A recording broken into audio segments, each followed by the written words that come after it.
A mother's warm smile masks the dark destiny waiting to shatter her family's peaceful life forever. She assures her young daughter that her uncle is the one who bought her all those beautiful toys. The young black-haired girl clutches her fluffy white bunny plush toy, completely captivated by her mother's words. But peace is a fragile illusion that is about to be utterly crushed by an unforgiving reality. The scene shifts to a breathtakingly grand sunlit palace, hiding cold secrets within its majestic walls. Inside, a heavily sighing noble prepares to face an incredibly annoying family obligation. The red-haired man dismisses his young niece's presence with cold, bitter irritation. The little girl pouts in response, instantly realizing her new guardian is going to be a total nightmare. Sitting proudly amidst crimson spider lilies, the intimidating red-haired duke radiates an aura of pure danger. She absolutely loses her temper when the towering man insults her with a childish nickname. He casually teases her further, mockingly calling her tiny, while she fumes with absolute rage. The red-haired man continues his relentless teasing, throwing out even more ridiculous nicknames just to push her buttons. Clutching her angry-looking brown teddy bear, the girl realizes her uncle is nothing like the hero she imagined. This incredibly frustrating handsome man is none other than her uncle, Castle de Laguerre.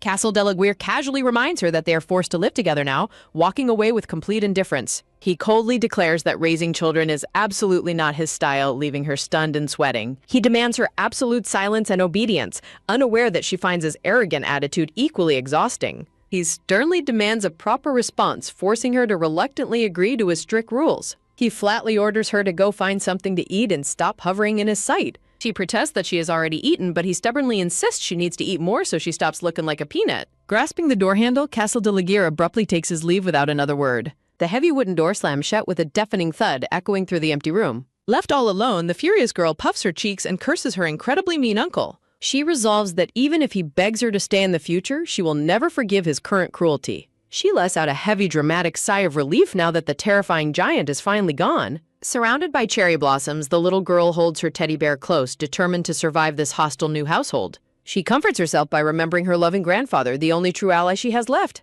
Her mind contrasts her doting grandfather with her incredibly cold, glaring uncle. But a deeper, far more critical reason forced her to live with this difficult uncle in the first place. In her wild imagination, she envisions herself as a heroic knight scaling a tower to rescue her utterly helpless uncle. She yawns sleepily, clutching her teddy bear as her mind drifts back to the history of her homeland. She recalls the grand country of Warford, a land built on ancient struggles and powerful noble lineages. The realm is ruled by three great families, with her own family, the Valliarts, represented by a mighty black wolf. She proudly boasts about her family's legendary standing as the absolute best in the kingdom. Her esteemed grandfather, Ilrode de Valliart, served the emperor faithfully, while her uncle is celebrated as the strongest swordsman. Her mother, Seria de Valliart, was a brilliant and revered woman who was always surrounded by flowers. In her early childhood memories, her busy mother was constantly buried under massive mountains of imperial paperwork. Though she never knew her father, she was perfectly content as long as she and her mother had each other. The peaceful sky above hints at the tragedy that was slowly creeping toward their happy lives. Her mother bids a polite farewell to the Prime Minister, completing her official duties for the day. The excited young girl peeks out of the carriage door, eagerly begging her mother to hurry and read her a story. Smiling warmly, her mother heads back to the carriage while the Prime Minister watches them depart. The carriage speeds away under the bright sun, embarking on a fateful journey. Inside the carriage, her mother holds her close and gently questions her unusual eagerness to tag along today. The girl looks up with big, honest eyes, admitting she felt an inexplicable dread that she would miss her mother too much. Her mother smiles tenderly, deeply touched by her daughter's sweet and protective nature. Suddenly, shadowy assassins emerge from the forest as a violent explosion rocks the carriage. Panic erupts as her mother shields her from the ambush while the royal guards desperately draw their swords. In the chaotic darkness, a cloaked assassin strikes down a startled soldier with lethal precision. A heavy boot steps into a pool of fresh blood, sealing a dark fate that will change the young girl's life forever. Shadowy figures gather in the dead of night, whispering about a mysterious missing necklace. A bleeding hand reveals a golden locket, confirming the target has already been smuggled away. Sensing danger on the horizon, the cloaked leader commands their group to retreat immediately. Before vanishing, the leader orders his subordinate to remain hidden and continue the search. The mysterious conspirators slip back into the dark woods, leaving behind an ominous chill. A quiet voice whispers through the dark forest, leaving a wounded young girl deeply confused. Aika's golden eyes widen in absolute horror as the brutal truth of the situation hits. Clinging to her bleeding mother, Aika screams out in a desperate panic for her safety. Her mother desperately shushes her, pleading with her to keep absolutely silent to survive. Her mother forces a glowing pink jewel down Aika's throat, ignoring her muffled cries. Weakly coughing up blood, the mother apologizes for failing to protect her precious daughter. She reveals that Aika now possesses special eyes, leaving the crying child entirely bewildered. Under a shower of falling stars, her mother's parting words urge her never to fear. This celestial gift promises to grant Aika the power to protect those she loves. Aika tearfully promises to keep this secret, begging her dying mother to stay alive. With a final, weak smile, her mother begins to warn her before her voice fades. A solitary stone cross stands under a burning sunset, marking a heartbreaking family tragedy. Standing beside her grandfather, Aika learns she was rescued from the forest, not the carriage. Struggling with fractured memories, the young girl finds no answers from the imperial investigation. Driven to absolute fury by the tragedy, a powerful noble slams his fist in outrage. She reflects on her mother's brilliant mind and how deeply the emperor must grieve. A heavy, silent sorrow envelops the kingdom as they mourn the loss of Saria. Hot tears stream down Aika's face as she silently processes the pain of abandonment. Amidst the somber atmosphere of the funeral, a sudden presence shifts the entire energy.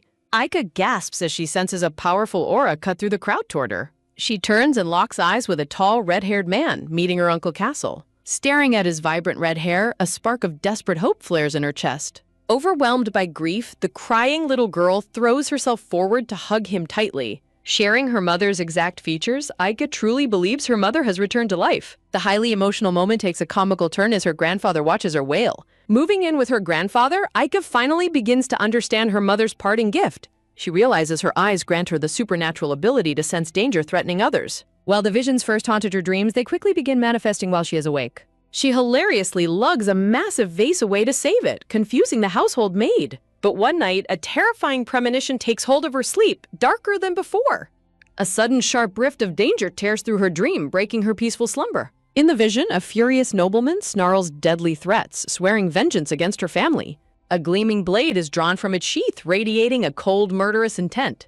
An assassin lunges from the dark, catching her uncle off guard in a lethal ambush. She witnesses a horrific bloodstain, confirming her uncle is caught in a deadly trap. Aika jolts awake with a terrified scream, desperate to alter this grim future timeline. Panting heavily in the dark, she frantically wonders who could be targeting her uncle. Stealing her resolve, Aika decides she cannot sit idle while his life is threatened. To protect her uncle from his impending doom, she closely monitors his sword training. Peeking from behind a tree, her golden eyes burn with a fierce, protective light. She vows to stick by his side constantly, acting as his secret guardian angel. Knowing the lethal high stakes, she refuses to let another family member be taken. She refocuses on his training ground, solidifying her plan to rewrite his tragic future. She fully commits to her mission, determined to keep her uncle safe at all costs. Suddenly distracted from her drawing, Aika looks back, ready to confront the dangers ahead. Entering a den of hidden dangers, Aika's vital quest begins as she meets the sweet and gentle maid, Zenda.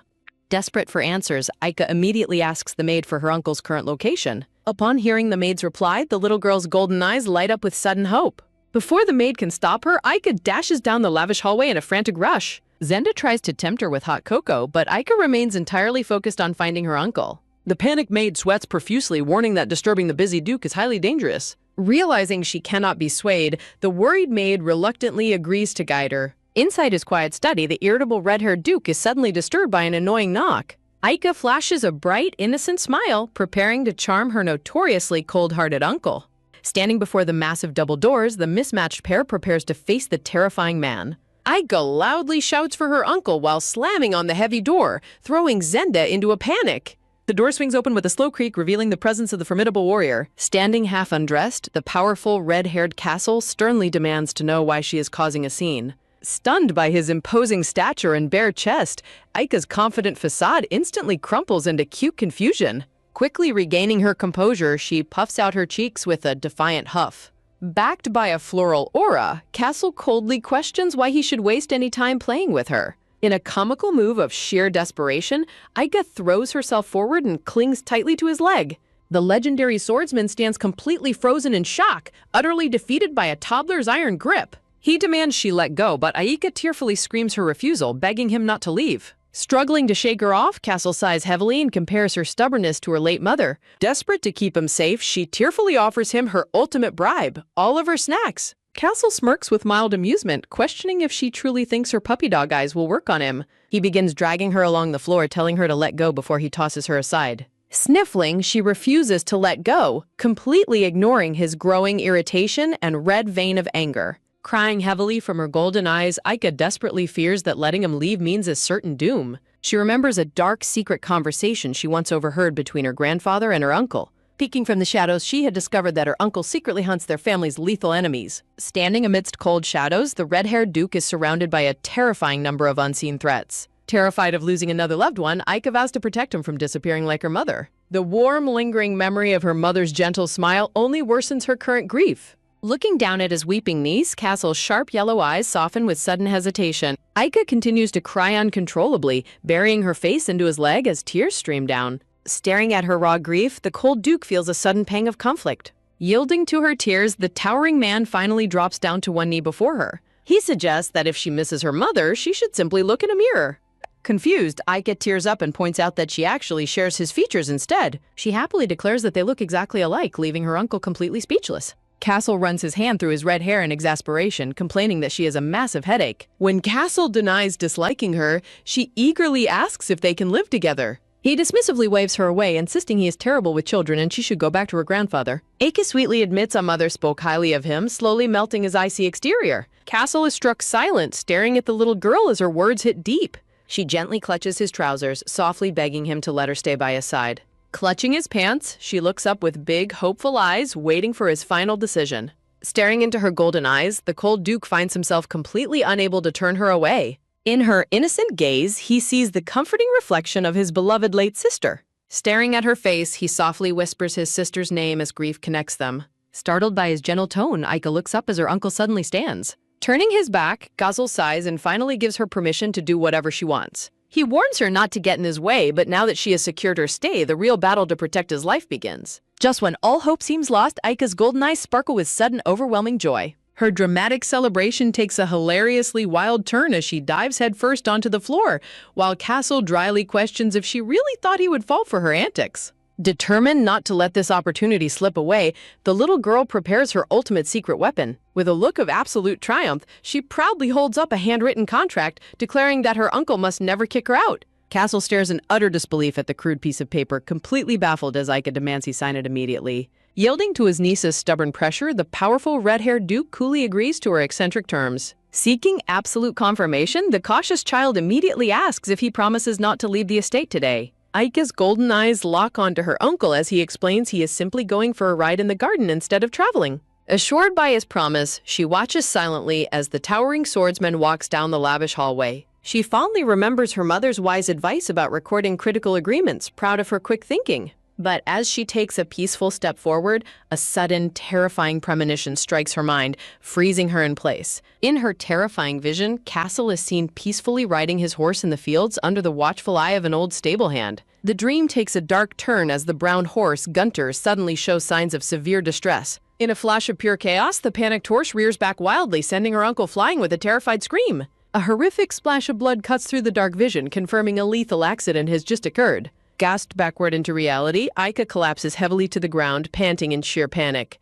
Her golden eyes tremble with absolute horror as she desperately tries to comprehend the bloody disaster she just witnessed. Realizing there is no time to lose, she screams out for her uncle in a desperate panic. Shifting to the stables, Castle approaches the horses, completely unaware of the deadly fate awaiting him. An ominous warning echoes through the air as the threat of danger looms over the family once again. Her tiny feet sprint furiously across the polished wooden floors as she panics over facing 2 fatal premonitions in a single day. Bursting through the heavy double doors, she shouts for her uncle, startling the estate's focused butler. The sharp-eyed butler, Lido, turns in mild surprise at the young girl's sudden dramatic intrusion. Aika's heart drops into her stomach as the butler politely informs her that the Duke has already left for his ride. Sprinting into the blinding sunlight, she desperately curses her uncle's incredible speed. Panting heavily, she races through the green grass, praying she can reach the stables before it is too late.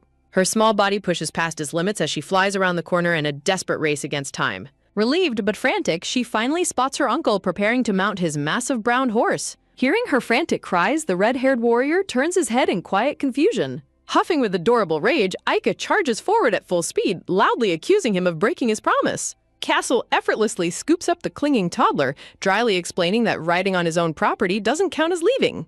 She screams her refusal to let him ride, while Castle lets out an exasperated sigh at his stubborn little niece. Nearby, the brown stallion, Gunter, lets out a low, distressed rumble, catching her attention. Holding the trembling child, Castle glances back at his steed in mild surprise. Aika's golden eyes narrow as she notices something highly unusual about the animal's stance. She points out that the horse is holding its front leg raised in a highly unnatural, painful manner. Sliding down, her small feet land softly on the vibrant green grass. Seeking to investigate the injury, she steps closer to the towering beast. She crouches down to inspect the horse's trembling hoof, determined to find the source of its pain. Suddenly, a strong hand yanks her backward just as the panicked animal shifts. Castle scolds her furiously for putting herself in such a dangerous position, threatening to send her back to her grandfather. Turning to the elderly stable master, the Duke commands him to take the injured horse inside for a thorough inspection. Still dangling from his grip, Aika realizes her plan worked and happily asks if he is canceling his ride. She beams with pure radiant joy, thrilled that her quick thinking has successfully altered the deadly timeline. Staring at her bright, innocent smile, Kasal's icy expression softens into a look of quiet resignation. He playfully pinches her cheek, asking what she is so happy about while she lets out a cute whimper. Looking at her, he silently reflects that she is far too fragile for this dangerous estate and should have stayed protected. Carrying her back toward the Grand Mansion, the cold Duke secretly admits his reluctance to bring her into his chaotic life. Exhausted from her frantic rescue mission, the tired little girl gently rests her head against his broad shoulder. Carrying his sleeping niece down the quiet hallways, the fearsome warrior finally finds a moment of peaceful calm. A desperate battle to alter a bloody future leaves little Aika completely exhausted as she collapses into a deep sleep. A protective hand lingers nearby, watching over the sleeping child. Castle wonders why the exhausted girl continues to cling to his arm. A faint, sleepy plea begs him not to leave her side. Even in her dreams, she maintains an iron grip on his dark sleeve. The cold Duke quietly departs, leaving her in the warm sunlight. 3 days pass in peace at the Grand Royal Estate. A sweet little head playfully peeks around the corner. Aika searches for her uncle, calling out to see if he is inside. Gerald warmly welcomes Aika while Castle notes her persistent return. Castle questions why she left her room, teasingly calling her a peanut, which she loudly rejects. She proudly presents a cute drawing depicting herself alongside her uncle. Castle is utterly dumbfounded by his devilish depiction, while Aika eagerly asks for his approval. Castle quickly shifts the conversation to hide his embarrassment. Aika looks up expectantly, waiting for her uncle's next words. Castle announces they are visiting her grandfather, sparking overwhelming excitement in Aika. She eagerly plans to share her delicious morning cupcakes with her grandfather. The gentle maid lovingly prepares Aika for the grand journey ahead. Aika rejoices over visiting her grandfather while wondering what caused her uncle's sudden change of heart.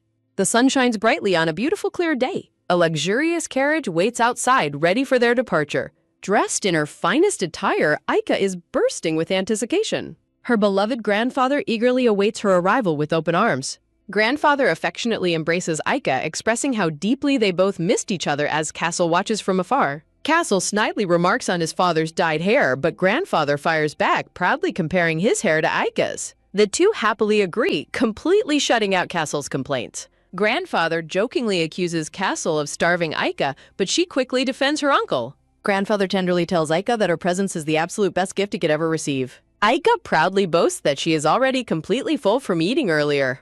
A quiet clink of cutlery signals the start of a lavish feast. Despite claiming to be full, Aika happily devours her second round of delicious snacks. Mari kindly asks if she enjoyed her food, and Aika politely thanks her. Aika calls out to Mari to ask her a question, and Mari attentively responds. Aika asks when her grandfather and uncle will return, causing the maid to freeze in sudden panic. Mari hesitantly explains that the men had important business to discuss, leaving Aika highly suspicious of what is truly happening. Sudden realization strikes her as her fork clatters to the plate, hinting at a terrible truth. Hearing the unmistakable sound of a departing carriage, Aika realizes someone is trying to leave the estate without her. A chilling wave of absolute dread washes over her trembling eyes. A terrifying thought crosses her mind as she fears her worst nightmare is about to unfold. Mari cries out in confusion as Aika suddenly bolts out of the room at full speed. She races wildly through the corridors, her heart pounding with frantic desperation. Bursting through the heavy barriers, she frantically scans the courtyard. Aika spots her grandfather standing by the carriage and wonders who is inside. Her heart sinks as she spots her red-haired uncle sitting inside the departing carriage. Overwhelmed by grief and terror, Aika breaks down, unable to accept what she is seeing. She desperately wonders if her beloved uncle is abandoning her to face a dangerous fate alone. Ignoring her grief, she sprints down the steps in a desperate final chase. Aika tearfully screams that her uncle is a liar, catching her grandfather completely off guard. Grandfather catches the flailing girl to protect her, but she desperately begs him to let her go. With a final, heartbreaking cry, she watches her uncle's carriage fade into the distance. Caught in a web of tragic premonitions, a tearful Aika clings to her grandfather as she desperately cries out that she only wanted to save her uncle from his grim fate. The cold-hearted Duke drives away in his carriage, completely ignoring his niece's heartbreaking pleas to stay by her side. Back in the silent mansion, her abandoned toys litter the floor as a heavy, somber atmosphere settles over the empty room. Deeply distressed by her sudden emotional breakdown, her grandfather anxiously tries to comfort the weeping girl. Wrapping herself tightly in a blanket like an angry little burrito, she glares with furious golden eyes, refusing to be easily appeased. The elderly Duke completely panics when he realizes his precious granddaughter is giving in the silent treatment. She bitterly accuses her grandfather of holding her back, leaving the old Duke utterly speechless and drowned in guilt. He desperately tries to bribe her with delicious treats, but the stubborn child flatly rejects his offer. Clinging to her self-pity under the blanket, she laments that her uncle completely betrayed his promise and abandoned her. Overwhelmed by hurt, she angrily resolves to completely stop caring about her cold-hearted uncle from now on. Meanwhile, a tranquil sun shines over the luxurious royal estate, masking the brewing tension within. A servant gently pours freshly brewed tea, signaling a moment of quiet introspection in the Duke's study. Gerard sighs as he serves the tea, noting how incredibly quiet and lonely the massive mansion feels without the young lady. Castle dryly claims he prefers the peace and quiet, though his assistant knows the stoic warrior is just hiding his loneliness. An unexpected knock at the door breaks the silence as Gerard requests permission to enter with urgent news. Leto steps into the room to announce that a messenger has just arrived from the Duke of Valiart. Castle's golden eyes narrow with intense focus as he demands to know the purpose of his father's sudden message. The messenger reveals a heartbreaking truth. The young lady has grown weak and refuses to touch her food while waiting for her uncle. Concerned for her well-being, the loyal butler hesitantly asks if the Duke intends to visit his suffering niece. Silence fills the room as Castle stares ahead, struggling to maintain his cold, detached exterior. Castle dismisses the concern, coldly stating the child will recover once she settles in with her grandfather, ignoring Gerard's dismay. Sensing his growing irritation, the Duke sharply orders his staff back to their posts, ending the discussion immediately. Left entirely alone in the quiet study, the fearsome warrior is left to battle his own rising guilt. Looking down at the untouched pastry on his desk, he recalls how eagerly the little girl used to devour her favorite snacks. He vividly remembers her pure, radiant joy back when her only worry was enjoying her sweet treats. Unable to focus on his duties any longer, Castle frustratedly slams the document onto his wooden desk. He lets out a defeated sigh, completely unable to banish the image of his weeping niece from his mind. He desperately warns himself not to form any deeper attachments to a child so fragile and innocent. He decides he must sever their bond completely, convinced that staying away is the only way to keep her safe. He quietly curses under his breath, realizing his cold heart has already been completely compromised by the little girl. With a sudden burst of resolve, the powerful Duke leaps up from his seat, making his final decision. Under the cover of a bright full moon, the scene shifts to the dark, silent forest. A cool night breeze whispers through the trees, carrying the silent threat of an impending clash. Racing through the dark on horseback, Castle convinces himself that he is only going to catch one brief glimpse of her. The butler's worrying words about her refusing to eat continue to echo heavily in his mind as he rides. He continues to rationalize his sudden journey, telling himself he is merely checking on her physical condition. He quickly arrives at the towering gates of the Valiart mansion, keeping his presence entirely hidden from the guards. Deciding against making a dramatic scene at the front gates, the skilled warrior prepares to sneak inside undetected. Scaling the massive stone wall with effortless grace, he silently vaults into the moonlit gardens of the estate. He lands softly on his feet, instantly blending into the deep shadows cast by the towering trees. Looking up at the grand mansion, he recalls that she was placed in his late sister's old chambers. Suddenly, a faint rustle in the nearby bushes catches his attention, freezing him in place with lethal focus. Out of the darkness, two cloaked intruders emerge, holding drawn blades as they creep toward the estate. The masked assassins whisper their plan to split up and strike their target inside the mansion. A chilling, cold voice suddenly whispers directly behind the assassin, freezing the blood in his veins. Before the intruder can even react, a gleaming razor-sharp blade is pressed firmly against his throat. Towering over his prey, Castle coldly remarks on the intruders as the terrified assassin gasps out his legendary name. A flash of absolute malice crosses Castle's face as he asks if they are truly prepared to face the deadly wrath of Aliak. With terrifying speed, his strong hand clamps tightly around the assassin's throat, cutting off his desperate scream. Pressing the blade closer, Castle demands to know the identity of the mastermind who dared to send assassins after his family. Just as the cold-hearted Duke sneaks into the estate, a lethal blade suddenly swoops down from the shadows to strike him. Sparks fly in the dark as their razor-sharp swords violently clash together. Castle gasps in pure shock as he recognizes his opponent's unexpected fighting style. The elderly Duke is equally stunned, lowering his weapon as he realizes he nearly struck his own son. Demanding answers, Castle learns from his father that they have just survived a sudden coordinated enemy ambush. A terrifying premonition of his niece crying in mortal danger flashes through Castle's mind. Leaving the remaining cleanup to his father, Castle frantically bolts back toward the mansion. Racing through the dark corridors, he desperately prays that the little girl is still safe in her bed. He throws the heavy doors open, his heart mounting with intense dread. Spotting a bundled blanket on the bed, he sighs in immense relief, believing she is fast asleep. His relief instantly evaporates into pure terror as a disturbing detail catches his eye. Muttering an angry curse, he aggressively grabs the blanket to check on his niece. With a sharp pull, he violently tears the covers off the bed. The terrifying reality of the situation freezes him completely in his tracks. He stares in absolute horror at the decoy stuffed bear hidden beneath the sheets. Looking down at the pile of empty toys, the chilling realization of her disappearance sinks in. Panic takes over as the powerful Duke desperately wonders where his precious niece could have vanished to. Meanwhile, trapped in a dark nightmare, Aika struggles to breathe as a heavy weight constricting her chest makes her gasp for air. She wakes up in a cold sweat to find a monstrous black serpent coiled tightly around her body. Paralyzed with fear, the trembling girl realizes she is facing a deadly predator. The terrifying beast hisses a chilling confirmation of her worst nightmare. With a horrifying screech, the massive snake opens its jaws to swallow her whole. Screaming in absolute terror, Aika jolts awake from her vivid nightmare back into reality. Gasps rack her tiny frame as she frantically tries to understand the ominous warning behind her dream. Suddenly, the sharp clink of clashing swords outside sends a jolt of panic through her body. She vividly recalls her mother's crucial advice to always hide whenever the terrifying shadows arrive. Her mother's final warnings echo like a survival guide in her racing mind. A tense, silent pause hangs in the air as the imminent danger draws closer to her room. Realizing the enemies have arrived, the brave little girl leaps out of bed to find a hiding spot. Covering her mouth to suppress her whimpers, she prays that her grandfather will arrive in time to save her. She warns herself that getting caught by the intruders means absolute doom. Heavy footsteps suddenly echo outside, coming to a dead stop right before her hiding place. Huddled inside the dark cabinet, Aika trembles in sheer terror, fearing she has been found. Tears stream down her face as she silently cries out for her mother, her grandfather, and her beloved uncle. Outside her hiding spot, Castle's frustrated voice suddenly calls out as he desperately searches the room. A tense creak breaks the silence as the cabinet door begins to open. Castle gasps in shock as Aika's tearful voice quietly calls out to him from the dark. Hurriedly gripping the door, the panicked uncle flings it open to reveal his missing niece. Aika looks up in sheer disbelief, weeping tears of profound relief upon seeing her uncle's face. Bewildered and deeply relieved, Castle demands to know why she was hiding in such a cramped space. Her bare feet gently step out onto the cold floor as she runs to safety. Throwing her arms around his waist, she clings to him desperately, crying over how terrified she was.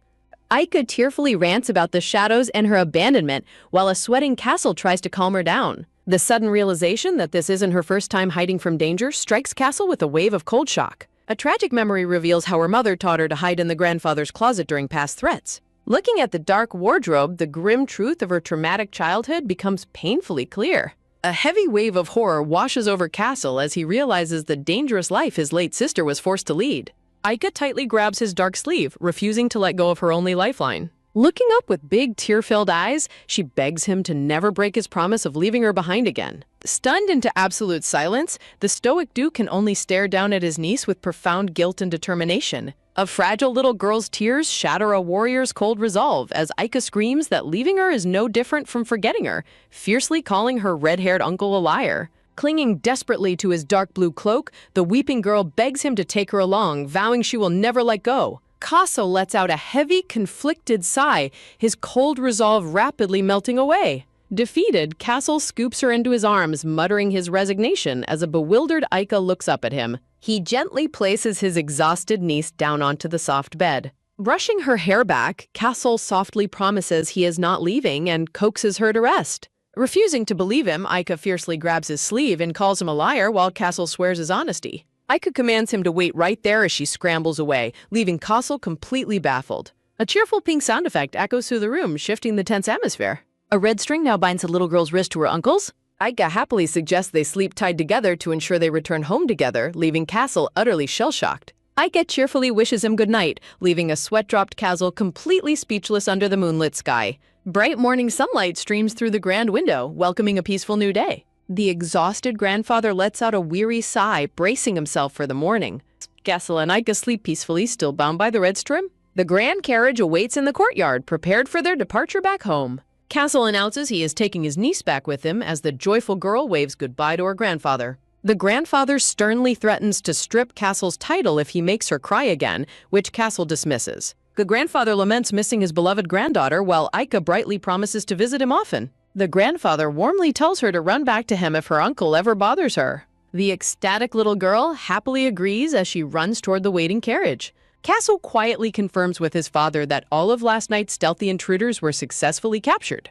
A chilling aura surrounds the elder Duke as he vows their enemies will learn the danger of underestimating them. Castle bids his father farewell, instructing him to keep in touch if anything else happens. The grandfather officially entrusts Aika to Castle, who confidently accepts as they prepare to drive away. The carriage finally arrives back at the massive and sunny Valiar mansion. Dressed in a lovely blue dress, Aika beams with pure, radiant happiness. The brown-haired maid, Zenda, squeals in delight, ecstatic to see her young mistress return home. Spinning her around, Zenda confesses how empty the mansion felt, while Aika giggles and says she missed her. Zenda fiercely vows to do everything in her power to protect Aika and advocate for her wishes. Touched but worried, Aika silently hopes her loyal maid won't get scolded for defending her. Zenda playfully reassures her she can handle the staff, prompting a joyful agreement from the little girl. Aika celebrates having Zenda completely on her side, finding her loyal support incredibly reassuring. A brilliant, mischievous idea sparks in Aika's mind to win over the rest of the staff. She realizes that if she recruits everyone to her side, she will be fully protected.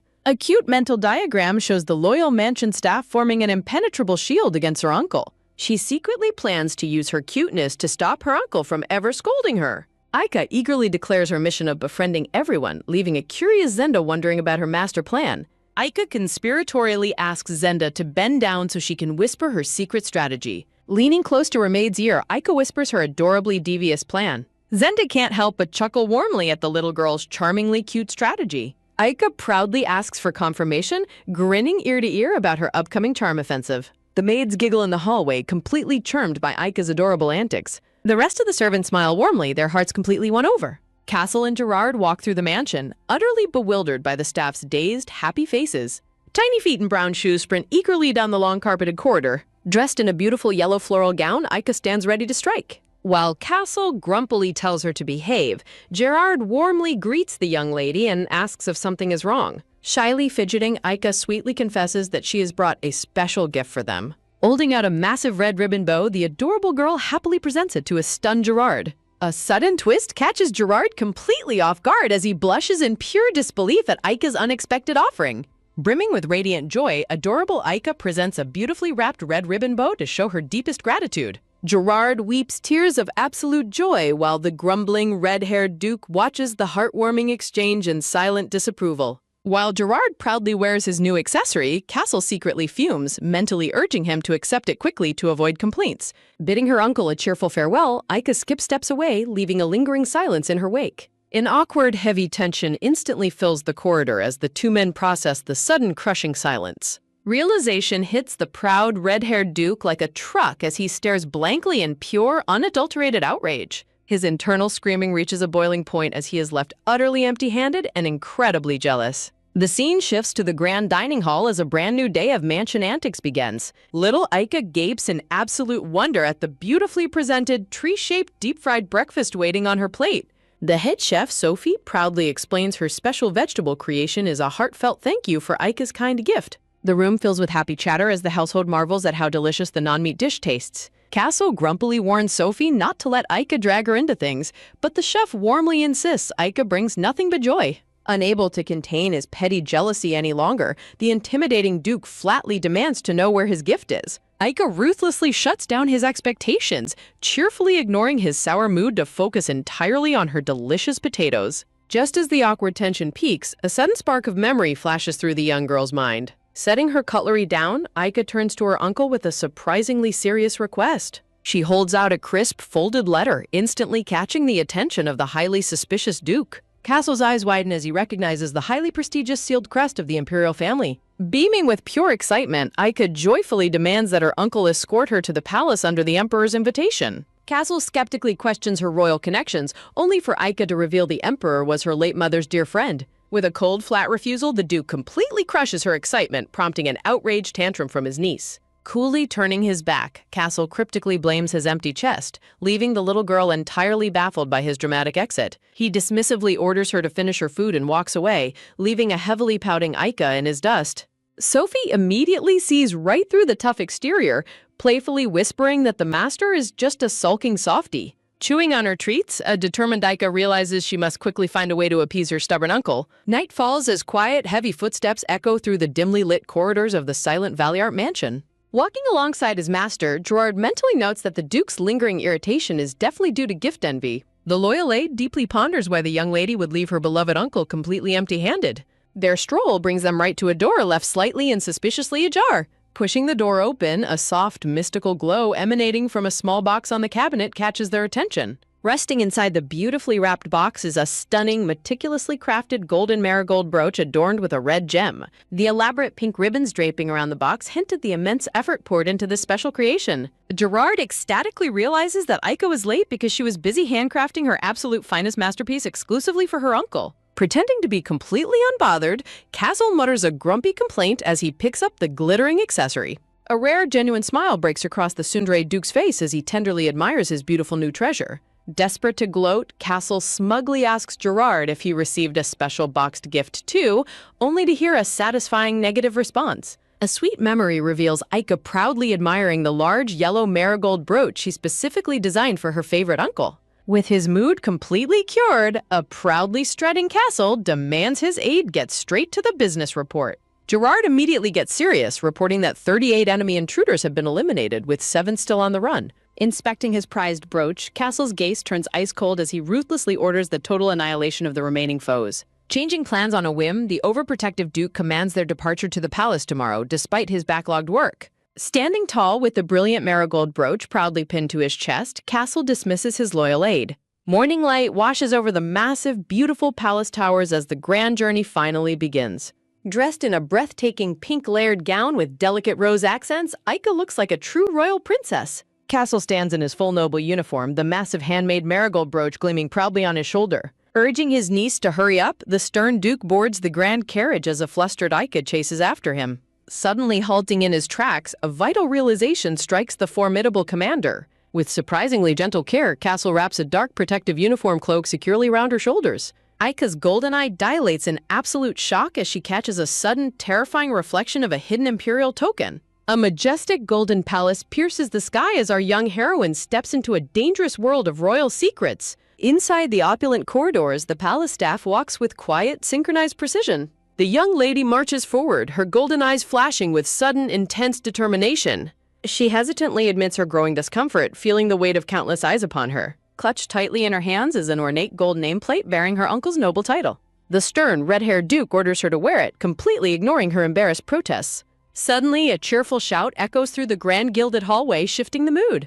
Beautiful music fills the air as royal musicians play, while a complaint about the ruler's delay arises. Waiting in the luxurious reception room, the red-haired Duke grumbles about the emperor's tardiness. The little girl gasps as a sudden presence nearby makes her heart skip a beat. A mysterious, dark-haired figure approaches from behind, radiating an imposing royal aura. Standing tall in his majestic imperial uniform is the stunning ruler of the empire. The young lady stares in absolute bewilderment at the breathtaking man before her. The gentle emperor gazes down, welcoming his long-awaited young visitor with a soft smile. The ruler's grand noble title, Winchester Gaia Celador, is officially revealed in all its glory. A sudden flashback triggers a memory of her mother's crucial instructions regarding the emperor's name. She locks eyes with him, noticing the signature mystical purple gaze of the royal lineage. Looking closely, she realizes with absolute shock that his dark hair matches her own. The adorable girl finds herself deeply puzzled by their striking physical similarities. Snapping back to reality, she lets out a startled gasp in front of the monarch. Gripping her pink floral skirt, she gathers her courage to formally introduce herself. With elegant grace, she performs a picture-perfect, adorable royal curtsy. The dark-haired emperor smiles warmly, thoroughly charmed by her impeccable manners. He slowly kneels, bringing himself down to her height with utmost respect and care. Looking her in the eyes, the gentle ruler treats her with absolute kindness. He extends his gloved hand forward with genuine warmth, inviting her closer. Beaming with pure happiness, the ecstatic girl joyfully reaches back. The emperor's cheeks flush with pure delight at her adorable, sparkling reaction. Without hesitation, he pulls the precious girl into a warm, protective embrace. Holding her close, the emperor tenderly confesses his long-standing anticipation for this moment. He whispers his deep gratitude to the young lady for visiting him today. Pulling back, the emotional emperor notes her incredible resemblance to her late mother. He warmly confirms his deep, enduring friendship with both her mother and her uncle.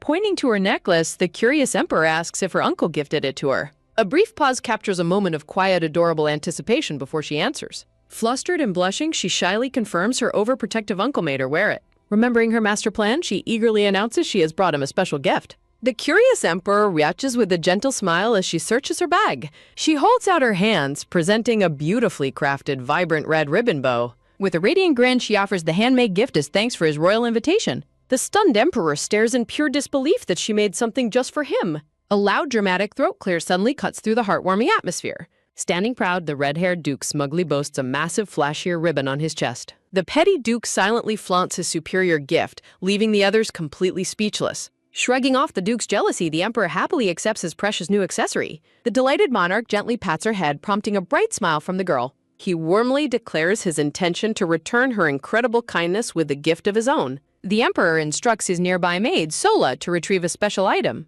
The loyal maid returns carrying a highly mysterious polished black wooden box. The little girl tilts her head in curiosity, eagerly wondering what secrets lie inside. The emperor reveals a long-held treasure left behind by Aika's late mother, Saria, meant to aid her future. Winchester warmly apologizes for the long delay in delivering this precious secret maternal keepsake. With a gentle click, the magnificent royal jewel box is finally unlocked and opened. Inside the box rests a beautifully crafted, gleaming golden key shaped like a delicate flower. Overwhelmed with emotion, Aika gazes in awe, realizing this was a final gift from her beloved mother. The golden key of ancient secrets is lifted, promising forgotten wisdom to its rightful young owner. Winchester encourages Aika, expressing her mother's absolute belief in her unique ability to find something special. A wave of deep, quiet emotion washes over the room as the precious connection is made. Clutching the golden key tightly, Aika feels her late mother's warmth radiating through the small artifact. Tears of joy well up as she embraces the bittersweet legacy left entirely to her. Snapping back to reality, the adorable girl eagerly realizes she must formally express her gratitude. With absolute sweetness, Aika bows deeply as the delighted emperor warmly welcomes her future visits. A bright, blissful smile lights up her face as her heart overflows with pure happiness. Running to her uncle, Aika immediately puts the formidable duke to work by handing him her treasure. The overprotective duke and his anxious maid promise to guard the priceless key with their lives. Shifting the mood, the emperor suddenly announces a special introduction to a very important guest. The massive double doors swing open, casting a brilliant light upon a mysterious young boy. Aika's eyes instantly turn to sparkling stars at the thrilling prospect of making a new friend. With slow, polite steps, the elegant young noble walks forward to meet his hosts. The emperor gently advises her to be kind, noting the young boy's shy but sweet nature. Stepping forward, Winchester officially introduces the silver-haired boy and invites him to say hello. Aika watches in quiet fascination, eager to learn more about the quiet boy before her. The elegant young heir, Ruthvi Winterus Calpodia, is formally introduced with a polite, gentle smile. With flawless, noble etiquette, the young boy politely extends his hand to greet the young lady. Standing face to face, the two children prepare to embark on a beautiful, life-changing friendship. A sudden nostalgic shift transports us back 2 years ago into a peaceful, sunlit field of wild daisies. A younger, innocent Ruthvi stands amidst the blooming flowers, finding solace in nature's quiet beauty. Plucking the lovely white daisies, the sweet boy wonders if his father would appreciate such a heartfelt gift. Walking down the palace halls, young Ruthvi suddenly overhears a tense, private royal conversation regarding the succession. An explosive, furious shout echoes through the corridor, demanding an immediate marriage to secure an heir. Ruthvi peeks behind the door, his heart sinking as they dismissively mention him as a mere backup. The chilly atmosphere grows heavier as a cold, stern presence looms over the trembling young boy. Duchess Palin Denotium is revealed, looking down with a highly critical, disapproving gaze. Beside her stands Duke Ricardo Willow Calpodia, demanding to know why the boy entered without knocking. Stuttering an apology, Ruthvi is ruthlessly scolded for having dirty hands and behaving beneath his status. In a heartbreaking display of cruelty, the Duchess violently slaps the beautiful daisies out of his hands. Duke Ricardo remains cold and completely indifferent, deciding that his son's childish innocence must end today. Calling him by his full name, the stern father looms over the utterly terrified young child. The ruthless Duke commands his son to go to the palace and learn the harsh realities of power. A heavy, inescapable hand grabs his shoulder, delivering a chilling ultimatum about his future responsibilities. The shocking truth is unveiled as he is cold-bloodedly told he must prepare to become the next emperor. Back in the present, Ruthvi hides his painful past behind a polite, well-practiced royal smile. Sensing a strange depth in his purple eyes, Aika gazes at him with intense, pure curiosity. The two children happily clasp hands, officially cementing a heartwarming bond between their powerful families. Winchester watches with pure, radiant joy, hoping the two 7-year-olds will find true happiness together. An advisor politely interrupts, reminding the busy emperor that his official duties urgently require his attention. Winchester leaves them with a warm, caring blessing, urging Aika to seek him out whenever she needs. With a final nod, the Emperor bids farewell to Castle, scheduling their next formal meeting. As the adults depart, the beautiful, towering palace stands ready for the children's new adventures. A breathtaking garden pavilion, surrounded by blooming roses, sets the stage for a legendary friendship to blossom. Cruel secrets and forbidden friendships are about to collide as Castle commands the children to stay close, while Aika begs him to join their play. Aika pouts childishly, declaring that her overprotective uncle won't be allowed to join their games later. With a bright smile, Aika happily drags Ruthva along to explore the palace grounds.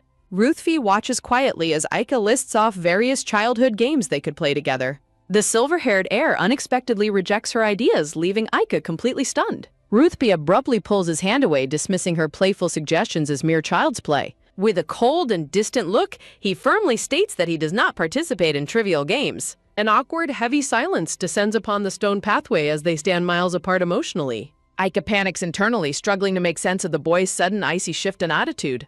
A wave of social anxiety washes over Aika, while Ruthvi remains completely unbothered by the tension.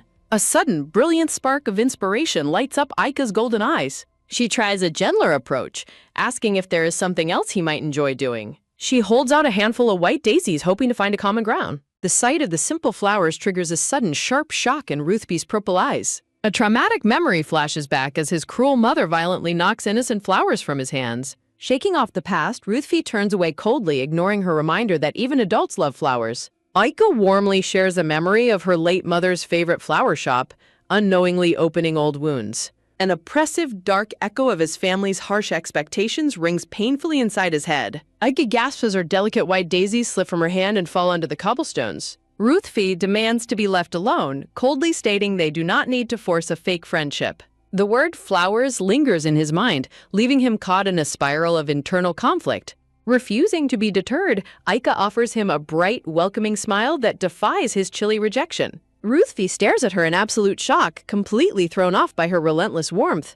When he reluctantly admits he only dislikes them a little, she playfully presses him for the truth. Demanding that he stay right there, Aika suddenly dashes off, leaving the young heir utterly baffled. He watches her retreating figure, deeply confused by her chaotic and unpredictable energy. Clenching his fist, Ruthvi tries to convince himself that he has no need for a friend. Aika returns like a beacon of light, greeting him with a dazzling, triumphant smile. Ruthvi's icy armor begins to crack as he gazes at her with wide, quiet wonder. In her open palms lies a beautifully woven daisy ring, a gift crafted from the heart. He quietly repeats his stubborn mantra, though his eyes tell a completely different story. He insists he is not lonely, but Aika quickly reminds him that he is still just a kid. Later, Aika enjoys a peaceful meal with Castle, savoring the delicious soup in the dining hall. She beams with pure confidence, declaring that complex issues are best left to the grown-ups. Back in the garden, Aika happily promises to make flower rings with him during their next visit. A silent, powerful connection begins to bridge the massive gap between their two worlds. Her radiant, unbothered smile slowly cuts through his deeply ingrained fear of rejection. Ruthvi looks up at her, his gray world suddenly flooded with vibrant warmth and color. A silent invitation to finally let his guard down hangs beautifully in the air. Blushing deeply under the bright blue sky, the young heir looks at her with a softened gaze. The majestic royal emblem on his chest glimmers, marking the start of a life-changing bond. Surrounded by the grand palace garden, the two children stand ready to build a new future. Aika's infectious optimism continues to chip away at the walls surrounding his lonely heart. Ruthvi realizes that perhaps his painful past doesn't have to dictate his future. His purple eyes reflect a newfound sense of peace as he looks at his very first friend. A quiet sense of hope settles over the young boy, replacing his old fears. Nestled in the grass, the simple daisy ring shines as a symbol of their quiet promise. Presenting the handmade flower ring, Aika calls his name with absolute sweetness. Ruthvi flinches in surprise, his cheeks flushing red at her sudden closeness. Turning his head slightly, the adorable young heir struggles to hide the overwhelming happiness filling his chest. A fragile ring of wild daisies becomes the ultimate symbol of an unbroken promise. As the ruthless Duke commands his son to abandon childish play, the terrified young boy bitterly rejects the very idea of friendship. Overwhelmed by agonizing trauma, the young heir breaks down in silent, heartbreaking tears under the heavy weight of his family's expectations. Realizing her playmate is deeply hurting, Aika calls out his name in sheer wide-eyed bewilderment. Apologizing profusely, Aika gently assures the boy that he does not have to force himself to be her friend if it brings him so much sorrow. Snapping back to the present, the emotional young heir quickly wipes away his tears, deeply touched by her unexpected kindness. She gazes at him in breathless awe, hoping her sincere warmth has finally reached his guarded heart.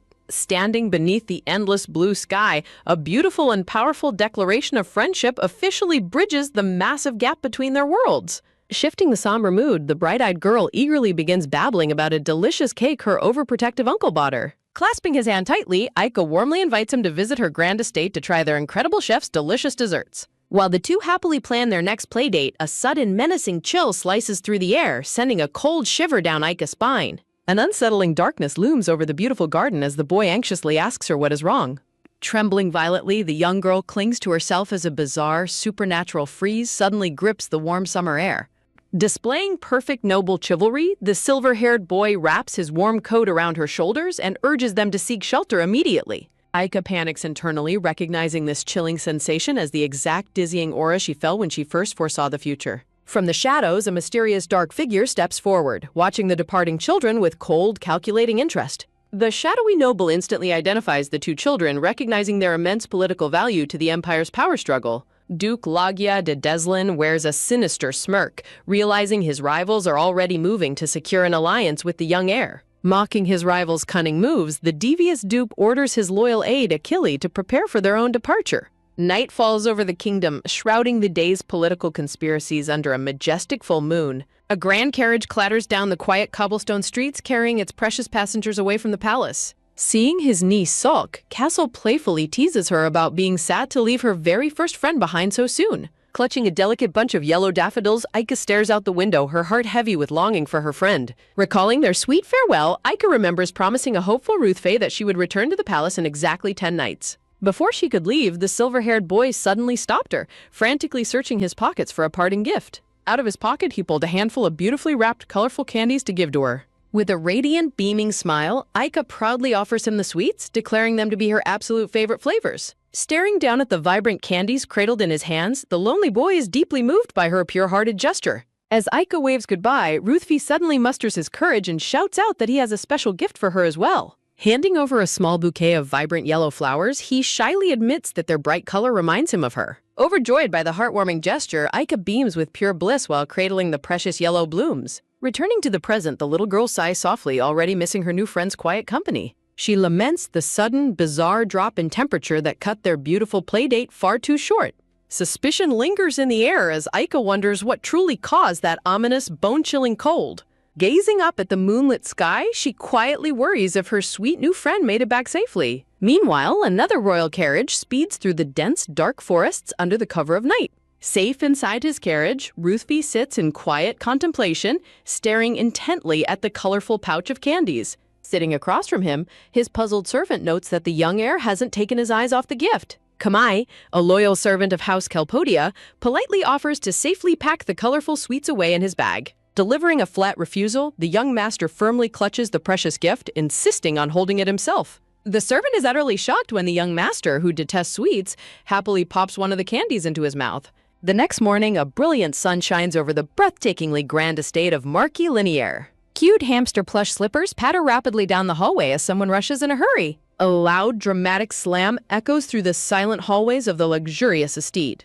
Bursting through the doors, a cheerful Aika eagerly calls out to see if her uncle is inside. Caught mid-change, the handsome muscular duke sighs, questioning why his niece always manages to barge in at the worst moments. Blushingly reacting to his shirtless form, Aika panics as her uncle calmly asks if she came to ask him something. Tugged by curiosity, Aika questions her uncle about the emperor's past friendship with her late mother, noting they share the same hair color. The duke's sharp yellow eyes narrow as he sternly commands her to get straight to the point. Complaining about his utter lack of patience, Aika pouts childishly, setting up an intense, high-stakes conversation about royal secrets. Determined to uncover a closely guarded secret, the black-haired girl nervously asks a sudden question about the emperor. Her uncle, the red-haired duke, is visibly caught off guard by her shocking inquiry. The persistent girl wonders if the mysterious sovereign secretly has a child of his own. An illusion of a dark-haired man hanging upside down plays in her hyperactive imagination. In the shadowy depths of the empire, dangerous political conspiracies continue to brew. Staring with wide, curious eyes, she asks if her uncle also has children. The red-haired duke reacts with utter bewilderment to her sudden barrage of questions. Defiant and full of attitude, the young girl insists she has every right to ask. Clasping her hands together, she desperately pleads with him to satisfy her curiosity. He flatly denies the claim and demands that she leave his study immediately. Her mind immediately spins a dramatic tale of a tragic, fateful romance under a shower of roses. The red-haired Duke sighs in exasperation, completely overwhelmed by her wild fairy tale theories. Satisfied with his answers, a bright and cheerful smile lights up her face. A heavy slam echoes through the hallway as she is kicked out of his room. Well, that is one way to end a high-stakes interrogation. Pouting with puffed-out cheeks, the dramatic girl mutters about her uncle's annoying secrecy. Night falls over the Grand Leguier estate, setting the stage for a critical event.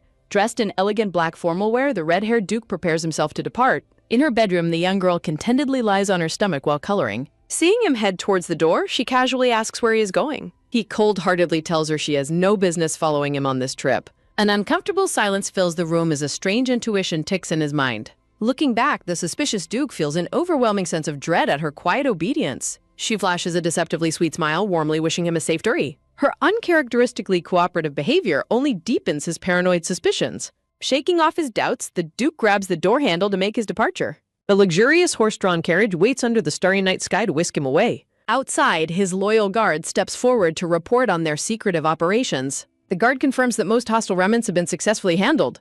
With his orders finalized, the grand carriage rolls out through the towering iron gates. Sitting alone in the carriage, the red-haired Duke adjusts his glasses in deep thought. He wonders if his mischievous niece is currently plotting trouble in his absence. A sudden realization strikes him as his sharp yellow eyes narrow in suspicion. His gaze locks onto a massive locked wooden chest sitting directly across from him. Sensing a familiar presence inside, he coldly demands that the hidden intruder reveal themselves.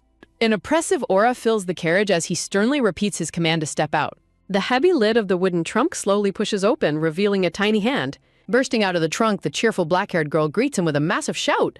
She sheepishly laughs, completely unbothered by her cover being blown. When he demands to know how she snuck in, she reveals her clever stealth tactics. The Duke realizes his private journey is officially over, defeated by her sheer persistence. Overwhelmed by her relentless energy, his icy composure completely melts away. He reluctantly gives in, sighing as he permits her to join him. A sudden burst of sheer joy erupts inside the carriage.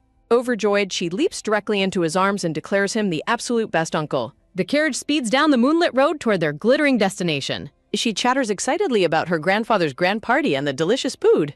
Arriving at the destination, a breathtaking, brilliantly lit mansion stands majestically under the moon. Her eyes sparkle like stars as she gazes in absolute wonder at the gorgeous estate. She excitedly dances around, ignoring her uncle's warnings to stay close and behave.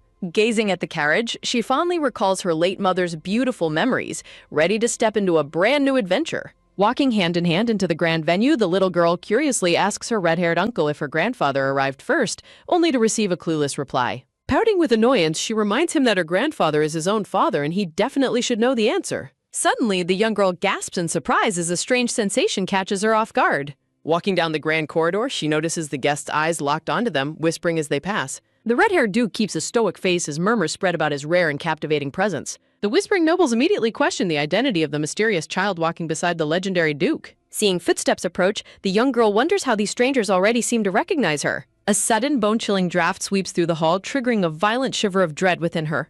An oppressive feeling of absolute panic grips her heart as it begins to race uncontrollably. An older man with a walking cane approaches, calling out to the rarely seen Duke. The red-haired Duke responds with cold irritation, questioning why he shouldn't attend his own family's grand banquet. The sharp sound of a cane striking the floor echoes loudly through the tense hallway.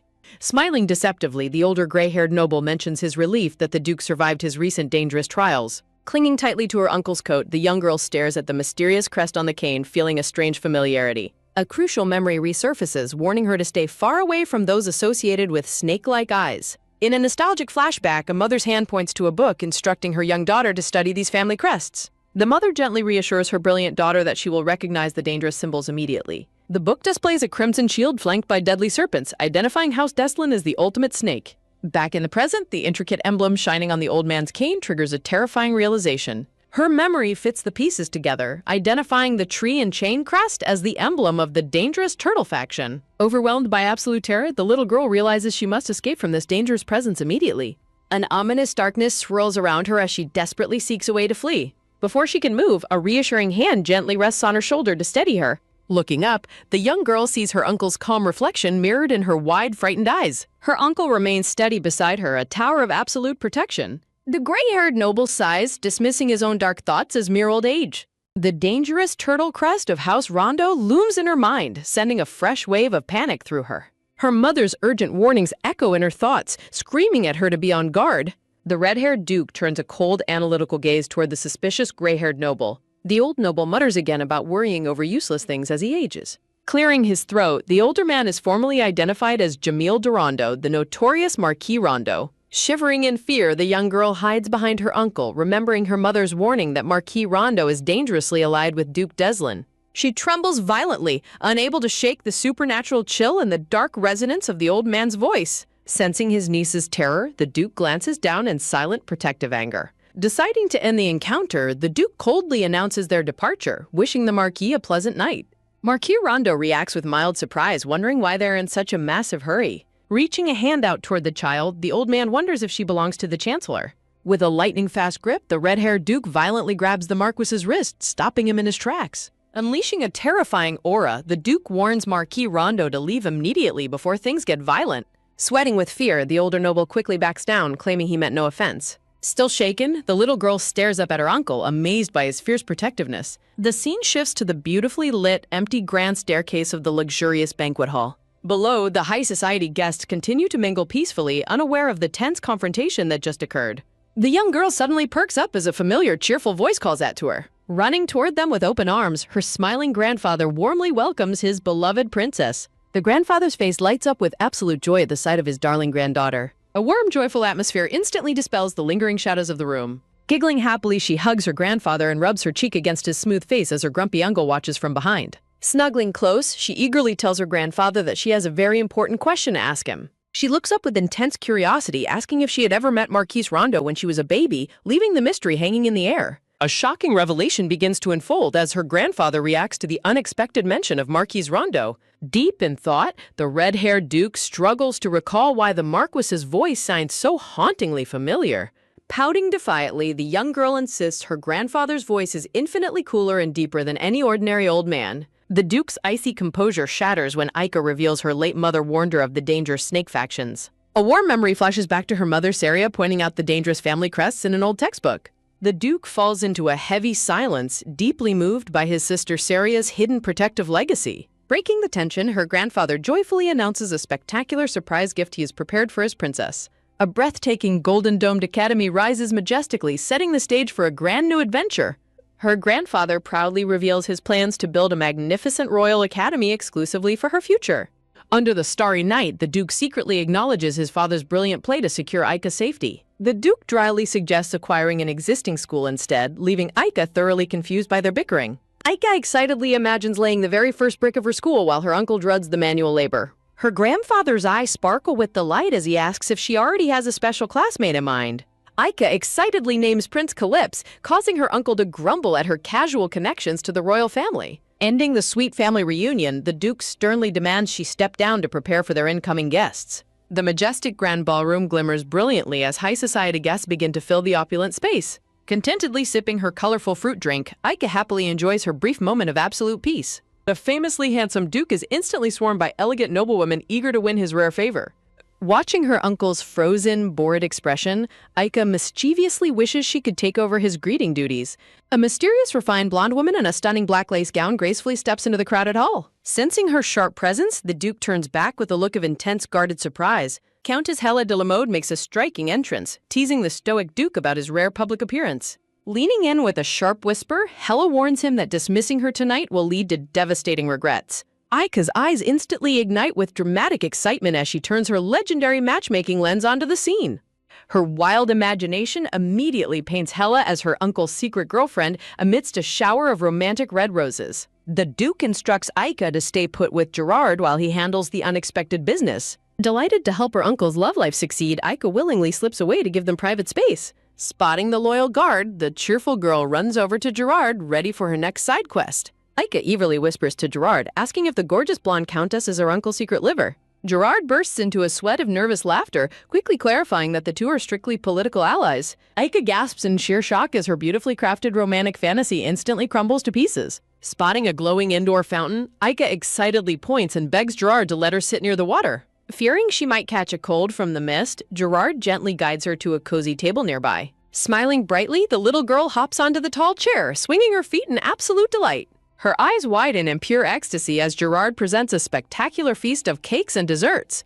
Gerard reassures her the Duke will return soon, offering to escort her back to the carriage if she gets bored. Strongly refusing to leave her uncle's side, Aika insists on staying, prompting Gerard to briefly check on things. Left entirely to her own devices, the cheerful girl happily hums a tune, enjoying her sweet paradise. From the dark shadows of the ballroom, a hostile pink-haired noblewoman narrows her eyes, targeting the lonely child. Unaware of the lurking danger, Aika rests her cheek in her hand, daydreaming of her uncle's future. The beautiful marble fountain of the estate continues to shimmer under the glowing banquet lights. The indoor fountain continues to mist beautifully, serving as a tranquil centerpiece to a gathering storm. Aika suddenly blinks in confusion, starting to wonder why Gerard is taking so long to return. Getting increasingly bored and restless, she debates whether to stay put or set off on her own. Cruel, whispered gossip suddenly cuts through the air, casting dark doubts on her true parentage. The malicious nobles mockingly question if the single chancellor kept her hidden away out of deep shame. Overhearing their poisonous words, Aika freezes as they debate whether the Marquis intends to marry her mother. The pink-haired woman sneers viciously, claiming a powerful man can easily get away with such a shameful flaw. Gripped by sudden sadness, Aika looks down at her sweets, her heart heavy with the venomous rumors. A comforting memory of her mother's loving embrace warms her heart, but will she find the strength to face this toxic high society alone? Scheming nobles whisper malicious rumors about her legitimacy, questioning her future as an heir. Walking nearby, the young girl is forced to overhear their cruel, mocking comments targeting her grandfather. As the snobbish pair continues to gossip, she resolves with quiet pride that her mother never hid her out of shame. The gossiping duo freezes in sudden shock as their malicious chatter is abruptly interrupted. Stepping forward bravely, the little girl confronts them directly for spreading such terrible lies. Standing her ground, she demands they face her instead of whispering in the dark corner of the hall. Defending her mother's proud legacy, she scolds the pink-haired woman, triggering a furious, explosive reaction. The enraged pink-haired noblewoman turns on the girl, viciously blaming her existence for their family's bad reputation. Overcome with blind rage, the woman raises her arm to strike down the defiant child. With a whippet sneer, she violently splashes her dark red wine directly at the defenseless little girl. A loud splash cuts through the ballroom air, marking a shocking act of high society cruelty. Squeezing her eyes shut, she braces for the cold splash, only to realize she remains completely dry. A towering, powerful figure suddenly steps in front of her, blocking the attack with cold, quiet authority. The smug noblewoman's face instantly pales with sheer terror as she recognizes the formidable man before her. The legendary red-haired Marquis Leguier stands tall, his sharp gaze radiating absolute death. Gerard rushes over to the frightened girl, quickly checking her safety and guiding her away. Confident his niece is safe, Marquis Leguier sends Gerard a cold nod, turning his attention to the culprits. Sweating with fear, the pink-haired woman frantically wonders how much of their conversation the dangerous lord overheard. She desperately recalls their brief past meeting, hoping she holds some favorable standing in his eyes.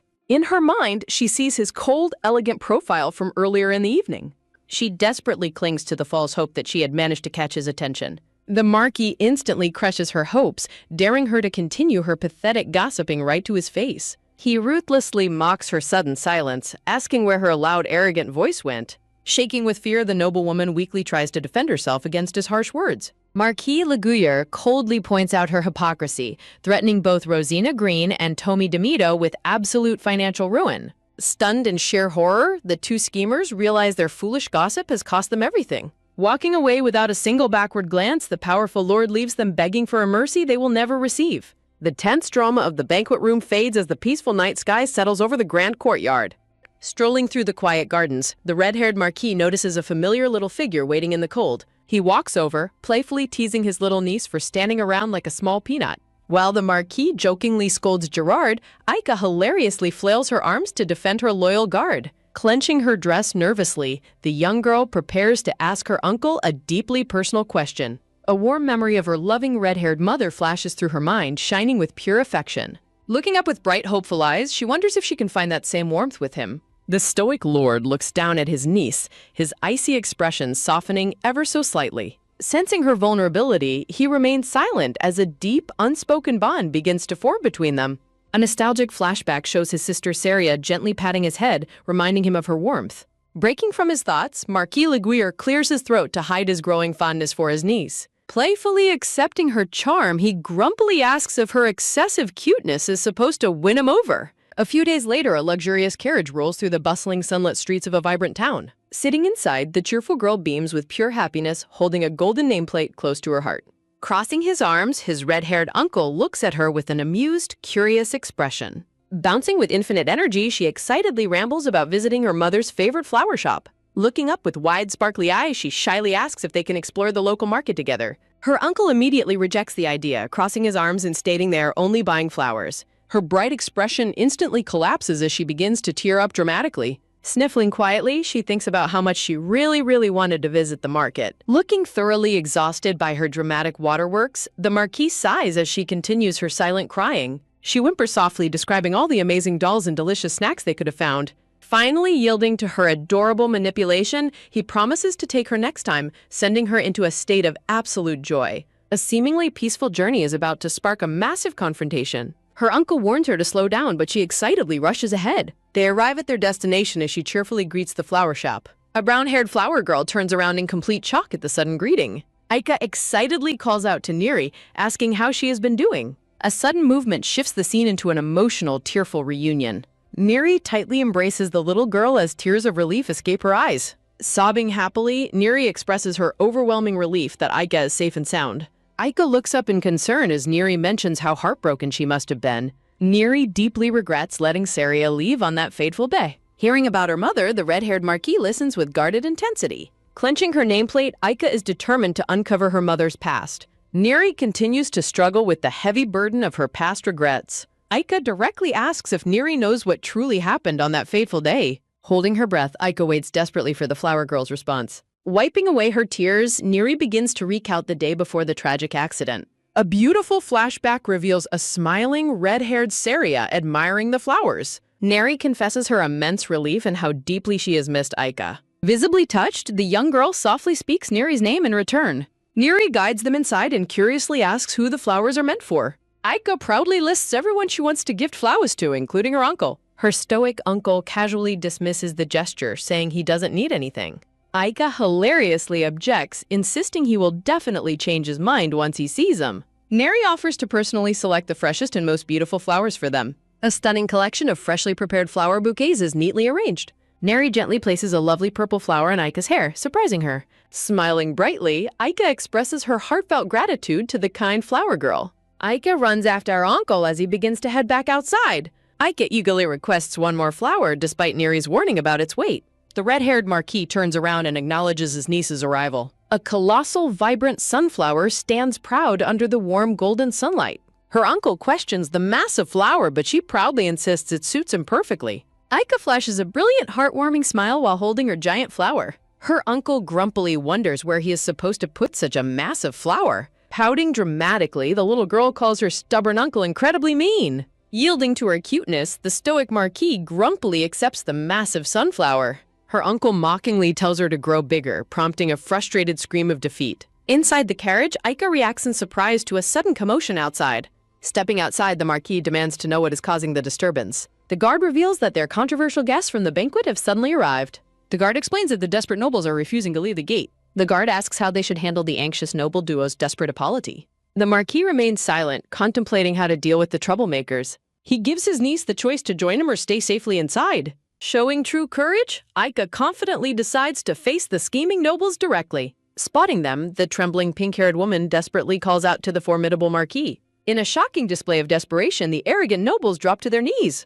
The brown-haired nobleman frantically begs for mercy, promising never to speak carelessly again. The pink-haired woman frantically pleads for leniency, swearing to never repeat her mistakes. To seal their desperate apology, she presents a dazzling, highly valuable red necklace. In a desperate bid for survival, the ruined nobles offer a carriage full of lavish gifts to beg for forgiveness. Her red-haired uncle, Marquis Laguerre, turns to his little niece, asking for her final judgment on the matter. Sensing her hesitation, the powerful lord gently reminds her that she is under no obligation to accept their peace offering. To the desperate noble's absolute horror, Aika flatly rejects their expensive gifts. Instead of seeking revenge, the bright-eyed girl offers a surprising, pure-hearted response. Appreciating their courage to apologize face-to-face, the gentle child decides to forgive them. However, she sternly warns the trembling duo never to repeat their cruel mistakes again. Overwhelmed with immense gratitude, the relieved nobles quickly depart in their carriage, singing her praises. The scene transitions to the majestic sunlit spires of the Grand Imperial Palace. Sitting quietly under a massive tree, the silver-haired boy named Ruthfei reflects on her incredible capacity for forgiveness. Joined by Aika, the young prince expresses his concern, but she cheerfully reassures him that she is completely fine. When Ruthfei praises her mother, Aika beams with pride, calling her mother the coolest person in the entire world. Watching her infectious joy, a soft, genuine smile warms the young prince's face. Clutching a beautiful bouquet of white flowers, the boy promises to treasure her thoughtful gift forever. Giggling happily, the little girl proudly admits she handpicked the perfect flower just to match his gentle nature.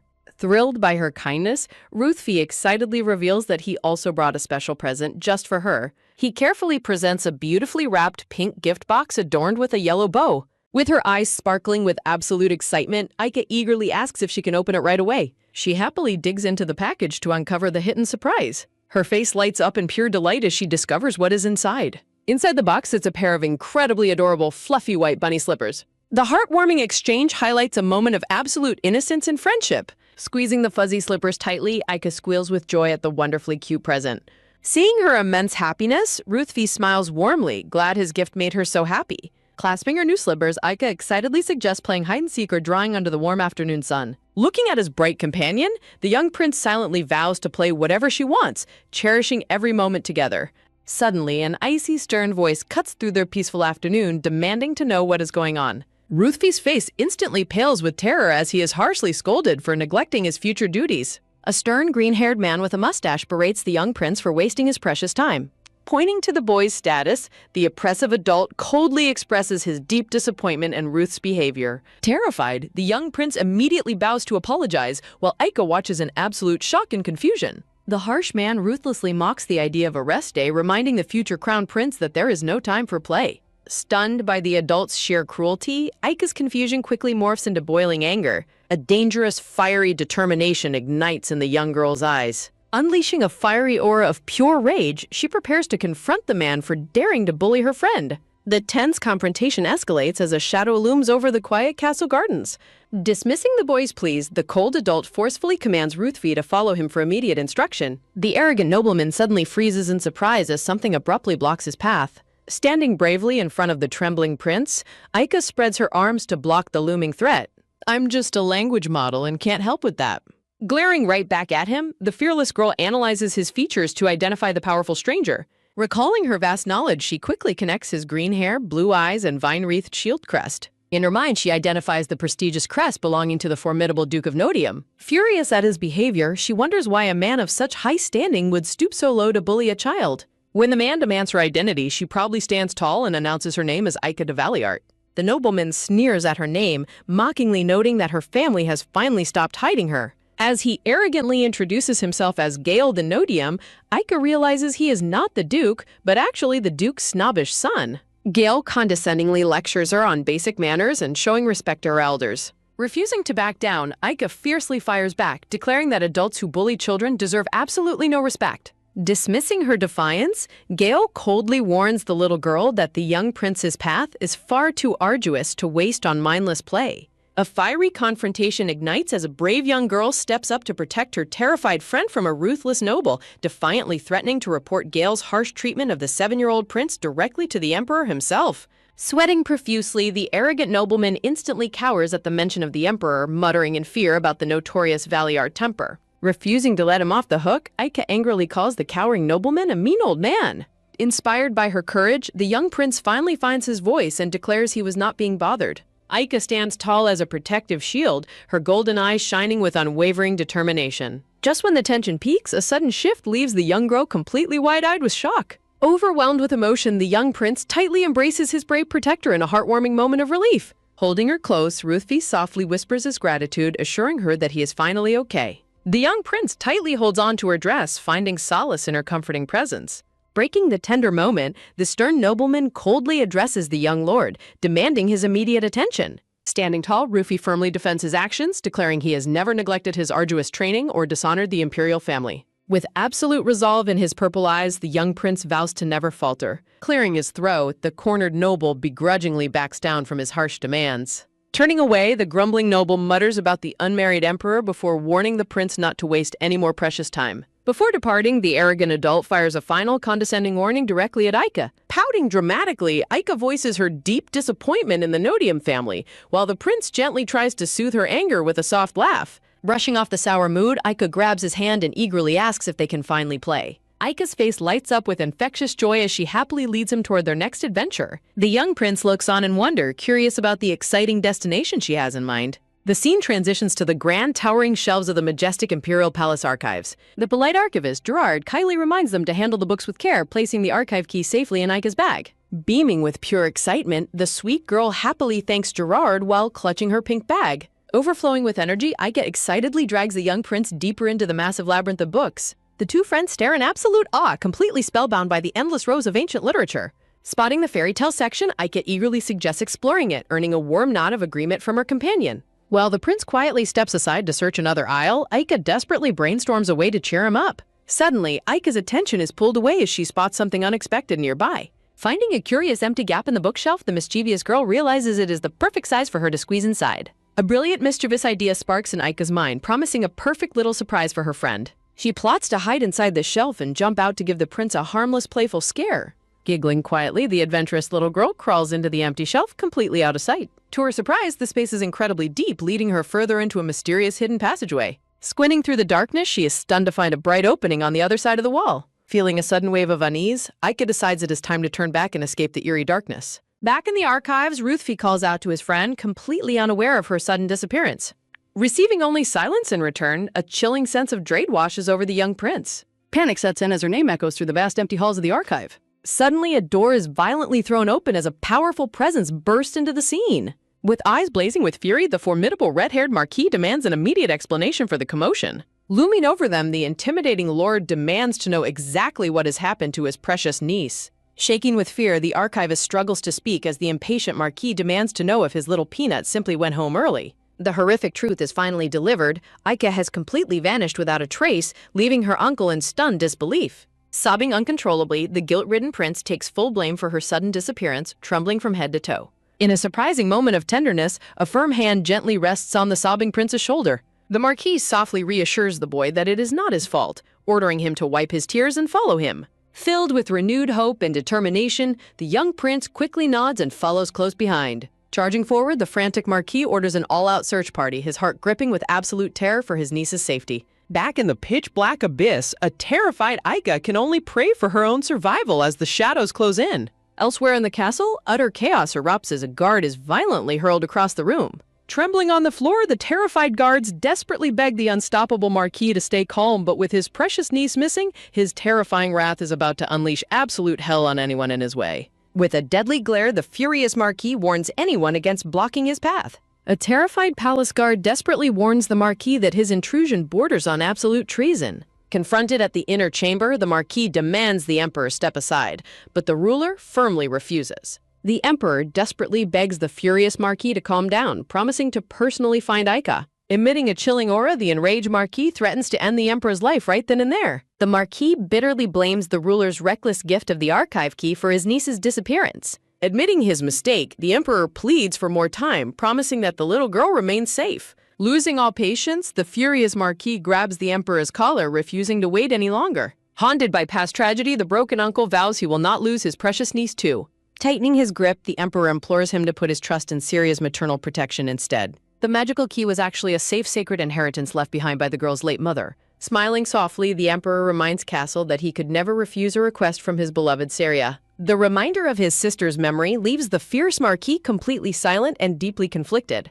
Releasing his hostile grip, the Marquis begrudgingly agrees to stand down for the moment. The tense silence is suddenly shattered as a frantic guard bursts into the Imperial Hall. A wave of immense relief washes over the palace as they announce the young lady has finally been found. The scene shifts back to the majestic archives where the intense search finally reaches its end. Sobbing with relief, the young prince throws his arms around Aika in a desperate hug.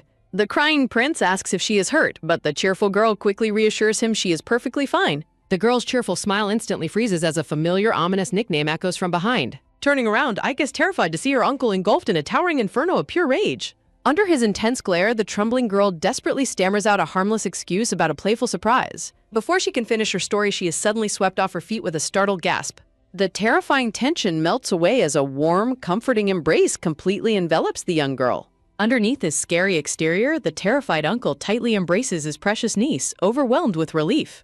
Clinging to him, the surprised girl softly whispers his name, realizing how deeply he truly cares. Releasing his hug, the stern uncle drops a massive bombshell, immediately banning Aika from the palace. Hearing the cruel decree, the heartbroken young prince desperately cries out in utter protest. The emperor tries to intervene, urging the overprotective marquis to reconsider his harsh decision. Looking utterly defeated, the young prince solemnly promises that no further danger will ever befall her. Ignoring all protests, Castle carries Aika away as she loudly invites the prince to visit her home instead. Left alone, the young prince clenches his fist, making a silent, powerful vow to protect her. Citing his resolve, the marquis suddenly halts as a strangely powerful energy emanates from the young boy. The marquis stares in absolute shock, sensing an incredibly divine mystical aura radiating from the young prince. Softening his stance, the thoughtful marquis begrudgingly agrees to consider the prince's future visits. Instantly brightened by the sudden hope, the cute young prince waves a cheerful goodbye. Breathing a heavy sigh of relief, Aika quietly apologizes for keeping the true magical encounter a secret.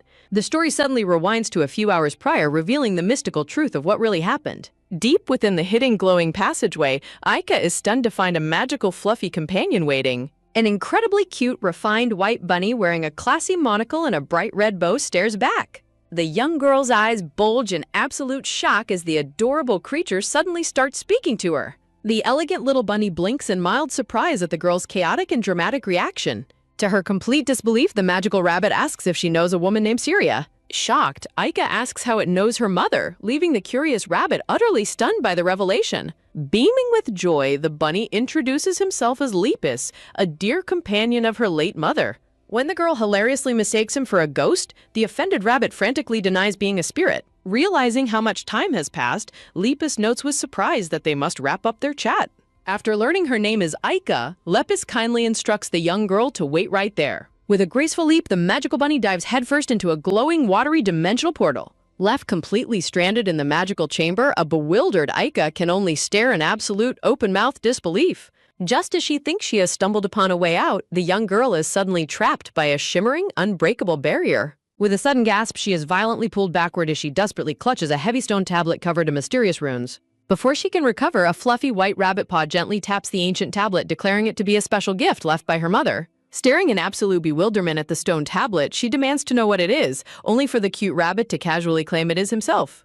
Unconvinced, she squints at the cold, hard stone with a look of pure skepticism, questioning how a fluffy bunny could possibly be a block of rock. Shifting back in time, the memory reveals a beautiful red-haired woman holding the sacred stone tablet with a warm, gentle smile. The classy white rabbit explains her mother was a seeker, leaving her completely baffled by the unfamiliar legendary title. A heavy sadness fills her eyes as she softly reveals the tragic news that her mother has recently passed away. Hearing of her death, the elegant rabbit looks down in quiet sorrow, finally understanding the true weight of her mother's cryptic last words. The rabbit gently explains her mother's prophetic promise that a precious, chosen successor would one day arrive, though he never expected her to be so young.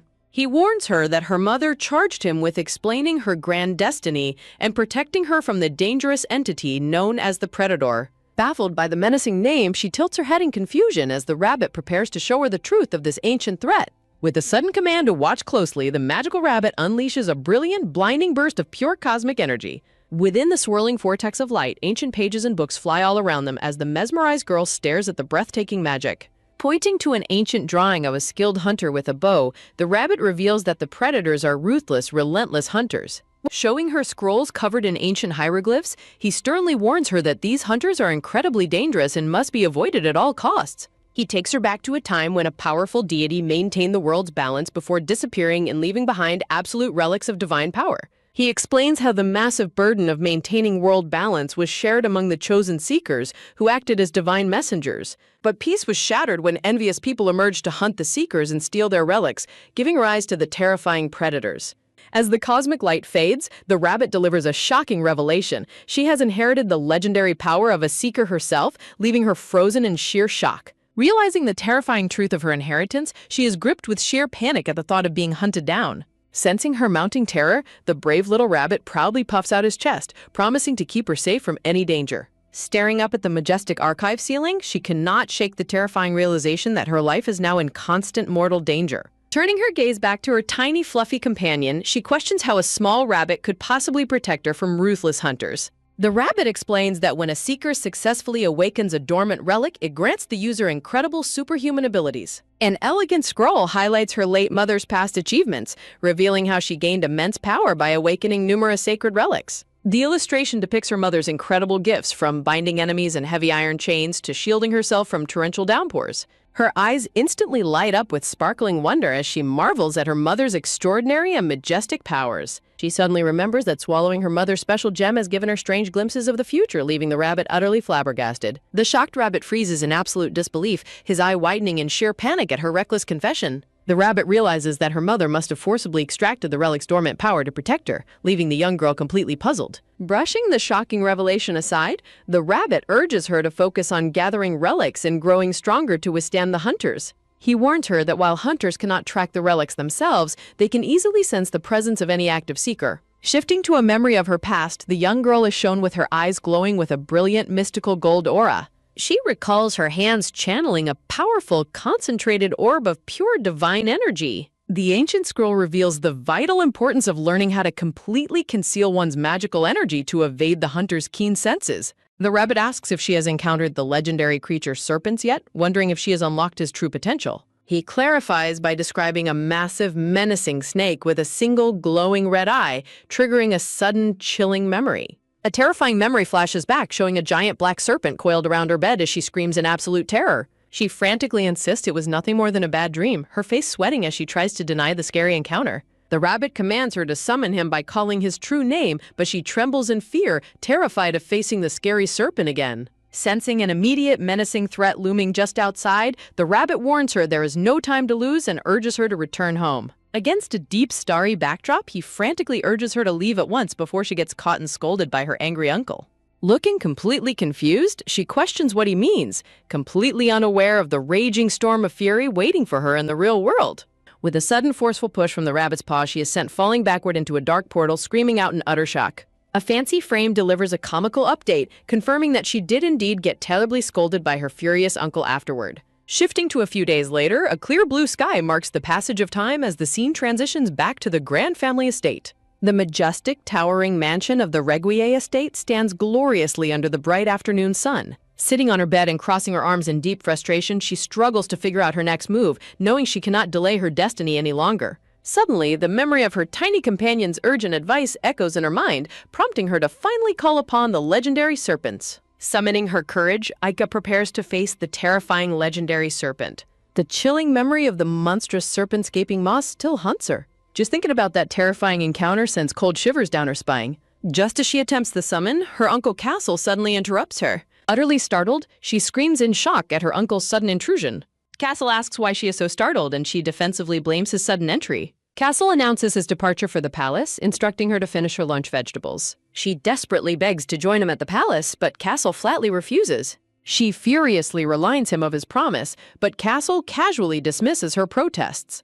Castle firmly crushes her hopes of visiting the palace, leaving her soaking in frustration. She grows anxious that she will never see the emperor or her young prince Ruspe again. Lost in deep thought, she desperately wonders how to handle this dilemma. The scene shifts abruptly to the royal palace where discussions are underway. Castle adamantly refuses to let Aika visit, citing the danger she faced previously. The emperor tries to persuade Castle, urging him to respect her mother's serious final wishes. Castle remains silent, carefully weighing the emperor's compelling argument. The emperor notes that Castle must have a plan, which Castle confidently confirms. A mysterious document with a complex magical crest is presented for review. The emperor realizes this clever plan will allow Aika to safely access the archives. Castle expresses deep concern over the political backlash from jealous nobles. The emperor reassures him, promising to handle all preparations and invite them officially. Back at the estate, Aika sits on her bed in deep silence. Confirmed that her uncle has left, she resolutely decides to try again. She takes a deep breath and begins to utter the sacred name. With all her might, she yells the name of the legendary beast. She blinks in confusion as nothing immediately happens around her. She panics and looks around, baffled by the complete lack of response. A cold droplet of water suddenly splashes onto her shoulder, signaling trouble. A torrential downpour abruptly begins to flood the area. Completely drenched, Aika looks up in sheer panic as the water rises. Submerged underwater, she desperately struggles to breathe as the pressure builds. Sinking deep underwater, she desperately wonders if calling serpents caused this terrifying nightmare. The massive serpent stares down coldly as she demands an answer. The towering black beast coils itself through the flooded bedroom chamber. Gasping for air, she suddenly finds herself back on dry land. Instead of a monster, a tiny, adorable snake asks if she cove. She stands completely frozen, dumbfounded by the tiny creature's cute appearance. She is deeply confused, trying to reconcile the terrifying monster with this cute baby snake.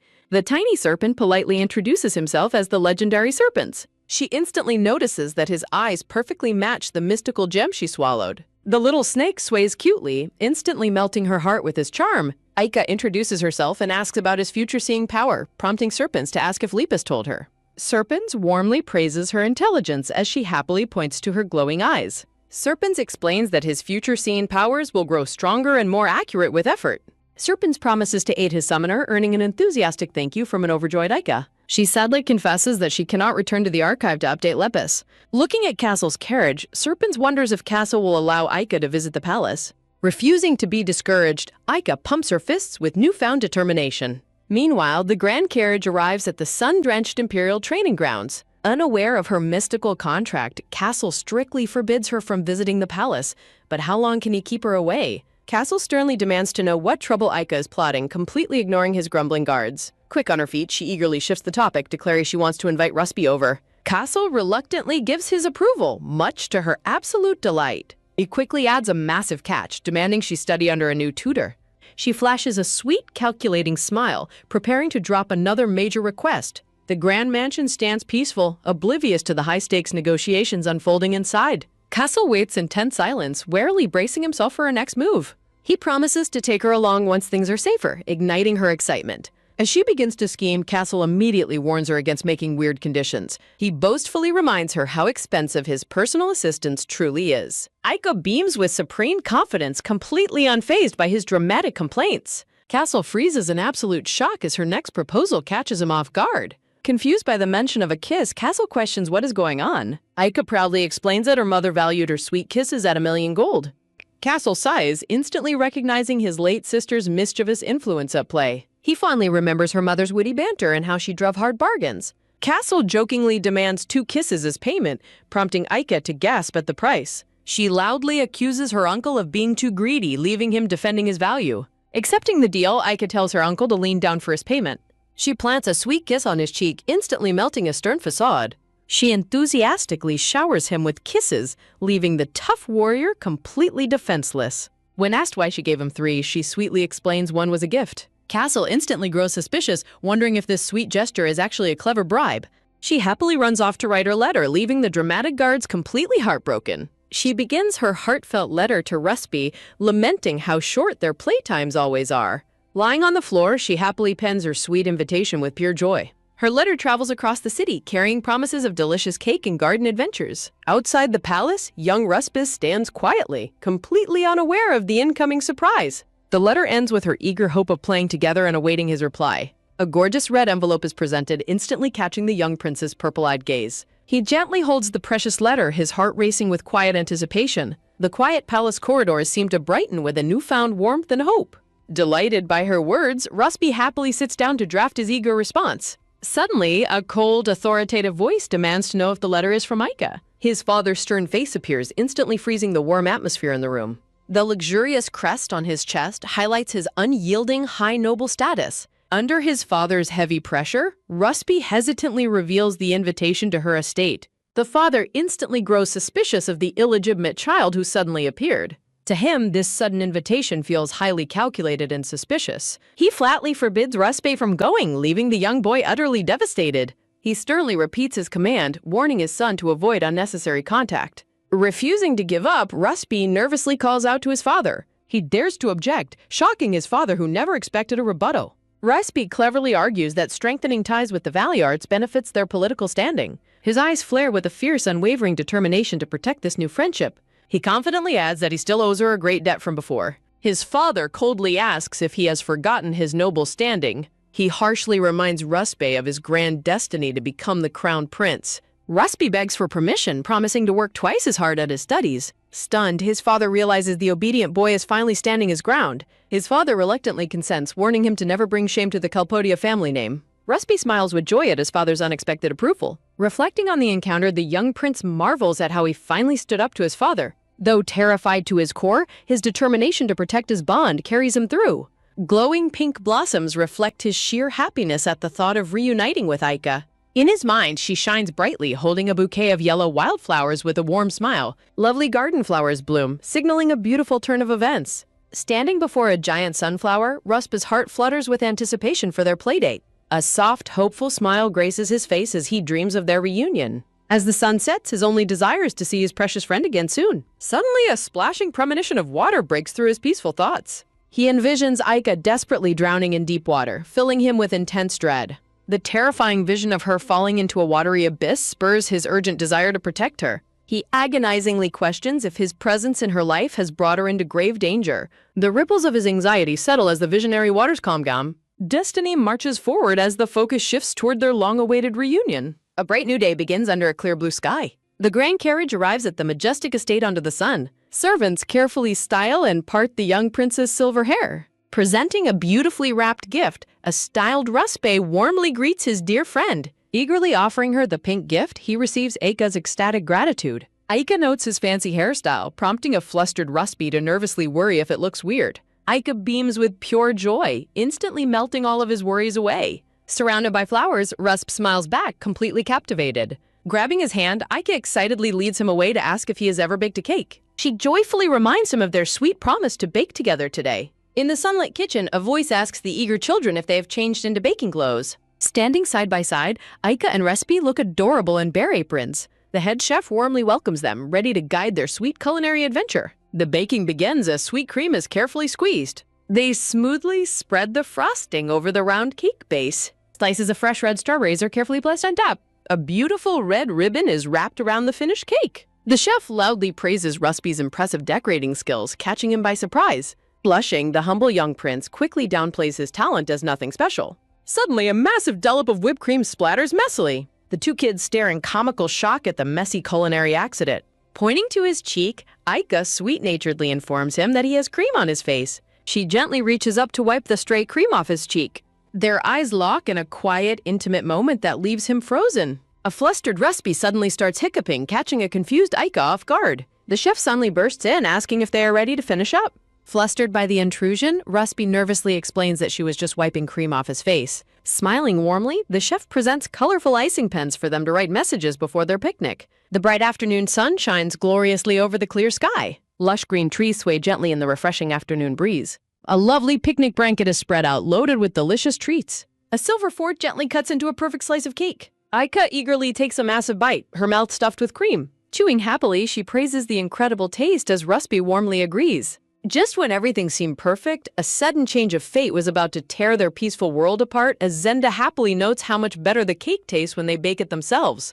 Zenda excuses herself to fetch more drinks, while Aika bids her a quick return and Ruspi politely offers his gratitude. Once they are alone, Aika eagerly asks Ruspi if he wants to see something incredibly pretty, instantly capturing his curiosity. She proudly presents a cute yellow pouch that her mother lovingly made just for her. Aika explains that she keeps all of her most important belongings and sweet candies safely tucked inside. Smiling brightly, she happily shares a piece of candy with Ruspi, who accepts the sweet gesture with a grateful smile. Pointing toward the distance, Aika suggests playing near the lake, prompting Rusp to warn her against getting too close. Suddenly, a massive dark bird with glowing red eyes swoops down from the branches. Aika gasps in sheer shock as the wild creature strikes without warning. She screams in panic as the bird flies away with her precious bear pouch clutched in its talons.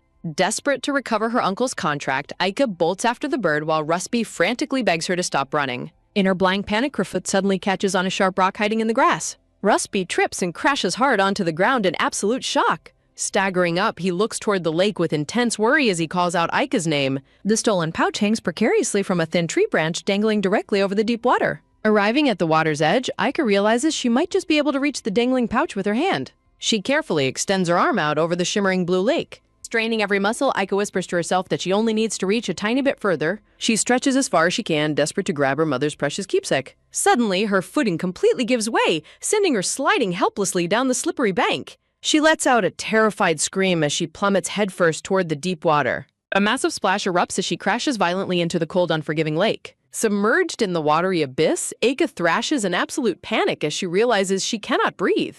Sinking deeper into the darkness, her fading thoughts desperately cry out for her mother and her uncle. From the surface, a brilliant light cuts through the dark water as she silently calls out Ruspi's name. Suddenly, a warm, protective, magical energy envelops her, miraculously allowing her to breathe underwater. The sunny afternoon sky sparkles above the water as a mysterious force begins to take hold. Looking up in sheer disbelief, Aika realizes Ruspa is using his incredible levitation magic to lift her out of the deep lake.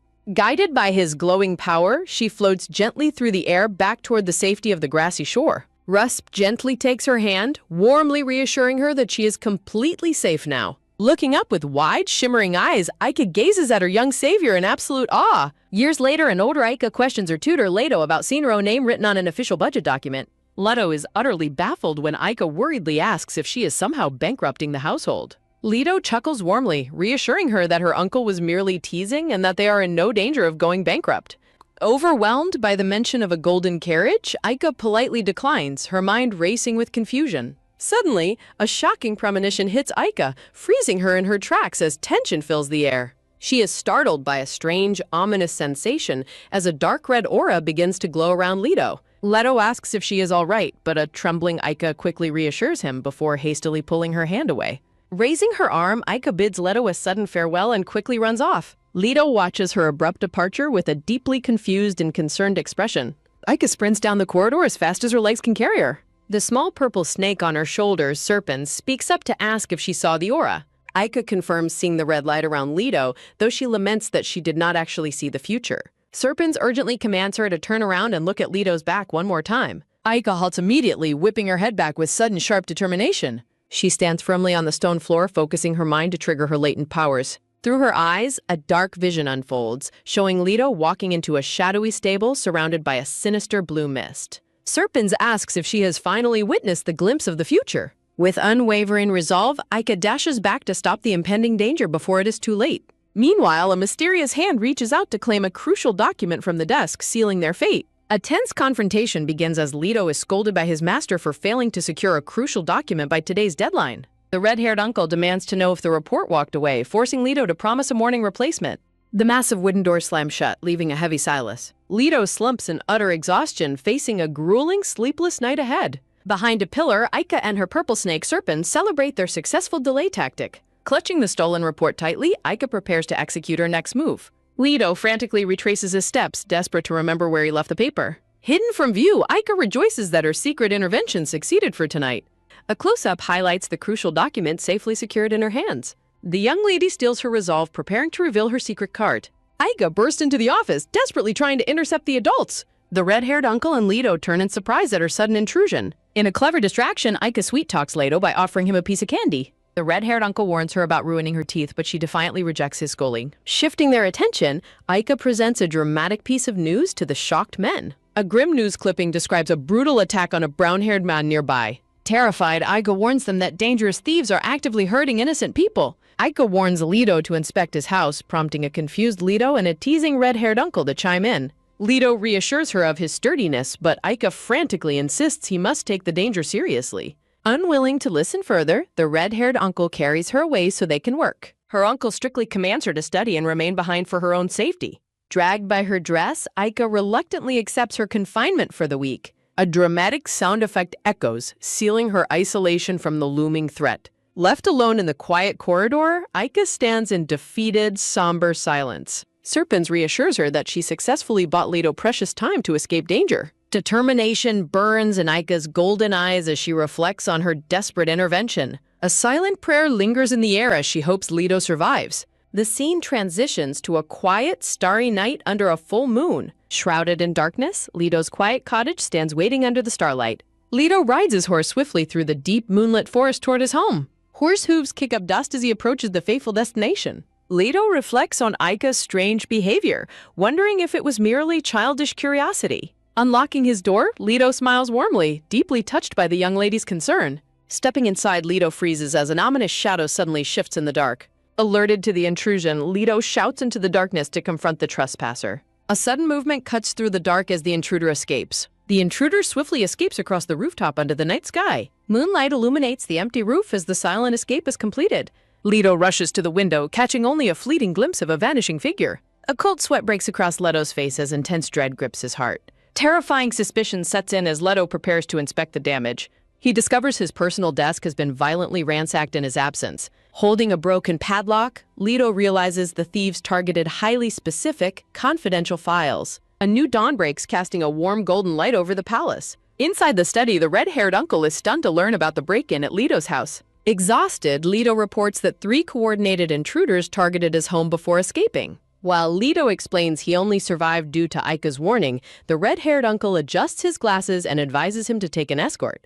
The red-haired uncle scoffs at Leto's past refusal of an escort while Leto warmly departs. Left entirely alone, the red-haired uncle sits in tense, calculating silence. Opening his drawer, he reveals a newspaper clipping, exposing a darker conspiracy. A shocking conspiracy starts to unfold as the red-haired Uncle Castle discovers chilling details in Aika's homemade collage. He notices how she meticulously altered words, transforming a simple thief into 3 dangerous assailants. The changes continue to reveal themselves, showing how she swapped hair colors and victims' genders. Castle stares in sheer disbelief as the final pieces of her bizarre corrections fall into place. He realizes that Aika's corrections perfectly predict the actual attack on Leto's house. A heavy calculating silence fills the room as he ponders the terrifying truth. Castle throws the papers aside, stubbornly dismissing the impossible idea that the child can predict the future. Meanwhile, Aika stands in the starlight, her glowing golden eyes concealing a power beyond comprehension. A new dawn breaks, casting a warm golden light over the magnificent palace. Aika beams with pure joy as her beloved grandfather arrives, distracting her from Cassell's cold gaze. Her doting grandfather embraces her warmly, expressing his absolute affection for his favorite little princess. Castle immediately cuts in, strictly commanding the young girl to focus on her upcoming lessons. He explains that her previous language tutor was unavailable, meaning she has a new teacher starting today. Defeated by the academic pressure, Aika can only sigh and reluctantly accept her fate. Her grandfather quickly tries to comfort her, eagerly offering to take her on a fun toy shopping spree. Aika excitedly requests to visit the Imperial Palace, which instantly puts Castle on high alert. Realizing her dangerous slip-up, she frantically backtracks, demanding a golden carriage instead to ease the tension. She quickly explains she only wants a tiny toy carriage, desperately hiding her secret plans from Castle. Her grandfather holds her close as he announces that her new language tutor has just arrived. Confident footsteps echo through the hallway, signaling the arrival of an intriguing new player. Aika turns around in curiosity to face the mysterious guest. A cold, overly polite greeting echoes from the shadows, instantly raising her suspicion. A wavy-haired man bows elegantly, introducing himself as Belfoy Logis, her new language instructor. The scene shifts momentarily as the fateful first lesson is set to begin. A tense atmosphere settles over the study room as the tutor prepares his materials. Logis formally announces his role, taking charge of Aika's education in place of her former teacher. Smiling warmly, Logis questions if the young lady can already understand a bit of the language. Aika proudly raises her hand, prompting Logis to ask her to write down whatever words she knows. She begins writing on the paper, listing the names of her mother Syria and her grandfather Elod. She adds her uncle Castle's name to the list with steady determination. Absorbed in her task, Aika writes diligently while the tutor keeps a watchful eye on her. Suddenly, a wave of shock hits Aika as she realizes she made a massive blunder. Trembling, she asks Logis how to spell Ruspi's name, hoping she hasn't raised any suspicions. Smiling pleasantly, Logis steps forward to check her progress on the paper. He swiftly snatches the paper away, ignoring her desperate protest that she wasn't finished. Logis reviews the list, dryly noting that her father apparently lacked any talent for teaching. Deeply offended by the comment, Aika demands to know why he is bringing up her mother. Her purple snake serpent hisses in absolute fury, ready to attack the insolent tutor. Tensions rise in the silent classroom as Logis stands before the board holding her paper. Fortunately, the maid enters the room with a smile, asking Aika if she enjoyed her first lesson. The maid suggests ending the lesson for Aika's snack time, which Logis politely accepts. Logis bids her a pleasant farewell, but Aika can only stare back with cold suspicion. Eating her cupcake, Aika listens as Serpens questions why she didn't speak up against the tutor. Serpens fumes with anger, expressing intense fury over how the tutor dared to speak of Syria. Aika simply smiles brightly, choosing to focus on her delicious treat for now. As night falls, a bright full moon rises high into the silent starry sky. The grand palace stands under the cover of darkness, harboring deep family secrets. A framed portrait of her late mother, Syria, hangs quietly on the wall. Her grandfather gazes at the portrait, reflecting on how Syria's quiet nature always concealed massive trouble. He remembers the terrifying day she suddenly vanished, only to return with a blood-covered infant in her arms. This family's darkest, blood-stained secret is finally dragged into the light. The blood-spattered, red-haired mother Syria suddenly reappears after vanishing, holding a baby and offering a chillingly calm greeting to her father. Stunned to his core, the yellow-eyed lord stares at his long-lost daughter, barely believing she has returned. Demanding answers, her father desperately questions where she has been hiding for 2 years and who the baby is. A hollow, bitter laugh echoes through the silent chamber, slicing through the tense confrontation. Tears well up in the red-haired woman's golden eyes as she softly apologizes to her father. Recalling her refusal to explain, the grieving grandfather rests his head in deep sorrow. He bitterly scolds his departed daughter's memory for leaving him behind to mourn. Holding a drawing tightly, he vows to protect his beloved granddaughter Aika at any cost. The simple, heartwarming crayon drawing showcases Aika's deep love for her grandfather. A sudden click breaks his painful memories, pulling him back to the present. Aika opens the door, peering into the study with wide, glowing golden eyes. Her grandfather immediately brightens up, urging Aika to sleep so they can play tomorrow. Aika revealed she has a specific destination in mind, prompting his enthusiastic agreement. Grasping her hands, the little girl enthusiastically requests to visit the Grand Imperial Palace. His smile falters in sheer panic as he nervously tries to deflect her dangerous request. He recalls Castle's strict warning never to give in if Aika asks for the palace. He frantically suggests visiting a rare library instead, hoping to satisfy her endless curiosity safely. The young lady frowns slightly, calculating her next emotional move to convince him. Aika softly appeals to his heart by mentioning wanting to find her late mother's traces. Deeply moved by her sentimental plea, the old man struggles to maintain his resolve. He asks if she wants to go that badly, and her shining eyes give him the perfect answer. They seal a secret pinky promise to keep this Imperial Library trip hidden from Castle. Swings her feet in joyful anticipation of the secret adventure. Zenda nervously styles Aika's hair while warning her of Castle's inevitable fury. Aika energetically jumps down, fully prepared for her highly classified mission. Beaming with joy, the young lady happily bids farewell as she sets off. Zenda suddenly stops her, insisting she must carry an essential item for her journey. Aika freezes in absolute shock as she is handed an unexpected item. Sunlight bathes the majestic palace garden as the secret mission officially begins. The magnificent Imperial Palace stands bathed in golden sunlight under a clear sky. To her dismay, she is forced to wear her Uncle Castle's heavy gold name tag. Serpents mockingly calls the massive gold plaque blinding, much to Aika's sheer annoyance. Standing in his formal imperial regalia, the grandfather strictly commands an attendant to hand over the key. He kneels down to hand Aika the key while coughing to cover up some imperial business. With a sweet kiss to his cheek, Aika happily promises to meet him later. Overwhelmed by absolute adoration, his golden eye instantly transforms into a heart. The attendants struggle to drag the weeping, protesting grandfather away while Aika waves cheerfully. Safely inside the vast library, Zenda sternly warns her not to wander off. Serpents smirk silently, knowing they're about to execute their secret plan. Aika dashes down the high bookshelf, sensing a mysterious energy nearby. Zenda gazes after her, quietly remarking that ancient relics always call to one another. Aika's feet come to a sudden halt right before a hidden compartment.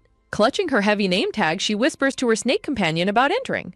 She turns to find Zenda sporting an incredibly intense, watchful smile. Aika laughs nervously under the maid's unwavering and highly suspicious gaze. Sweating bullets, Aika desperately whispers to Serpents about how to lose their watchful guardian.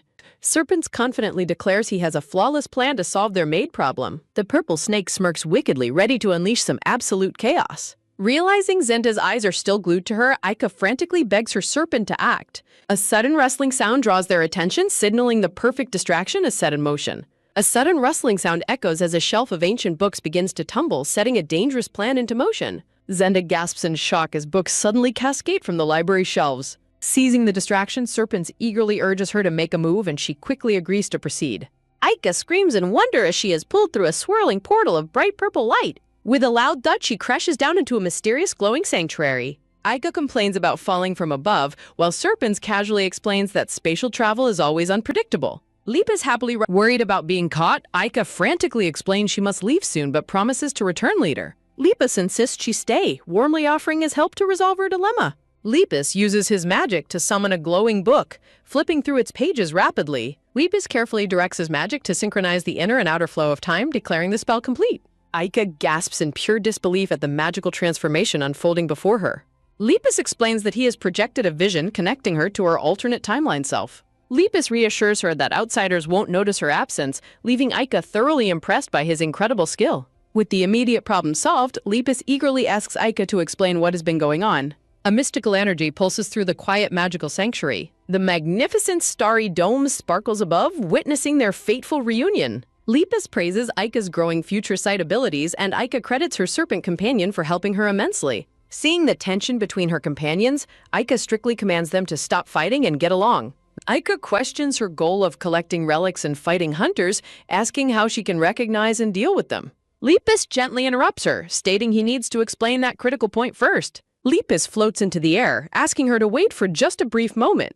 Presenting an ancient book, Lepus explains it details the hunters and notes that her seeker's ability will allow her to read it. Staring at the cover, Aika reads the word predator in utter surprise. The magical book describes predators as lawless plunderers who instinctively track the powerful aura of relics. A dark, menacing figure stalks silently in search of sacred ancient artifacts. The text warns that once a relic is found, a sudden, full-body chill indicates a predator is already nearby. Aika ponders the meaning of the chill, recalling her mother's warning about how her senses focus when a hunter is near. A sudden realization strikes Aika, freezing her to her very core. She recalls shivering violently in Castle's arms, realizing she had brushed off her body's natural warnings. A terrifying realization dawns on her as she pieces together the clues from her past. Shivering violently, Aika recalls hearing the strange old man's voice somewhere in her past. When Aika reveals she has experienced that chill before, Lepus gasps in sheer alarm. Terrified by her revelation, Lepus mutters that this threat has arrived far too soon. Lepus tries to calm her, noting that Serpent's presence will help her sense danger, prompting the snake to fiercely vow protection. A chiming grandfather clock interrupts their conversation, signaling their time is running out. Lepus urges her to return before the projection falters, and Aika reluctantly prepares to leave. As Aika runs off, Lepus suddenly calls out to deliver one final crucial piece of information. The white rabbit tilts his head in utter bewilderment. Aika stares in surprise as her purple serpent lets out a highly suspicious gasp. Annoyed by the sudden bickering, Serpents demand silence while Aika demands to know what is going on. Lepus exposes that the snake's real voice is much lower and less annoying, leaving the flustered serpent frantically defending itself. Turning to her companion, Aika asks Serpents if the rabbit's claim is actually true. Blushing deeply, the purple snake sheepishly mumbles that he wasn't trying to hide his true voice. Serpents admits he adopted a softer voice to avoid scaring Aika when they first met. Aika gasps in sheer amazement at her companion's sweet, protective gesture. Overwhelmed with emotion, Aika asks if he truly changed his entire voice just for her sake. Clasping her hands over her heart, Aika is deeply moved by the snake's secret kindness. Grasping her pet warmly, Aika excitedly declares that his real voice is actually super cool. Lepus smiles softly, finally accepting the snake's loyalty as they prepare for the dangerous battles ahead. The quiet, magically charged atmosphere of the Grand Library sets the stage for a tense return. Crawling on the floor, Aika hopes she can slip away before her uncle discovers her absence. Suddenly, her eyes widen in absolute shock as she looks up. Her heart drops as her red-haired Uncle Castle stands before her, arms crossed and staring right down at her. Castle mockingly welcomes his niece and questions why she is here instead of being safely at home. He sternly calls her full name, Aika de Valiart, and reminds her of his strict warnings as she desperately tries to play dumb. Castle's golden eyes narrow menacingly as he darkens the mood, asking if he needs to help her remember. Terrified of whatever punishment awaits, Aika frantically waves her hands, begging for mercy. In one swift movement, Castle grabs the collar of her dress, hoisting her up effortlessly. Aika screams in despair as Castle drags her away, while the spiritual figures of her grandfather and maid can only offer silent apologies. Promotional title card for Chapter 23 of I Live with My Villain Uncle, showing Aika, Castle, and magical companions. In one swift movement, Castle grabs her dress, hoisting her up effortlessly despite her startled gasp. Aika screams in despair as Castle drags her away while her grandfather and maid can only look on with apologetic smiles. The scene shifts as a royal carriage speeds through the moonlit forest at night. Sitting inside the carriage, Aika is baffled by the tense and heavy silence filling the carriage. She nervously glances at Castle, who remains completely silent, prompting her to wonder how to break the ice. Unable to bear the oppressive silence, Aika facepalms and desperately begs her uncle to say something. Slowly, she gathers her courage and softly calls out to her uncle. A colorful flower-adorned prompt appears, posing the burning question of whether her uncle is mad. Desperate to defuse the situation, Aika decides to cheer her uncle up by acting as cute as possible. Castle sighs in exasperation, wondering if she actually calls this talking. A system notification declares her cute act super effective as Castle's anger begins to subside. The carriage continues its journey as Castle lets out a long, weary sigh. Castle gently pats her head, sighing as he asks what he is going to do with her. Sensing the shift in the atmosphere, Aika joyfully realizes her uncle is finally no longer angry. Feeling relieved, Aika giggles happily, which puzzles her uncle as he questions her sudden joy. Inside the carriage, Aika asks why he returned so early, while Castle explains he heard rumors of her wandering around. Castle looks at her with a gentle gaze, asking if she was actually good while he was away. Aika sweetly explains that while she loved being with her grandfather, she missed her uncle much more. Overwhelmed by her sheer cuteness, Castle blushes and looks away, wishing he could express his true feelings. Aika brightens up and asks for his formal forgiveness, but Castle teasingly refuses to give a straight answer. As the carriage arrives back at the estate, Aika happily remarks how glad she is that he returned early. The next morning, Aika stealthily runs into Castle's lavish bedroom as he sleeps peacefully under the covers. With a joyous shout, Aika dives onto the bed, waking her uncle up with a sudden morning greeting.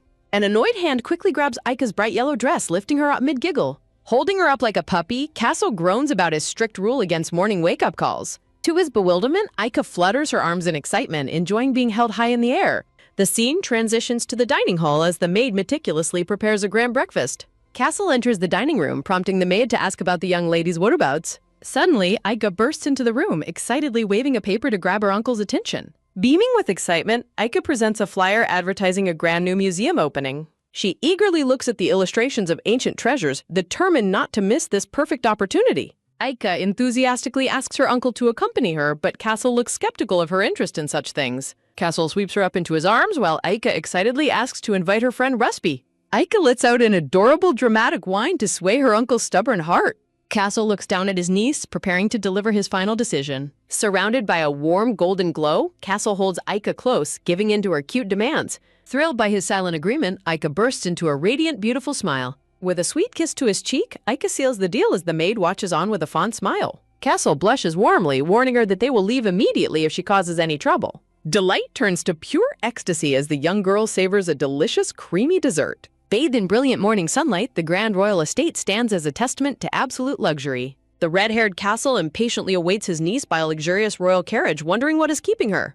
Desperate to meet her friend, the young girl urges them to hurry while Castle watches her suspiciously. Castle notices her tense behavior and demands to know why she is dressed so defensively. Shaking her head frantically in denial, she leaves her uncle completely baffled by her bizarre movements. The mystery traces back 30 minutes earlier, where the maid discovers a loose tooth in the girl's mouth. Terrified of being teased as a toothless child, she begs the maid to keep her loose tooth a secret. Despite the maid's gentle reassurance, the girl's vivid imagination paints a terrifying picture of her uncle mocking her. Back in the carriage, she hides her mouth in sheer panic while her uncle senses something is amiss. Shifting to their destination, the magnificent museum dome gleams under a flawless blue sky. Bursting out of the carriage with pure excitement, she leaps toward her grand new adventure. Her uncle calls out a stern warning, reminding his energetic niece not to wander too far. Suddenly, a familiar voice calls her name, causing her to halt in surprise. Standing before her is a charming silver-haired boy dressed in a smart outfit with suspenders. With a warm and gentle smile, the young boy greets her affectionately. Overjoyed, she eagerly grabs his hands and compliments his handsome new look. Flattered by her praise, the silver-haired boy immediately counters with a heartwarming compliment of his own. Blushing deeply from his sweet words, she beams with adorable happiness. Nearby, the boy's brown-haired escort formally greets Castle, who acknowledges their shared duties with a sigh. Eager to begin their grand investigation, she gently places a plaid detective cap on his head. He smiles warmly, completely ready to join her playful detective game. Together, they finish adjusting their matching outfits, signaling the official start of their quest. Dressed as adorable detectives, the children declare their investigation open, leaving the adults completely bewildered. A brief, quiet interlude settles over the grand estate as their mysterious mission begins. The scene shifts through the grand, sunlit archways of the magnificent museum. The silver-haired boy adjusts his cap, looking back with a look of pure adoration. Turning with bright, curious yellow eyes, she prepares to search for hidden treasures. As the children play happily, Castle watches them with a flat, utterly unimpressed expression. Hand in hand, the young detectives eagerly wander deeper into the massive museum halls. Elegant ancient artifacts and golden relics line the luxurious display cases. The museum's pristine collection of jewels glimmers under the soft light.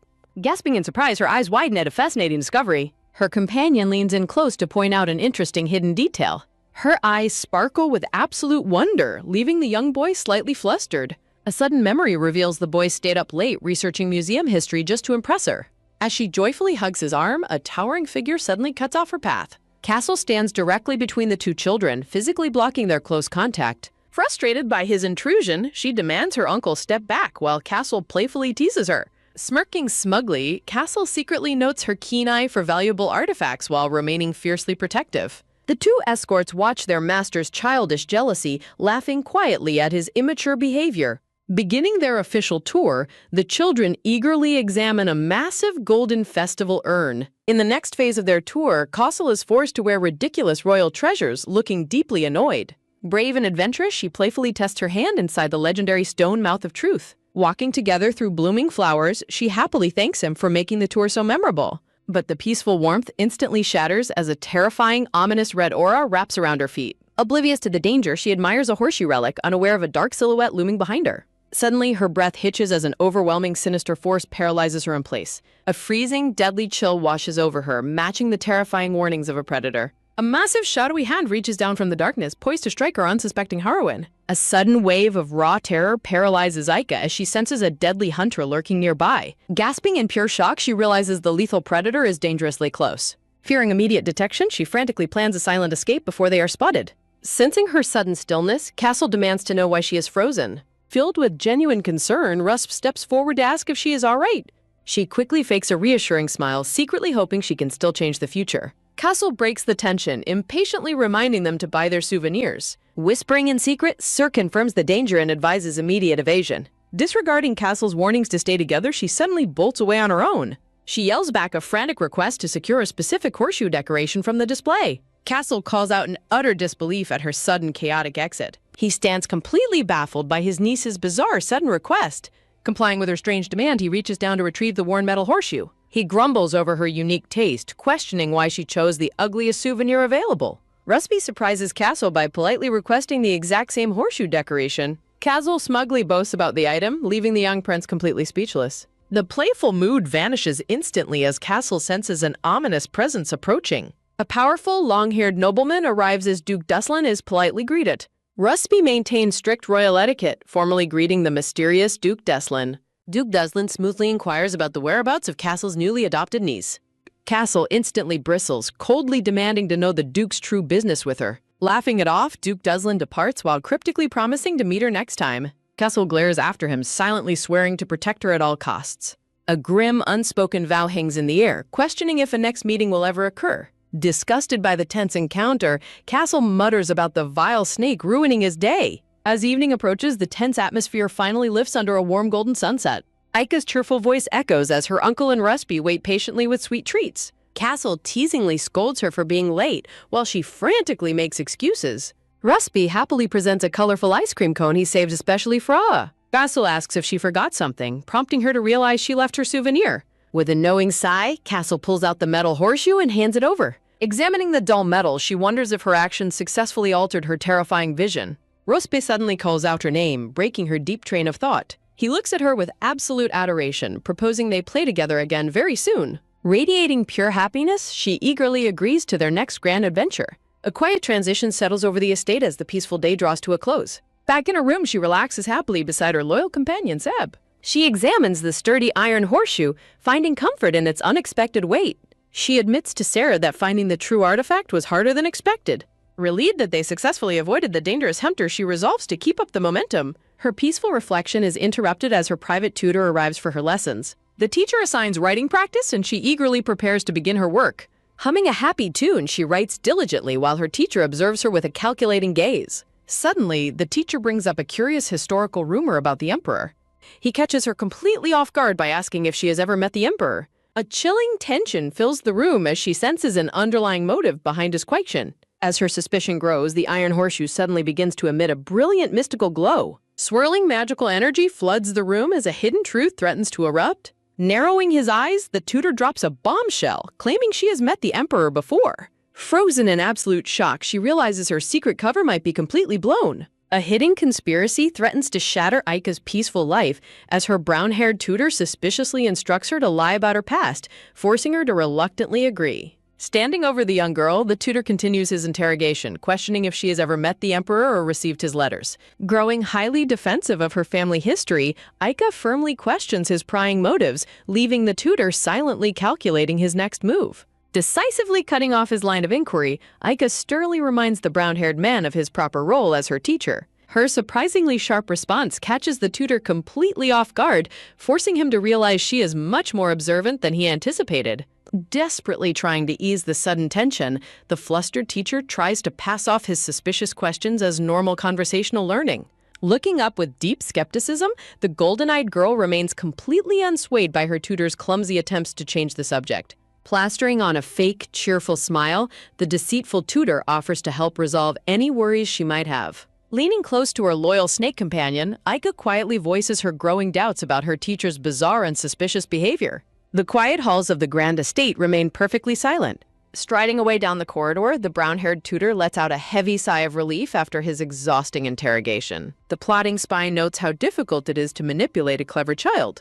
Wearing a dark and sinister smirk, the deceitful tutor boasts that his true motives remain completely hidden from the young girl. A terrifying hooded figure looms in the shadows, scheming to expose Aika as the emperor's illegitimate child to gain royal favor. The sinister plot thickens as the enemy prepares their next move. Night falls over the grand estate, calling Aika to rest. Furious over the blatant threat, her dark purple snake companion warns Aika to stay on high guard around the strange teacher. Smiling warmly, the gentle girl comforts her overly anxious protector, though her companion refuses to let his guard down. A majestic glowing white horse suddenly echoes through the starry cavus. Gasping in surprise, the golden-eyed girl suddenly reacts to a strange sound. Scrambling across the bed, Aika frantically asks Sir if he also heard the mysterious noise echoing nearby. Believing her uncle has returned, she eagerly tries to find the source of the sound while Sir remains skeptical. Disappointed but tired, Aika reluctantly agrees to lie down and rest as her purple companion gently coaxes her back to sleep. Soft blooming blue flowers sway gently under the peaceful moonlight. Drifting off into a deep slumber, the young girl finally rests. In the realm of dreams, the majestic glowing horse runs wild across a starry sky, calling out for her uncle. Suddenly, Aika's golden eyes snap wide open in absolute shock. Bolting upright in her bed, a sudden realization strikes her. A mystical, unseen force suddenly shudders through the silent room. Deep inside the bedside drawer, the golden iron horseshoe begins to emit a brilliant, blinding light. Frantically shaking her companion awake, Aika urges Sarah to look at the incredible phenomenon unfolding right before them. Popping his head out of his pink sleeping cap, the startled snake gasps in shock at the brilliant magic. Bathed in the warm, radiant glow, Aika stares at her legendary souvenir in absolute wonder. Leaning over the bed to inspect the glowing relic, Aika asks Sarah if she can wake up the sleeping artifact. As she cradles the heavy metal horseshoe in her hands, the brilliant magical light suddenly vanishes into thin air. Determined to wake the magical artifact, Aika plans a secret trip to the library, wondering if her protective uncle will allow it. Wearing a determined expression, the purple snake encourages her, eager to see the mysterious treasure awaken. Suddenly, a startling sound from behind causes the young girl to freeze in sheer panic. Standing tall in the dark doorway, her red-haired Uncle Castle demands to know why his niece is still awake. Looming over her bed, Castle questions her late-night activities while Aika nervously tries to find an excuse. Sweeping her up into his arms, the protective uncle playfully lectures his niece about the dangers of staying up past her bedtime. "I'm just a language model and can't help with that." Silently staring down at his niece, Castle studies her face with an unusually intense, discerning gaze. Just looking back up at him with wide golden eyes, Aika curiously asks why he is staring so intensely. Grabbing his shirt with both hands, the clever girl decides to seize the moment and begs her uncle for a favor. Castle is left completely stunned when Aika suddenly demands to visit the imperial palace, leaving her shocked by his quick deduction. Gently teasing his niece, Castle explains that her constant prying about the palace made her true desires incredibly obvious. Clinging tightly to his neck, the determined girl begs her uncle to take her to the royal grounds. Giving in to her adorable pleading, Castle smiles and offers to show her a secret before she goes to sleep. Leading her deeper into the estate, a massive bookshelf swings open to reveal a hidden secret passage. Whispers of danger fade as her uncle carries her deep into a hidden underground chamber. Castle cryptically promises that the basement now holds something incredible. His heavy footsteps echo down the dimly lit stone stairs. Aika gasps as a sudden magical light catches her eye. Her golden eyes widen in absolute amazement at the unfolding sight. A massive glowing blue pillar radiates ancient and powerful magic. The subterranean chamber reveals a breathtaking sanctuary of glowing pools. Aika eagerly asks if this is a secret base, prompting Castle to explain it is actually a portable teleportation artifact linked directly to the library. Castle reveals he will no longer stop her from visiting the imperial palace. Castle shoots her an intense look while Aika reacts with sheepish confusion. A vision of the emperor appears, explaining the device is a joint protective gift. Aika is stunned to realize the emperor himself prepared this artifact. Castle casually downplays his intense effort in constructing the secret device. A tiny hand reaches out toward the glowing blue monument. Overjoyed, Aika wraps her arms around Castle, declaring her absolute love. Aika promises to be completely obedient as Castle holds her close. Staring ahead with intense determination, Castle decides this is for the best. A gentle, rare smile graces the protective uncle's face. Bright sunlight pierces through green leaves as the scene shifts. The narrative flashes back to a crucial meeting a few days prior. The majestic golden towers of the imperial palace gleam under the sun. Seated on his golden throne, the emperor grimly notes that someone is targeting Aika. Castle sits on the opposing sofa, somberly confirming the growing threat. They recalled a suspicious carriage accident that put Syria in danger. A dark vision depicts the violent sword attack on the Valiard estate. The emperor grimly notes the sudden fatal accident of her private tutor. The emperor explains his desperate plan to install the teleportation artifact for her safety. The emperor directly asks Castle for his thoughts on the defensive measure. Back in the present, the glowing pillar hums with intense energy. Aika excitedly asks if they can use it immediately, and Castle confirms. Castle delays the lesson until tomorrow, leaving a pouting Aika disappointed. The magical light of the subterranean chamber fades as night deepens. The next day, Castle instructs Aika on how to activate a button. A massive glowing magic circle erupts around them with swirling runes. Castle confirms the teleportation worked perfectly as they arrive at their destination. Aika gasps in sheer bewilderment at her sudden new surroundings. The black-haired emperor stands before her, warmly welcoming Aika back. A lavish tower of glistening tarts and sweets sparkles before her. Aika stares at the incredible dessert feast in starry-eyed wonder. Aika cheers with gratitude while the emperor happily encourages her to feast. The golden-eyed girl joyfully takes a massive bite of a sweet cookie. She suddenly panics, realizing one of her teeth is extremely loose. Noticing her sudden pause, the emperor asks why she stopped eating. Aika nervously covers her mouth while the emperor watches with concern. Tears welling in her eyes, Aika whimpers about a taste of blood. The emperor reacts in absolute horror, imagining the worst has happened. Panicking, the emperor demands an imperial doctor while Aika frantically protests. The emperor worries the cookie was poisoned, but Aika tries to explain. Crying, Aika reveals she simply lost a loose baby tooth. The emperor is left utterly dumbfounded, unaware that darker threats still loom. A royal secret is suddenly exposed in the most unexpected way. The emperor warmly reassures a frantic Aika that her lost baby tooth is just a natural milestone. Handing her a clean handkerchief, the emperor calmly instructs her to staunch the bleeding while he summons Castle. Terrified of her protective uncle finding out, the little girl gasps in absolute panic. Standing before the giant dessert table, Aika desperately begs the emperor to keep her secret, leaving the ruler deeply perplexed. Clutching her fist with fiery determination, the golden-eyed girl vows to hide all evidence before her uncle can investigate. Panicking, Aika suddenly leaps off her ornate chair, ignoring the startled emperor's calls to wait. Standing on her tiptoes, the clever girl forces her lost tooth into the emperor's hand, demanding his absolute silence. Outside, the breathtaking sunset signals that their royal visit has finally come to an end. Castle politely declines a carriage escort, deciding to personally walk his beloved niece through the beautiful palace grounds. Leaning from the carriage window, Aika bids the emperor a polite and incredibly hasty farewell. Watching her run off, Castle wonders why his normally enthusiastic niece is suddenly in such a frantic hurry to leave. The emperor merely chuckles to himself, faithfully keeping the young girl's secret safe from her suspicious guardian. Turning to Castle, the emperor mysteriously announces that he has a special gift to deliver. Handing over a golden pouch, the emperor leaves Castle highly skeptical of the secret he is hiding. The horse-drawn carriage moves swiftly down the stone streets under the fading golden sunlight. Sitting across from her intensely observant uncle, a sweating Aika makes incredibly awkward small talk to deflect suspicion. The heavy carriage wheels roll through the grand metal gates of the Valier estate. Bolting from the carriage, Aika ignores Castle's reminders about changing her clothes and writing her letters. Though Aika shouts a hasty confirmation, Castle narrows his eyes, sensing that something is deeply amiss. A heavy sense of suspicion lingers as Castle notes that her reactions have been unusually sluggish. Moonlight streams through the bedroom window as night falls over the grand estate.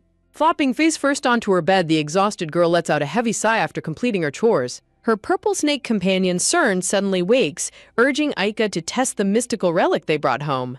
Sarah reminds her of the secret names she discovered within the Imperial archives. Creeping over to her desk, Aika quietly slides open her drawer to retrieve the heavy iron horseshoe. Clutching the ancient artifact in her notes, the golden-eyed girl prepares to cast the awakening spell. Squeezing her eyes shut, Aika confidently shouts the first incantation into the silent room.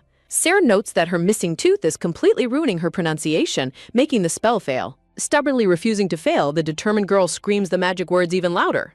Despite her vocal efforts, the purple snake observes that the cold metal artifact remains completely lifeless. Suddenly, a massive shockwave of brilliant white and gold magic erupts from the dormant relic.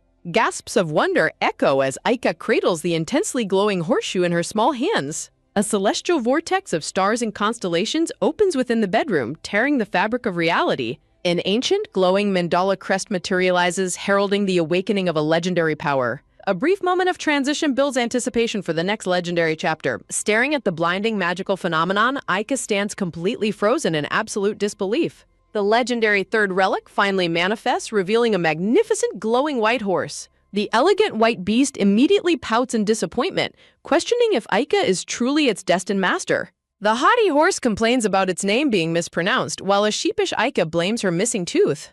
Softening its tone, the majestic horse smiles and thanks her for finally breaking its long slumber. Suddenly, the horse grabs Aika by her clothes, playfully offering to repay her with a ride. With a swift kick, the magical beast leaps forward, ready to take flight into the night sky. A sudden gust of wind sweeps through the room as they are instantly launched into the heavens.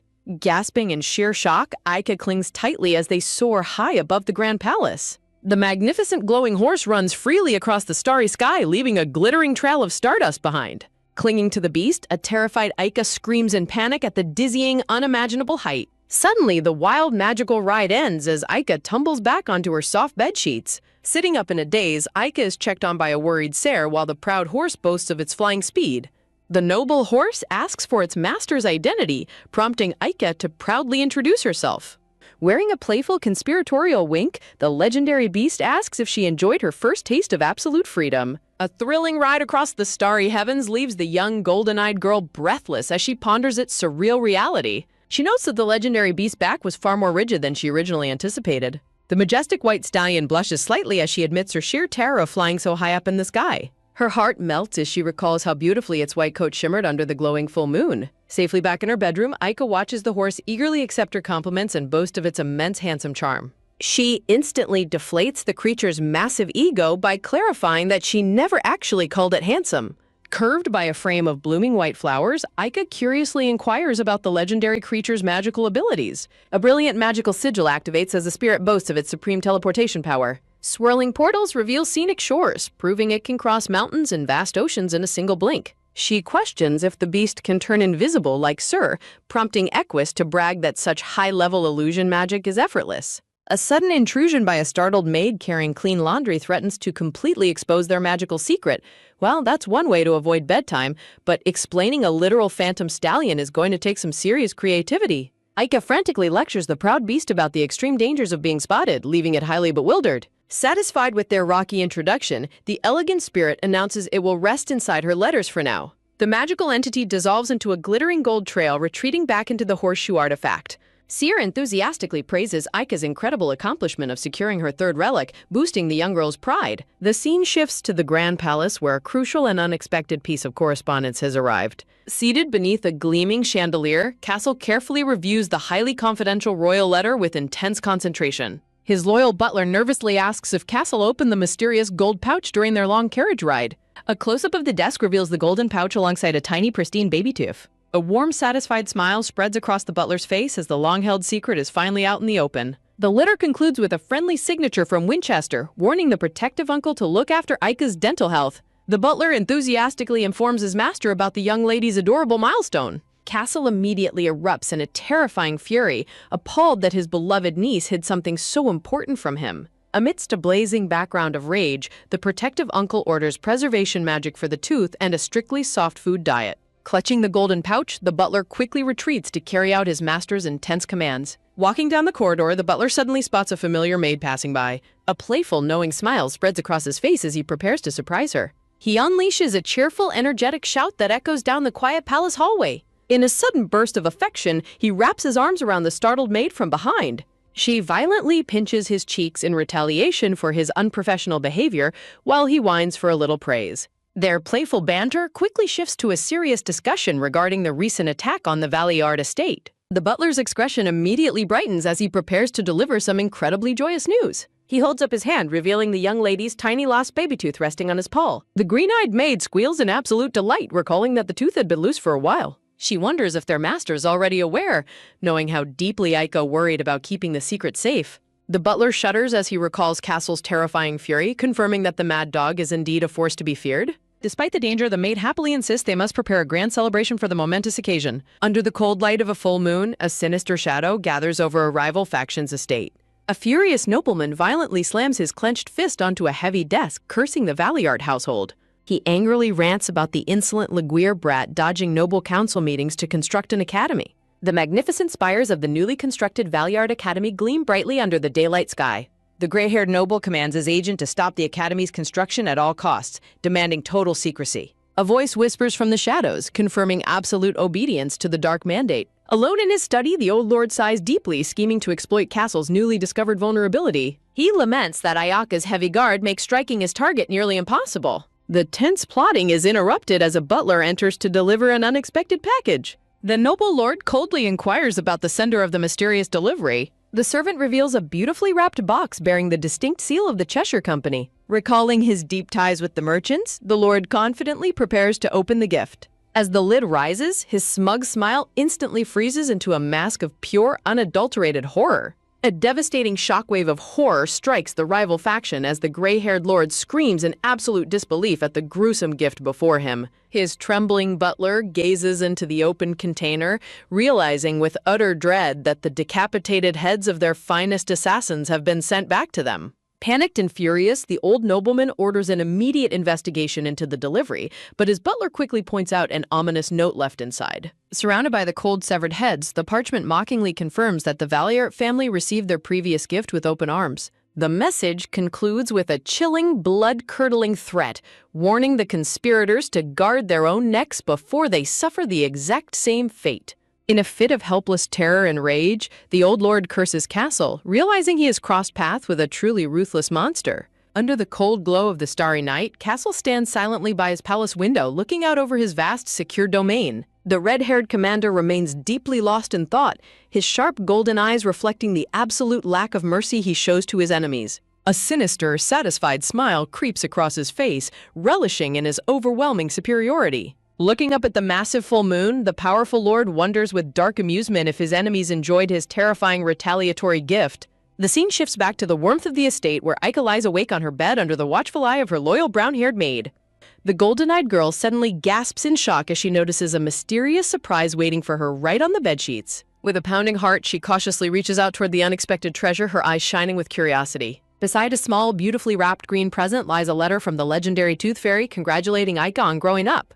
Beaming with pure joy, Aika excitedly boasts to her brown-haired maid about receiving an actual present in exchange for her lost tooth. Her braided maid giggles warmly, playing along with the adorable fairy tale to keep the young girl's spirits high. While the maid assures her that her uncle doesn't know yet, she warns Aika that her awkward pronunciation might soon give the secret away. Determined to protect her pride, the cute girl strictly commands the maid to keep this dental disaster a complete secret.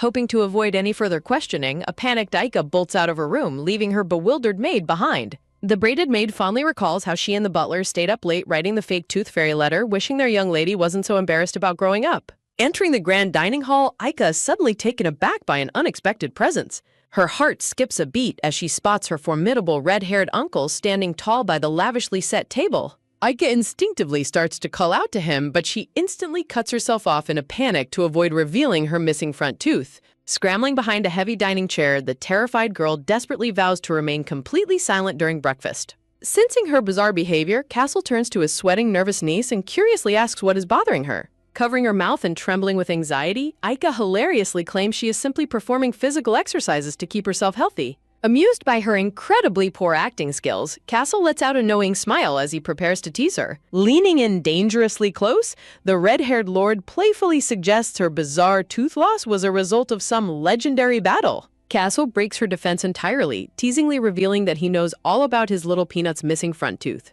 Devastated that her grand secret has been blown, Aika weeps dramatically, wondering if her uncle is secretly a mind-reading ghost. Castle chuckles and asks if the tooth came out cleanly, while a blushing, embarrassed Aika sheepishly twiddles her fingers. His terrifying aura vanishes completely, replaced by a gentle, affectionate warmth as he gazes at his adorable niece. Framed by beautiful blooming roses, the doting uncle softly asks if she suffered any pain when the tooth fell out.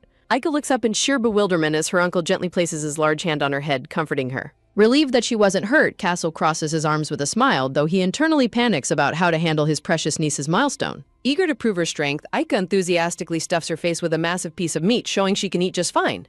Castle watches her with affectionate amusement, gently warning his hungry niece to eat slowly so she won't upset her stomach. However, his playful expression quickly fades into a deeply serious, calculating gaze. Reviewing her secret newspaper collage, Castle analyzes the incredibly specific details Aika altered, realizing her code has a deeper meaning. A sharp, intrigued smirk returns to his face as he ponders the brilliant intellect of his small niece. His mind swirls with questions, deeply wondering what dangerous secrets the mysterious young girl is struggling to hide all on her own. Later that afternoon, a soft knock echoes at the heavy wooden double doors of Aika's private chambers.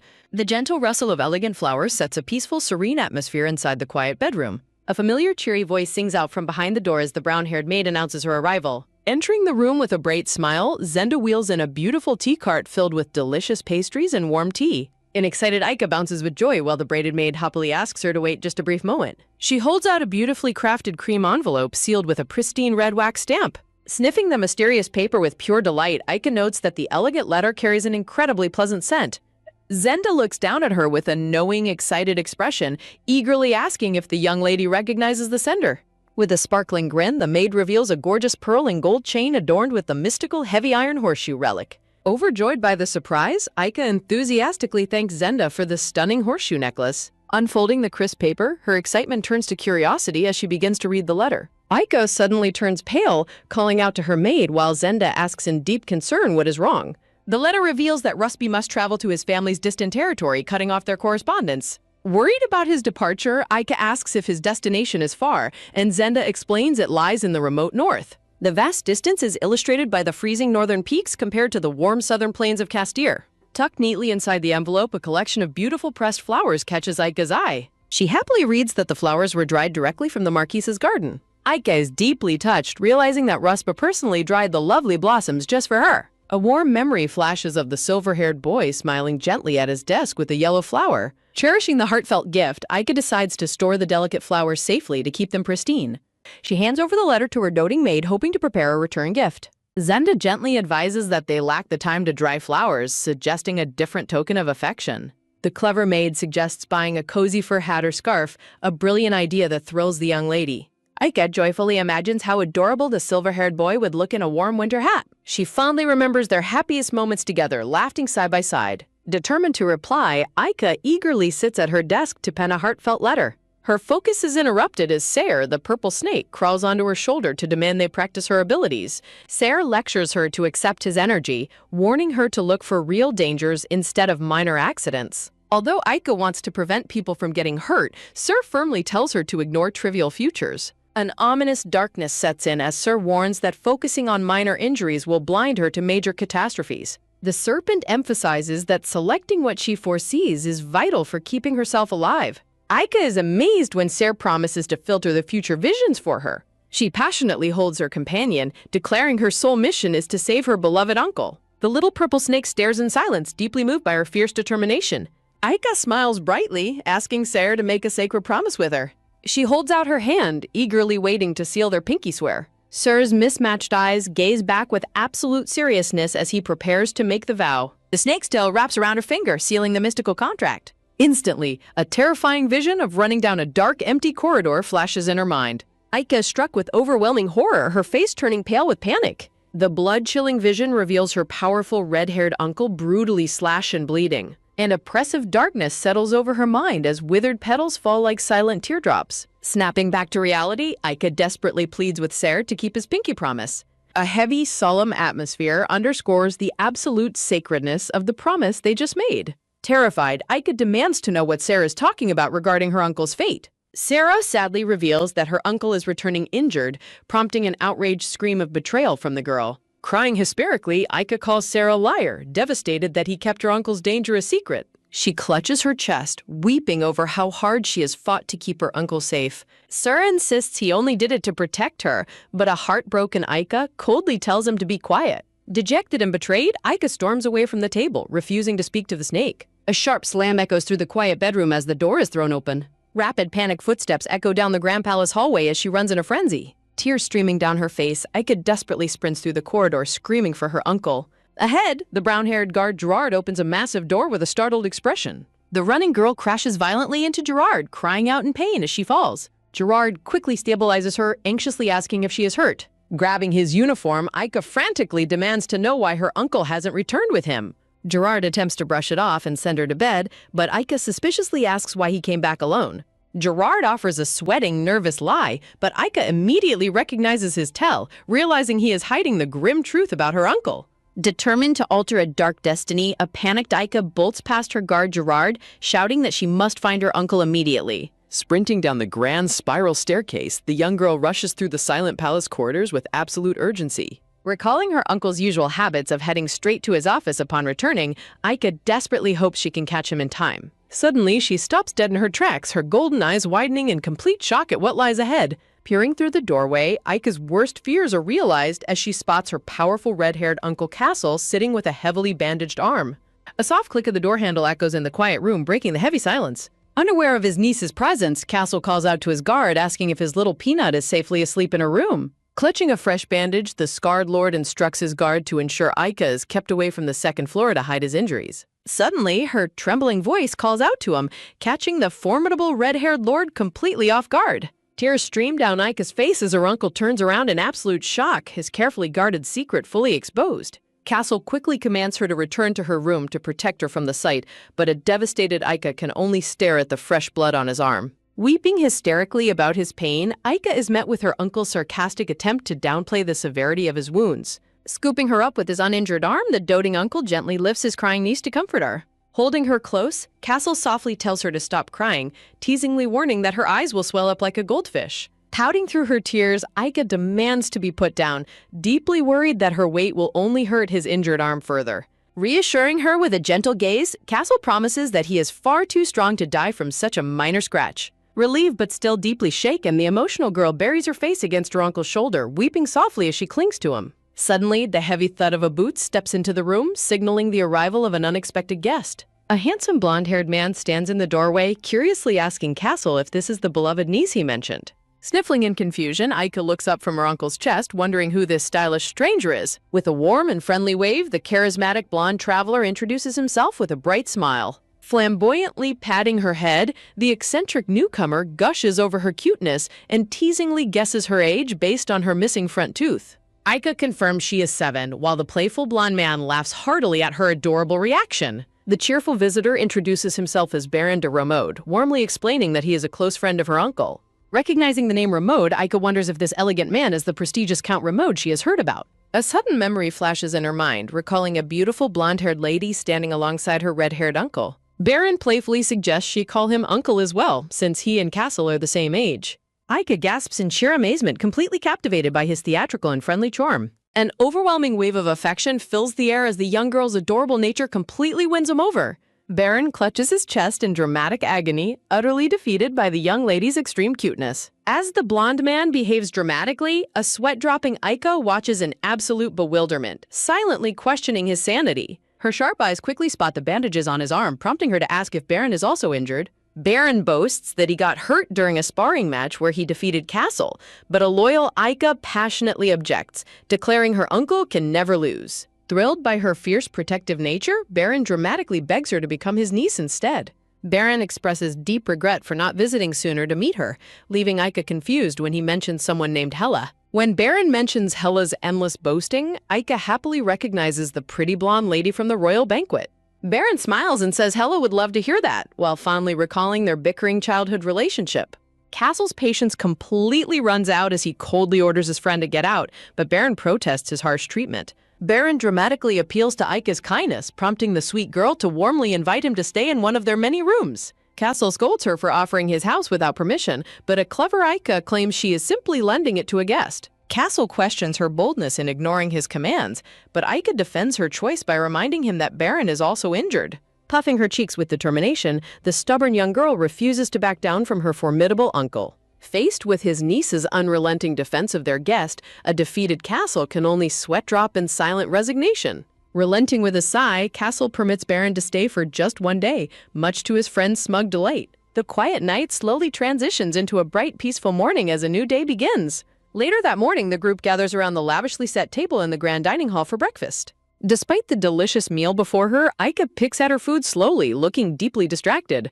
Baron notices her lack of appetite and asks if something is wrong, prompting a startled Aika to quickly claim the food is delicious. In truth, Aika is deeply worried about the purple snake Ser, who has not appeared since their fight, though her pride keeps her stubborn. Interrupting her train of thought, Castle warns her to stop spacing out and chew her food, casually announcing they are going out today. Determined to secure a brighter future, the formidable red-haired Lord Castle announces a sudden journey that changes everything. A magnificent mansion stands grandly under a clear, brilliant blue sky, signaling the start of a brand new day. A grand black carriage travels along a sun-dappled forest path toward their mysterious destination. An ecstatic Aika squeals with pure delight inside the moving carriage, unable to contain her excitement. Sitting proudly in his pristine uniform, Castle boasts about the immaculate condition of the estate they are visiting. Castle curiously questions Aika about the unusually massive bag she is carrying on her shoulders. Sweating nervously, Aika lies about bringing toys while secretly planning to collect powerful artifacts. Elegant blue butterflies flutter through the bright, peaceful sky as they arrive.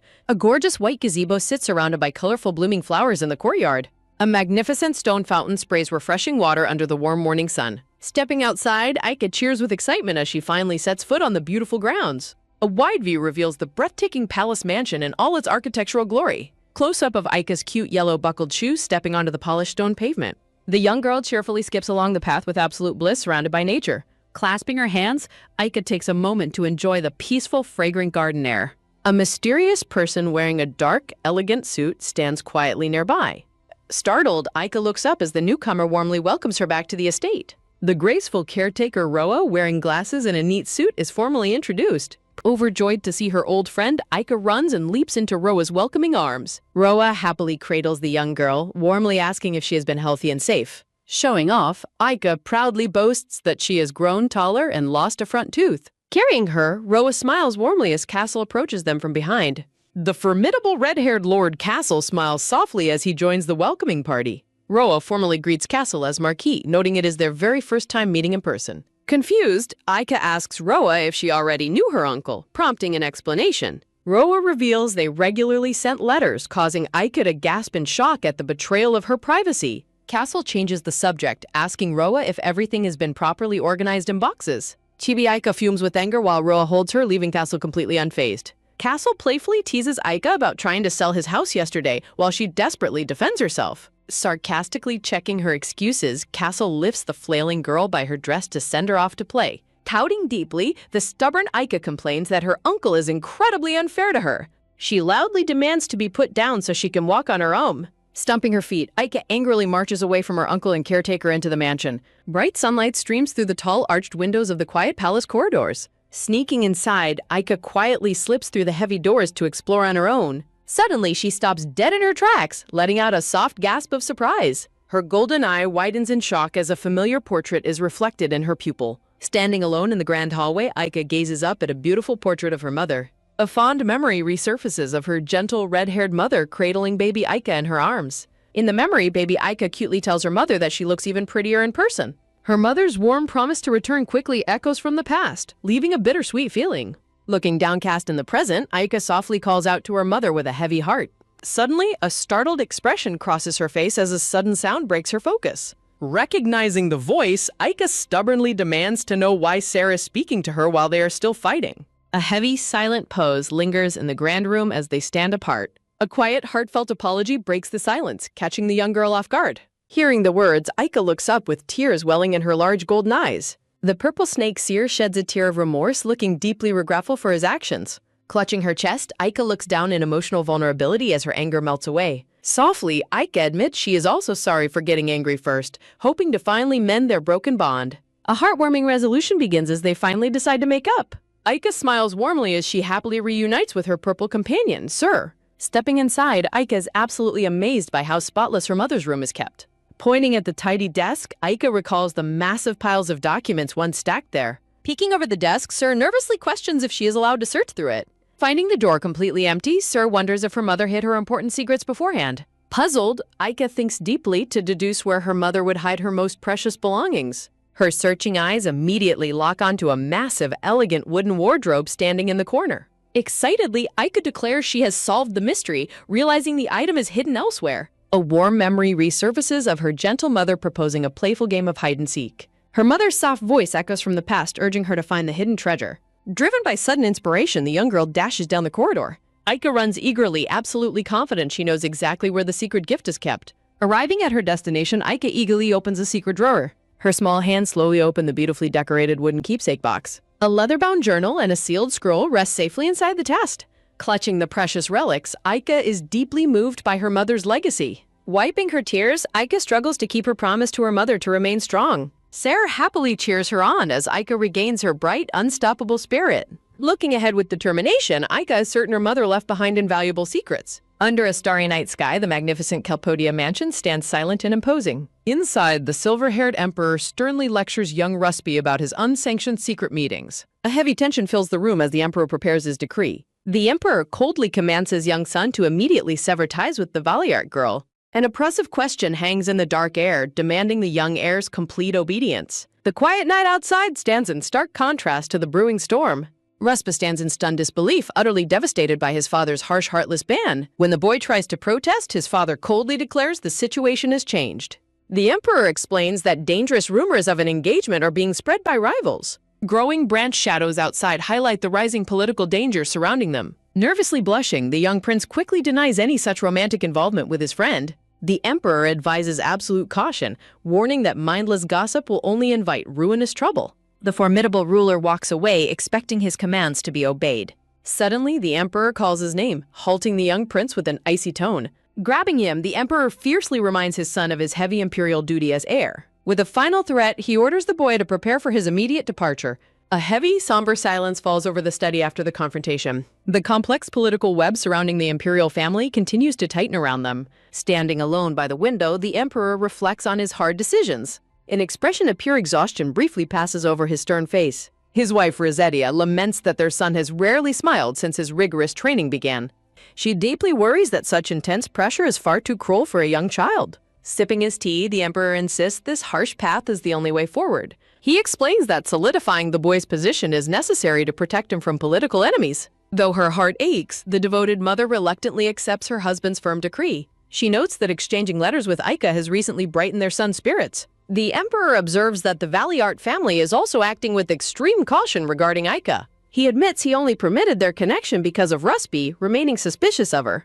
He acknowledges that while the powerful Valiart family is their greatest shield, threats remain. The emperor ominously concludes that they must wait and see how the future unfolds. Determined to shield his son from a ruthless court, the emperor vows to pave a safe path before the boy comes of age. He resolves to prepare every strategic piece on the board, leaving absolutely nothing to chance. Standing alone by the window, the stern ruler reflects on the heavy burdens of the imperial throne. Meanwhile, the focus shifts to young Prince Rusby as he holds onto a precious collection of letters. Stepping away from the grand imperial carriage, Rusby walks out into a quiet, snow-covered winter landscape. Clutching a warm letter from Aika, the young prince reads her sweet words praising the beautiful flowers he sent. The letter continues with a gentle warning from a maid named Zenda, urging him to stay warm in the freezing estate. Blushing deeply, Rusby is touched to read that she is sending him a special purple fur cloak to wear. Walking through the deep snow, the prince deeply regrets not pushing himself harder to see her before his departure. Looking up at the falling snow, a rare, tender expression crosses the young boy's usually serious face. A snow-laden tree branch against the clear sky signals the quiet passing of the winter season.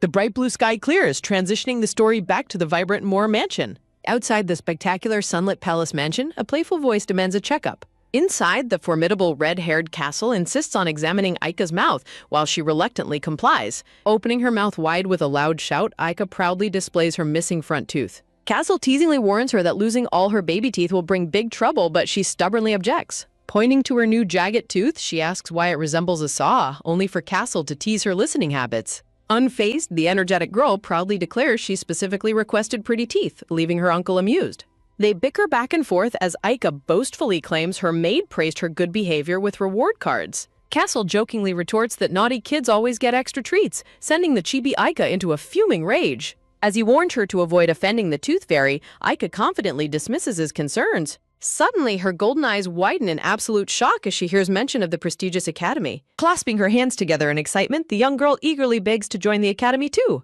She passionately plans to attend the school alongside her close friend Rusby the moment he returns. Aika beams with pure joy, while Castle playfully questions if she even asked her silver-haired friend first. Her uncle walks away while warning her not to threaten the prince, leaving Aika to stubbornly defend her intentions. In a hilarious fit of anger, Aika bites her uncle's leg, prompting him to tell her to go organize her things. Retreating to her elegant room, Aika realizes she indeed has several important belongings to sort through. Lying upside down on her bed, she curiously shows a mysterious keepsake to her loyal purple snake companion, Sir. Inspecting the ancient scroll and notes, the young girl wonders if her mother left behind a secret code.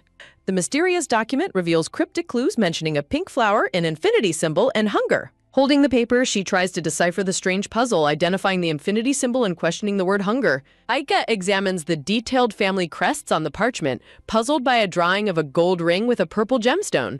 Though Sarah suggests just taking a look, she insists on following her mother's instructions to solve the first riddle. Surrounded by books and scrolls, Aika explains that these hints are exactly like the treasure hunts they used to play. A heartwarming memory resurfaces of her younger self eagerly finding a hidden chest while her mother watched over her. Confident in her extensive studies and past games, Aika resolves that she will successfully crack her mother's riddle. Looking closely at her purple snake, she tells herself to stay patient as her future sight abilities gradually strengthen.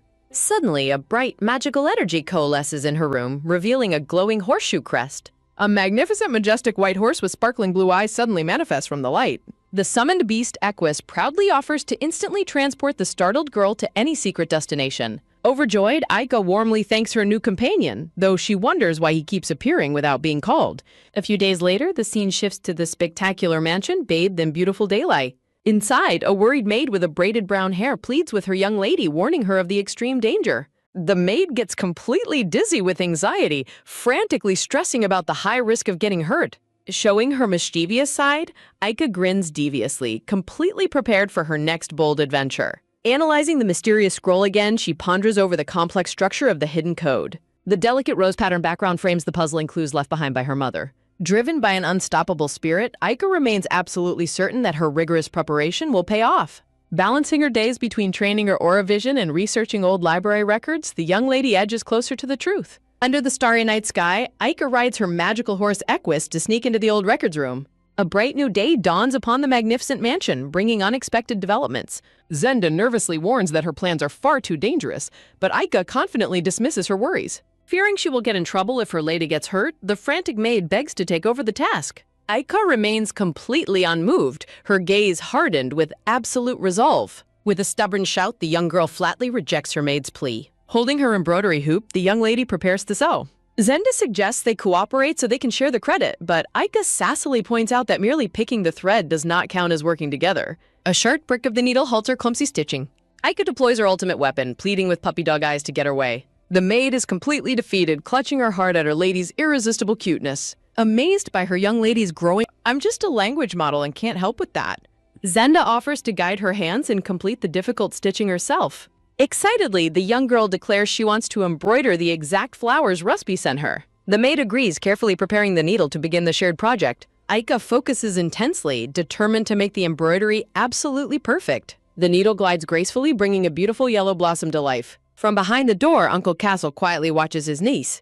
Zenda gently guides her small hands to perfect the delicate stitches. Amused by the heartwarming scene, the red-haired man quietly departs. A magical flurry of stitches rapidly transforms the plain white cloth. Thrilled by the stunning, realistic flower design, Zenda asks if they truly made it together, which Aika proudly confirms. As Zenda promises to finish the rest, she embroiders at lightning speed, leaving her lady completely speechless. Zenda presents the finished handkerchief, prompting the delighted girl to praise the blooming yellow flowers. Clutching her new masterpiece, Aika runs eagerly down the grand corridor. Planning to keep her special gift pristine, she decides to place it in a box decorated with a ribbon. Wrapping the present in cherry paper, the young girl proudly admires her perfect work. Holding the gift close, her heart swells with pure anticipation. When Aika anxiously wonders if Ruspe will like it, Zenda reassures her that he will cherish such a heartfelt gift. The sun slowly sets, casting a warm golden glow across the horizon. A magnificent horse-drawn carriage pulls up to the towering gates. Returning to his estate, Ruspe is formally welcomed back by his butler and asks for an update. A maid informs the young prince that a letter and a gift from Marquis Laguerre have just arrived. His purple eyes widen in sudden hope as he asks if the delivery is from his friend Aika. Realizing she might ask to meet, Ruspe nervously wonders how he can possibly refuse her, debating whether to speak with his father. Knowing his father will not listen, he worries about becoming a nuisance, until a shocking word catches his eye. The young prince stands frozen, completely stunned by the letter's contents. A horrifying realization grips him as he reads the word sick. A warm memory of Aika's bright, healthy smile flashes before his eyes. An overwhelming wave of panic and worry completely consumes his thoughts. Under the dark night sky, the silent mansion stands cold and quiet. Aika walks slowly down the long corridor, her head hanging low. She quietly wonders if her secret letter reached her friend safely. Sighing with deep disappointment, the young girl laments that they cannot meet for a long time. Suddenly, the maid rushes in with shocking news that Rusp has unexpectedly arrived. Aika gasps in utter disbelief as the young prince stands waiting out in the cold. The heavy iron gates stand wide open in the quiet night.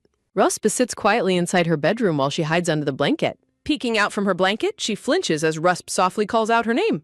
Looking deeply worried, Rusby apologizes for his sudden visit, explaining that her shocking letter made him rush over immediately. Determined to protect his dearest friend, Rusp rushes to Aika's side, demanding to know where she is hurting. Hiding under her blankets, Aika panics as she realizes her little white lie has backfired spectacularly. She mentally screams in regret, never expecting her false illness would make him rush over in a panic. When Rusby gently offers to read her a storybook, the guilty girl quickly rejects his kind gesture. Desperate to help, the worried young prince asks if there is absolutely anything else he can do. He looks down in distress, completely overwhelmed by his inability to cure his dear friend. Peeking from her sheets, Aika's heart breaks as she sees how deeply her lie is hurting him.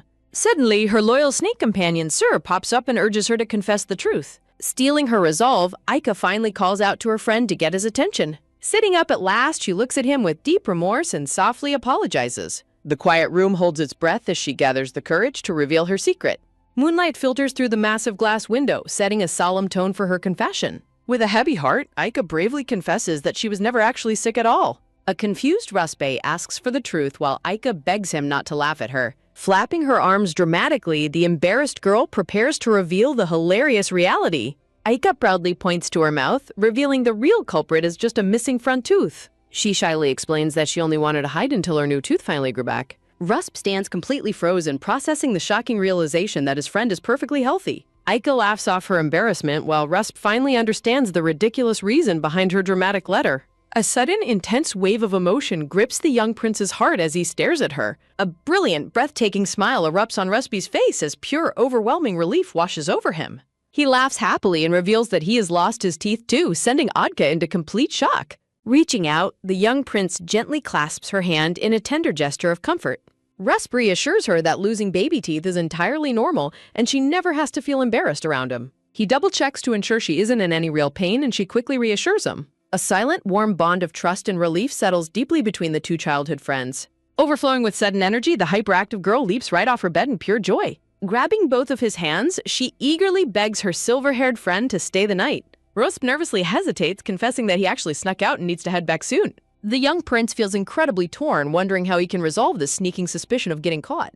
Suddenly, a booming voice shatters the peaceful moment as Uncle Castle looms over the doorway. The children gasp in absolute horror as the formidable red-haired Marquis catches them red-handed. The imposing lord stands tall, his authoritative presence filling the entire room. Castle addresses the young prince with a mocking nickname, signaling trouble is brewing. The ominous shadow of the Marquis demands a private word with the trespassing young boy. Rusby is left completely bewildered and terrified, fearing the severe consequences of his actions. The scene shifts to the magnificent mansion study under a brilliant glowing chandelier. Castle stands facing away, the sheer height difference emphasizing the immense tension between them. The red-haired man confronts the nervous boy for sneaking out of his estate without permission. Believing his punishment is imminent, Rusp immediately apologizes and offers to leave. The formidable lord remains silent, letting the heavy pressure of the room weigh on the boy. Breaking the silence, Castle unexpectedly orders the shocked prince to stay the night. The Marquis keeps his cool, unbothered expression, hiding his inner soft spot for the kids. Walking away, Castle notes that the boy's loyalty to Aika deserves a proper reward. He playfully tells him to enjoy his playdate today and prepare his excuses for tomorrow's scolding. The young prince stands absolutely speechless, stunned by the Marquis' surprising mercy. A bright, joyous smile warms his face as he passionately thanks the generous Marquis. In the grand corridor, a maid cheerfully wheels a service cart loaded with cozy supplies. Armed with pillows and matching sleepwear, the two kids prepare for an unforgettable pillow fight. As they settle into their cozy pajamas, an exciting new chapter of their friendship begins. But what dangers await them tomorrow? The room fills with warmth as Zenda checks on the cozy duo, who eagerly assure her they are perfectly comfortable. Smiling warmly, Zenda promises to leave the nightlight on while reminding them not to stay up too late. Tucking them in, the maid bids them sleep well while Aika and Ruspe cheerfully wish her a good night. A peaceful silence settles over the dimly lit bedroom as Aika stares thoughtfully at the ceiling. Lying awake under the heavy covers, the silver-haired prince looks pensive, lost in his own quiet thoughts. Reaching out to hold his hand, the black-haired girl happily whispers how much fun she had playing with him today. Looking toward the massive arched window, she softly calls out his name in the quiet room. Clasping his hand, she curiously asks what he has been up to back at his own estate. The scene shifts to his memories of the snow-covered castle during his family's grand domain inspections. Under his father's watchful eye, the young prince learned the heavy responsibilities of ruling their dangerous territory. Though it was his first time traveling so far, the young boy found the daunting journey surprisingly exciting. Smiling warmly, the young prince promises to take his dearest friend along on his next grand adventure. Suddenly, sitting up in bed, the silver-haired boy startles his friend as a crucial memory hits him. Promptly sliding out of bed, he assures her he will be back in just a single moment. Kneeling on the floor, the young prince eagerly rummages through his bag for a hidden treasure. A bright, triumphant smile lights up his face as he finally locates his special surprise. Rushing back to the bedside, the excited boy calls out her name to grab her attention. Surrounded by a beautiful floral aura, his hands gently extend a carefully wrapped gift toward her. He presents a beautiful lavender gift box adorned with a delicate white ribbon and rose. Thrilled by the sudden present, Aika gasps in delight and eagerly asks if she can open it right away. With a satisfying click, the lid of the elegant purple box is lifted to reveal its contents. Resting inside is a stunning, high-quality red plaid ribbon brooch adorned with a sparkling yellow gemstone. Holding up the sparkling accessory, she marvels at its beauty while he explains it was crafted by his family's master artisan. She curiously asks where to place it, prompting him to explain it can be attached to her neck or chest. Comically struggling with the clasp, the young girl is determined to pin the accessory to her pajamas. With a small click, she successfully attaches the stunning red brooch to her collar. Posing proudly, she eagerly asks her friend how she looks, sending him into absolute fits of joy. Smiling warmly, the silver-haired prince urges her to look deeper into the box for one more special surprise. Her eyes sparkling with curiosity, the black-haired girl eagerly reaches back into the gift box to search. Parting the soft white silk, she uncovers a beautiful braided silver bracelet featuring a teardrop purple gem. Staring at the glowing window, she gasps in pure wonder at the stunning contents of the gift box. Holding up the braided piece, Aika excitedly points out that the gemstone matches the exact shade of his eyes. He happily explains that it is a traditional tribal good luck charm meant to protect its wearer. Reaching out, the young prince gently fastens the delicate braided silver bracelet onto her small wrist. Gazing down at her sparkling new accessory, her heart swells with deep gratitude for his sweet gesture. She enthusiastically promises to wear it forever, while he happily vows to cherish her handmade yellow handkerchief. Though they both want to keep playing, they reluctantly agree to sleep before the maid catches them. Snuggled beneath the heavy blanket, the two friends finally settle down as the quiet night deepens. Unable to hold back her curiosity, Aika whispers to ask if he practiced any magic during his time away. Looking up at the ceiling, she wonders if her friend will grow up to become a powerful, cloaked wizard. A heavy silence falls as Ruspe stares blankly, his expressive eyes suddenly turning solemn. Turning his head away, the silver-haired prince quietly confesses that he still does not know his path. Sensing his sudden sadness, Aika wonders if she overstepped or if his strict family forbids his magical dreams. Her long dark hair spills across the pillow as she shifts closer to him in the dark. A close-up of his glowing purple eye captures the silent weight of his unresolved family expectations. Rusp turns to face her, his cheeks flushing pink as she suddenly closes the distance between them. Placing a gentle hand over his heart, the caring girl softly reassures him of her unwavering support. He looks up in utter astonishment, completely moved by the pure warmth of her comforting words. She promises to stand by his side and cheer for his happiness no matter what path he chooses. Staring into her eyes, he wonders if she will truly stay by him, leaving us eager for tomorrow's dawn. Flashing a brilliant, heartwarming smile, Aika promises to always stand by her silver-haired friend's side. Wide-eyed and completely speechless, the young prince stares back in absolute awe at her fierce loyalty. A joyous, radiant smile breaks across Ruspe's face as he enthusiastically accepts her heartwarming vow. Snuggled beneath the cozy blankets, the happy girl declares it is finally time for them to sleep. Blushing softly, the silver-haired prince nervously asks if he can hold her hand as they drift off.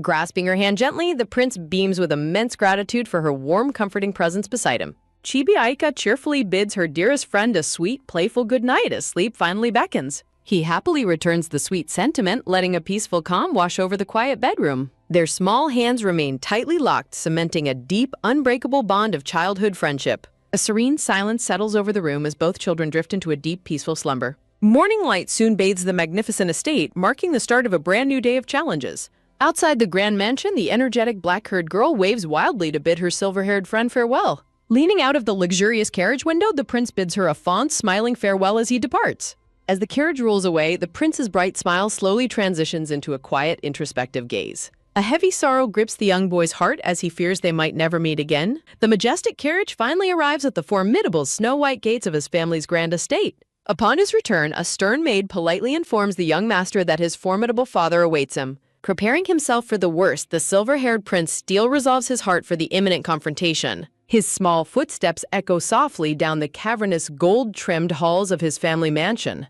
Standing before the heavy wooden study doors, the young boy hesitantly steps inside to face his fate. The imposing marquis stands with his back turned, his authoritative voice immediately filling the tense room. Bowing his head in deep respect, the nervous boy quietly acknowledges his father's powerful presence. On the polished desk lies an elegant sealed letter radiating an aura of official high-stakes business. The young prince looks up in utter bewilderment as his father delivers an entirely unexpected declaration. The stern marquis shock reveals that Rusby will finally be permitted to associate openly with Aika in a month. The marquis strictly orders his son to maintain flawless aristocratic conduct until the big day arrives. Unable to contain his shock, the young prince nervously asks what prompted this sudden miraculous change of heart. The marquis explains that a strategic heads-up from Marquis Castle regarding the upcoming summer grand ball changed everything. On that spectacular night, the world will officially recognize Aika as the true lady of the noble Valiant family. This stunning revelation leaves the young prince absolutely speechless, his heart swelling with immense excitement. 1 week quickly passes, shifting the focus back to the bustling activity of the Valiant estate. The grand mansion gleams under a brilliant blue sky as preparations begin behind closed doors. An authoritative hand suddenly reaches out during a quiet meal to present a mysterious new item. Spotting the ornate black and gold envelope, the black-haired girl gasps in shock mid-bite. When Aika asks what the letter is, her red-haired uncle calmly reveals it is a prestigious royal invitation. Clutching the card, the energetic girl dramatically expresses her sheer excitement over the nonstop invitations pouring in. The imposing uncle instructs her to prepare diligently for her grand debut alongside her powerful grandfather. Spearing his food with icy precision, Castle vows to silence the jealous nobles once and for all. Flaunting his terrifying protective aura, the formidable lord warns that no one will dare disrespect his beloved niece. Overjoyed by her uncle's fierce protectiveness, the young girl's golden eyes sparkle with pure delight. Bouncing with excitement, she eagerly demands to know if her beloved knight Gerard will be escorting her. Playfully teasing his niece, the red-haired man refuses to spoil the surprise, driving her into a comical fit of frustration. The next day dawns under a brilliant sun, setting the stage for a dramatic, life-altering encounter. Heavy metallic footsteps suddenly echo ominously through the peaceful corridors of the estate. Turning around, the young girl stands completely frozen in sheer shock at the bizarre sight before her. Looming over her is a mysterious, fully armored figure, leaving us absolutely desperate to uncover their true identity. Time passes as the young girl reaches her 7th year, stepping closer to the dangerous world of high society. Step by step, her fiercely protective uncle works tirelessly to shield her from the scheming nobility. He remains determined to ensure that she can live a bright, joyful life untainted by dark political games. To permanently silence the whispers, Aika's grand debutante ball is officially set for the prestigious summer grand banquet, launching her into a thrilling new era. A silent, oppressive tension fills the grand, gold-trimmed halls of the majestic mansion. Deep in his private study, the red-haired guardian Leto sits in troubled silence amidst stacks of paperwork. He silently reviews a confidential document, overwhelmed by a persistent dilemma that has plagued him for days. He deeply questions if introducing young Aika to the high society banquet is truly the right decision. In his mind's eye, the protective guardian envisions his late sister Syria standing beside Aika's bright, innocent smile. He recalls a report explaining that Aika instinctively rushed straight to his room upon his unannounced return. Looking at his trusted bodyguard, Leto's gaze sharpens as he pieces together the mysterious clues. He remembers confirming that Gerard never told Aika about his reopened battle woos. He realizes that since Gerard would never lie, Aika's impossible intuition defies all logical explanation. He vividly recalls how Aika frantically warned him about dangerous intruders barging in to hurt people. He ponders the chilling realization that he acted with perfect foresight during the previous assassination attempt. A sudden startling truth flashes behind the Guardian's sharp golden eyes. He remembers his late sister Syria frequently vanishing on secret missions and returning in a complete mess. She had once vanished entirely, only to return holding a mysterious, secretly born infant. The tragic memory abruptly ends with her sudden, untimely death. He firmly decides that he cares nothing for the identity of Aika's biological father, prioritizing only her absolute safety. He admits that digging deeper into Syria's past only uncovers a web of dangerous secrets. He resolves to trace his sister's mysterious steps from long before her fatal carriage accident. Returning to the present, Aika suddenly shrieks in terror at a massive armored figure standing before her. A towering knight clad in dark heavy plate armor stands imposingly amidst blooming red roses. Aika freezes in absolute shock as a familiar voice echoes from inside the helmet. The mysterious knight lifts his visor, explaining he dressed in full armor specifically to escort her to the grand banquet. The knight reveals himself to be a smiling Gerard, proudly wearing his shimmering plate armor. Aika excitedly compliments his impressive armor while Gerard proudly admits he begged Leto for the outfit. He formally kneels before his young lady, his heavy metal armor clanking with absolute loyalty. Gerard gently takes Aika's hand, solemnly vowing to protect her with his very life. Aika anxiously worries about her uncle's safety, but Gerard reassures her that another knight will guard Leto. She happily declares him the absolute best guard, prompting a smug, satisfied grin from Gerard. Watching them, the worried maid sweat drops, questioning the absurd necessity of wearing heavy battle armor to a social banquet. Gerard enthusiastically boasts about polishing his armor all night, earning an adoring look from Aika and a sigh from the maid. The maid sweetly reassures Aika that Gerard's devotion is completely genuine and she is in safe hands. Overjoyed by the warmth surrounding her, Aika beams with a pure, radiant smile. The maid gently interrupts, reminding her that it is time to begin her essential banquet etiquette lessons. Encouraged by her energetic escort knight, Aika enthusiastically promises to do her absolute best. A beautiful clear blue sky stretches overhead as the busy preparations begin in earnest. While studying diligently, Aika is thrilled to discover her missing tooth has already grown back perfectly. The next morning, a colorful designer named Esmeralda arrives to craft a collection of beautiful dresses. Leto asks his niece if she has chosen her favorite gown from the gorgeous selections. Twirling in her lovely new green dress, Aika complains that the hyperactive designer snatched it away the moment she pecked it. She eagerly declares her excitement for the upcoming event, though Leto playfully questions why she is so worked up. Leto's playful expression fades into a serious, calculated silence. He quietly calls out to his niece, preparing to ask a critical question. Aika tilts her head in curiosity, wondering what is on her uncle's mind. He hesitatingly brings up the day her grandfather visited the estate. Leto directly asks if Gerard told her he was injured, leaving Aika startled and defensive. He quickly denies any intention of scolding his bodyguard, claiming it is just a simple question. Aika nervously denies receiving any information from Gerard, trying to maintain her composure. Leto's sharp eyes narrow as he asks how she possibly knew to come running to his room. Panic sets in as Aika desperately tries to invent a lie to hide her secret ability to see the future. She awkwardly claims she merely heard his carriage, leaving Leto deeply suspicious as the high-stakes confrontation reaches a breaking point. Aika's heart races as she nervously tries to maintain her lie, terrified by her red-haired uncle Leto's uncharacteristically solemn demeanor. Leto lets out a theatrical sigh, completely disarming his niece, whose sweat drops at his sudden shift in attitude.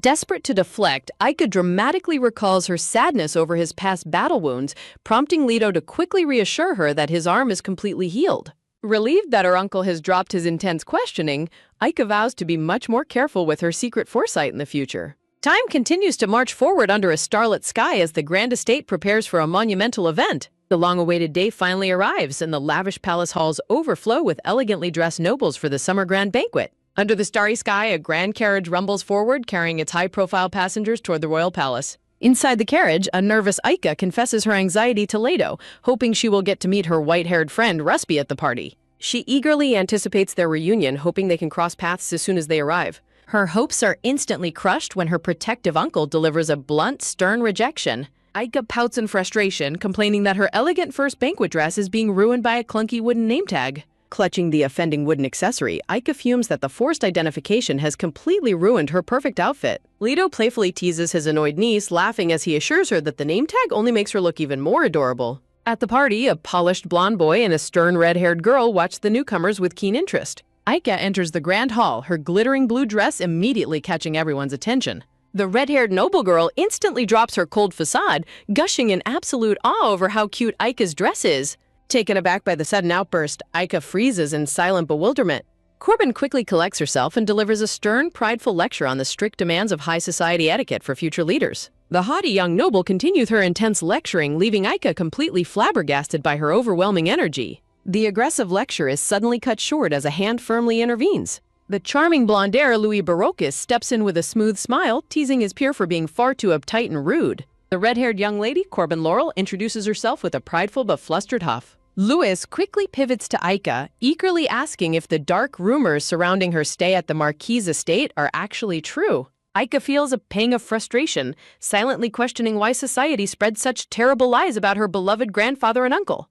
A sudden wave of nervous tension washes over the young nobles as the atmosphere in the hall abruptly shifts. A hand rests firmly on the golden banister, signaling the arrival of an incredibly important figure. Whispers of awe ripple through the crowd as the commanding black-haired emperor makes his grand entrance. Addressing his noble guests, the benevolent emperor extends his warm wishes for a wonderful evening. Standing alongside her quiet, white-haired friend Rusby, Aika respectfully bows as the emperor approaches them. The emperor offers them a gentle, encouraging smile, wishing the children a wonderful time at the banquet. Overwhelmed by his royal grace, the girls blush furiously and eagerly shout their respectful assent. With his royal duty fulfilled, the emperor gracefully departs, leaving a trail of starstruck children in his wake. The young nobles instantly erupt into frantic, starstruck whispers, clutching their racing hearts over their brief interaction with royalty.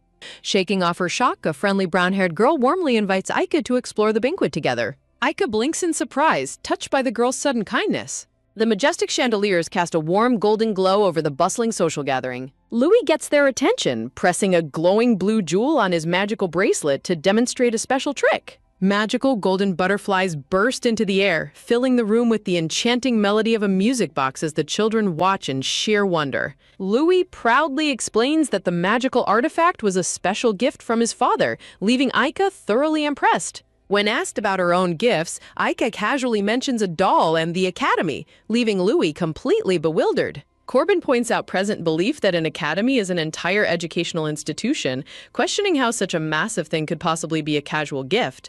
Louis is utterly humbled by her massive class difference, though Aika innocently shifts focus, begging him to show her the magical butterflies once more. His pride restored, the blushing blonde boy eagerly asks if she truly wants to see the magic again. Aika beams with a pure, radiant smile, completely melting his defense. While Louis happily prepares to repeat the trick, Rusp stands in the foreground, looking thoroughly unimpressed and deeply annoyed. Aika tilts her head in mild confusion, realizing she has never actually seen anything like Ruspy's reaction before. Suddenly, a silent hand reaches out toward the glowing jewel on Aika's dress. Rusp steps forward and reaches out to touch her jewel, claiming he only wants to examine it for a brief second. The instant his fingers touch the accessory, it unleashes a blinding, brilliant golden light. To everyone's absolute shock, a fluffy, golden magical beast materializes in a shower of brilliant sparkles. A sudden, piercing shriek echoes through the grand hall, instantly shattering the peaceful atmosphere. The source of the commotion is revealed as a fluffy, golden magical creature suddenly lands right on Aika's head,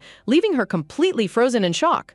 Watching this bizarre spectacle unfold, the young nobles can only stare in absolute, jaw-dropping amazement. Their eyes sparkle with pure childlike wonder as they marvel at the adorable magical beast that just materialized out of thin air. The excited brown-haired girl turns to her peers, eagerly asking if the accessory she touched was actually a powerful magic tool. Smiling warmly, Rusp casually admits he simply forgot to mention the accessory's magical properties when he first gifted it to her. Completely enchanted by the cute creature, the brown-haired girl cannot help but gush over the cuddly golden beast. While the blonde boy realizes this magical artifact is exclusively coded for Aika, the prideful red-haired girl pouts in intense jealousy, wishing she could have one too. Aika excitedly tells Ruspy how the creature climbed up her hair, leaving her envious peers throwing a comical tantrum in the background, as the white-haired boy nods in quiet amusement.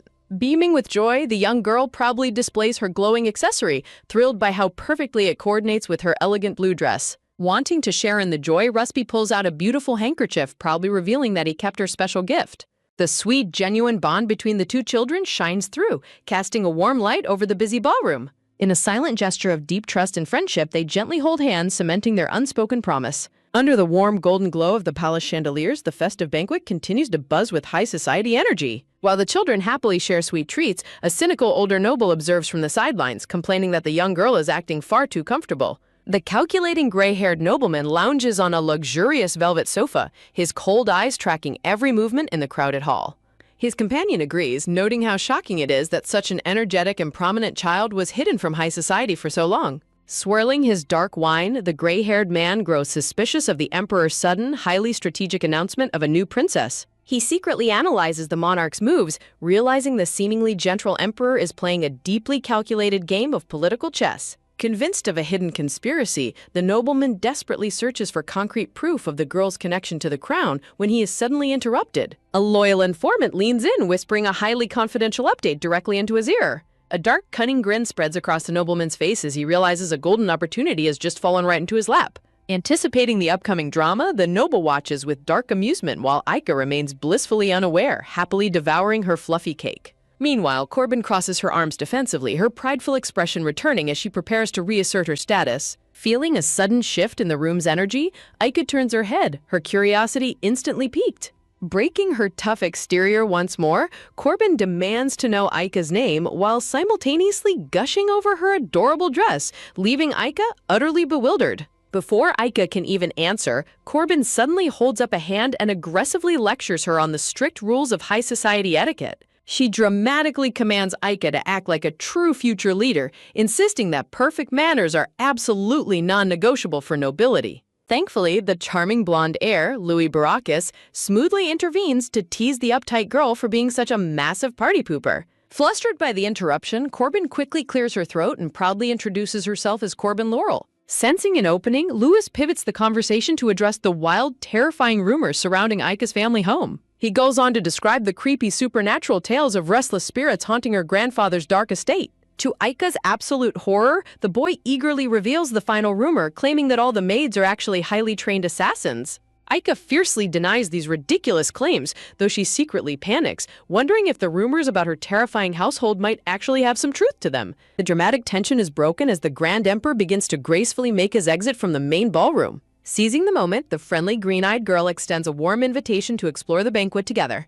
Just as they prepare to move, Louis asks about the mysterious gift, bringing them right back to the central puzzle. The blonde boy blushes, asking if she truly wants him to perform his magical butterfly trick once more. Meanwhile, Ruspa stands in the background, looking thoroughly unimpressed and deeply annoyed by the blonde boy showing off. Suddenly, the adorable golden creature squeaks happily, stealing everyone's attention with its incredible sparkling cuteness. The children's eyes widen in sheer delight as they are completely captivated by the magical beast's radiant charm. The excited girl turns back to Aika, completely amazed that Rusp was the one who gifted her such a spectacular magical item. Aika beams at her quiet friend while their jealous peers throw another comical tantrum, completely envious of their unique bond. Radiating pure joy, Aika proudly shows off her wooden tag, happily declaring that it actually complements her beautiful outfit perfectly. To her delight, Rusby reveals he is carrying the special handkerchief she gave him, proving just how much he treasures their friendship.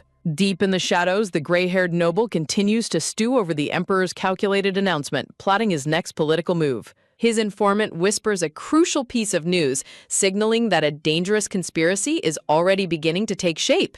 A sinister smirk plays on the noble's lips as he prepares to strike, while Aika remains blissfully unaware of the dark storm gathering around her. The lavish palace halls stand quiet for a brief moment, masking the high-stakes political intrigue brewing beneath the surface.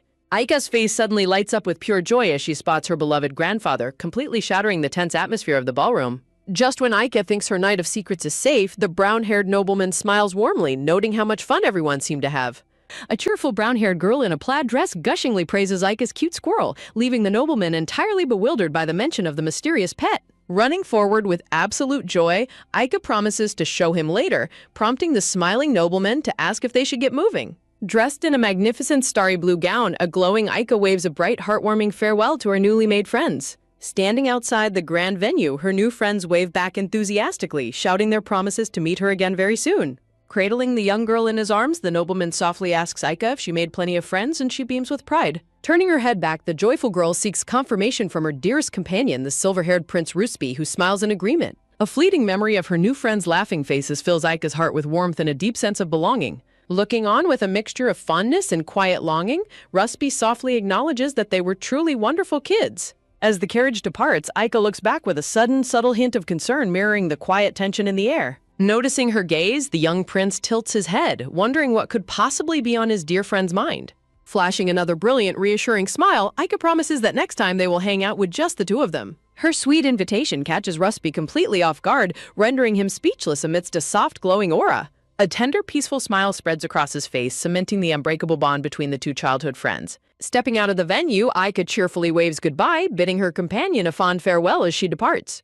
Suddenly, a shocking whisper catches her ears, causing her golden eyes to widen in sheer disbelief. From the shadows, two dark silhouettes discuss a mysterious matter, confirming that a secret operation has been going exceptionally well. Her heart racing, Aika turns back in horror, instantly recognizing the dark, familiar voice that shouldn't be here. Two cloaked figures exchange chilling orders in the woods, triggering a traumatic memory of the terrifying carriage accident. Determined to uncover the truth, she resolves to get a clear look at their hidden faces no matter what. But before she can take another step, she is suddenly yanked backward, letting out a sharp gasp of pure shock. The brown-haired nobleman holds her gently, suggesting it is time to sleep, while she nervously struggles to find her words. A powerful hand suddenly reaches down, firmly grabbing her sparkly blue dress to prevent any further escape attempts. Lifting her up effortlessly like a doll, her formidable red-haired Uncle Castle scolds her for blocking the path, providing a hilariously dramatic rescue. Her chibi uncle strictly orders her to sit properly for the ride home, completely ignoring her comedic, flustered protests. Back at the estate, a disgruntled Aika blows angry bubbles while sinking deep into her warm bathwater.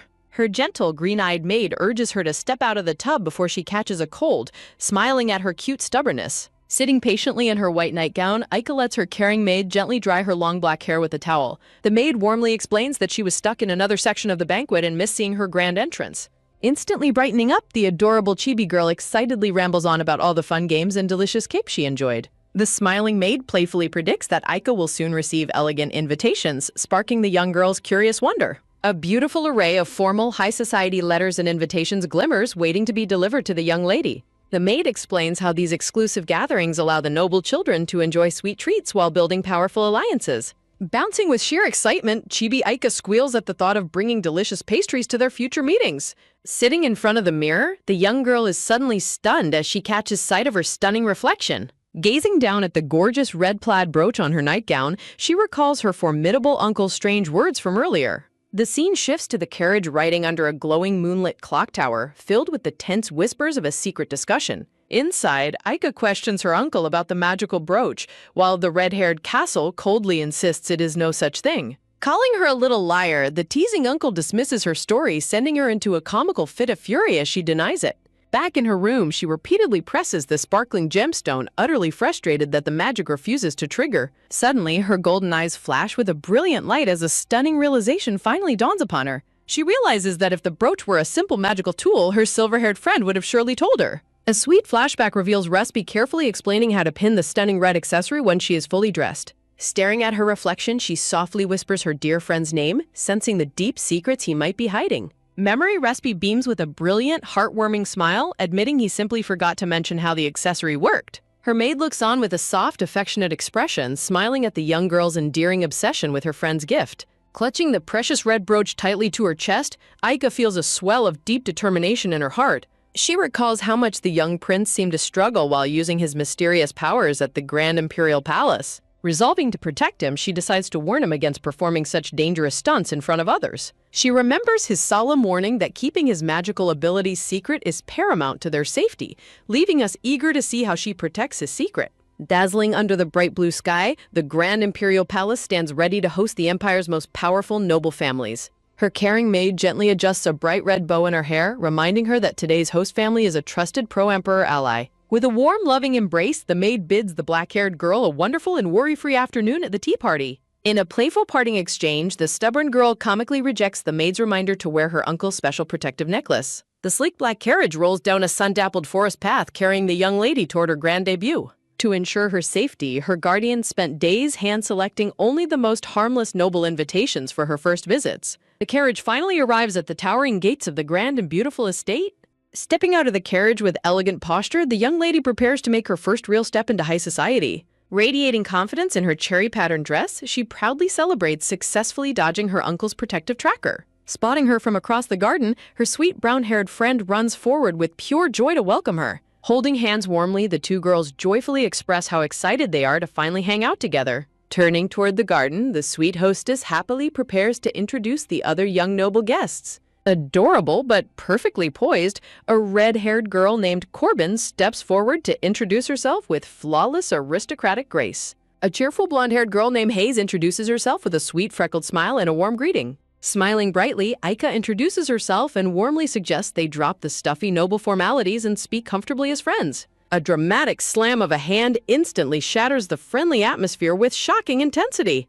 Flaring up with a comically fiery aura of fury, Corbin strictly forbids such casual, unaristocratic behavior. The intense red-haired girl passionately demands that they adhere strictly to the rules of high society etiquette. Declaring that she has mastered proper etiquette, Corbin vows to drill the rules of high society into her terrified friends. The girls stand completely petrified by Corbin's surprisingly terrifying drill sergeant energy. Pushing up her shining glasses with absolute authority, the young instructor prepares to launch her strict etiquette lesson. Pointing to a chalkboard with a pointer, Corbin begins lecturing her captive audience on the strict rules of tea party etiquette. The three girls sit in stunned silence as Corbin aggressively warns them to always use formal, respectful language. Aika comically tries to wave off the pressure, pleading with their strict friend to let him speak comfortably. Corbin instantly shuts her down, pointing a comically giant, scolding finger directly at her face. Just as the tension peaks, a servant's cart rolls near, carrying the future of the Empire's afternoon refreshments.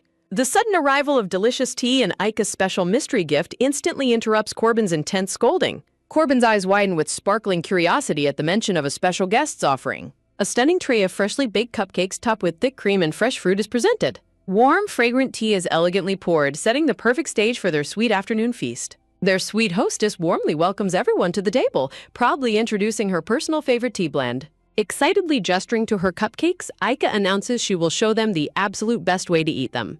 Corbin gasps in utter horror as Aika breaches noble etiquette by grabbing a cupcake with her bare hands. With a blissful smile, the black-haired girl takes a massive, unaristocratic bite of the sweet treat. Aika excitedly urges everyone to try eating it with their hands, leaving Corbin to spiral into absolute despair. While Corbin screams in horror, Aika casually ignores her, continuing to encourage their friends to take a big bite. To Corbin's utter shock, Leary surrenders to temptation and takes a giant, happy bite of her cupcake. Corbin's despair doubles as Hayes joins the rebellion, happily chomping on her cupcake with their bare hands. A wave of absolute sweetness fills the air as the girls realize how incredibly delicious the treat is. Holding their flushed cheeks in pure bliss, the two girls gush over how the cupcakes instantly melt in their mouths. The girls offer a weak, happy apology to Corbin, but admit they simply cannot resist the incredible flavor. Chewing happily, Hayes praises the rich, buttery flavor and gently encourages their strict instructor to try one too. Sweating under the intense temptation, Corbin resolves to stand strong and set a proper example of high-class etiquette. With dramatic determination, Corbin picks up a fork and knife, declaring she will eat her cupcake properly. She carefully uses her silver cutlery to cut a pristine, polite slice of the cupcake. Under Aika's amused watch, Corbin daintily lifts a single piece of strawberry on her fork. Daintily chewing with her hand over her mouth, Corbin experiences the incredible taste for the very first time. Wiping her mouth with a napkin, Corbin desperately tries to play it cool, admitting the cream is quite sweet. When Larry asks if there is a way to eat cookies, Aika suggests breaking them and dunking them in milk, causing Corbin to scream in comical agony. Holding her cookie in suspense, Aika's golden eyes widen in shock. What terrifying new lesson will her intense friend unleash next? A formidable dark green-haired man with a mustache suddenly interrupts the tea party, addressing Leppy in a condescending tone. Recognizing the formidable intruder, a startled Aika immediately questions why young Duke Nodium is present at her friend's house. Clearing his throat, the smug Duke mockingly acknowledges the girl's polite manners before preparing to deliver a harsh critique. Glaring down coldly, the hostile nobleman aggressively questions what the young Valyart brat is doing wandering around unattended. Exploding with absolute fury, the hot-tempered Aika fiercely stands up and demands to know why he is intruding on her private invitation. While her friends tremble in fear, Aika stubbornly refuses to back down, boldly retorting that she has no respect for bad adults. Emphasizing her pure outrage, the furious young girl comically stomps her foot on the stone path. Throwing her arms out protectively, Aika bravely shields her terrified friends and demands to know who he plans to bully next. Completely taken aback by her defiance, the comically sweating Duke reveals he actually came to meet Count Dime. Refusing to ease up, the fiercely loyal girl warns him to stop bullying her friends, recalling his past cruelty toward Rusby. Mocking her fierce temper, the Duke dismisses her anger and weakly claims his harsh words are only for his word's own good. Sensing the heated commotion nearby, a handsome brown-haired nobleman pauses in surprise as he approaches the garden. Turning in annoyance, the green-haired Duke wonders who is interrupting his tense argument with the stubborn young lady. The elegant host, Count Bruce Deem, finally arrives, radiating a warm and gentle presence under the bright blue sky. Flustered by the host's arrival, the sweating Duke quickly tries to brush off the argument while maintaining his prideful title. Shifting instantly into a doting father, Count Deem beams with pure joy as his sweet daughter runs to welcome him.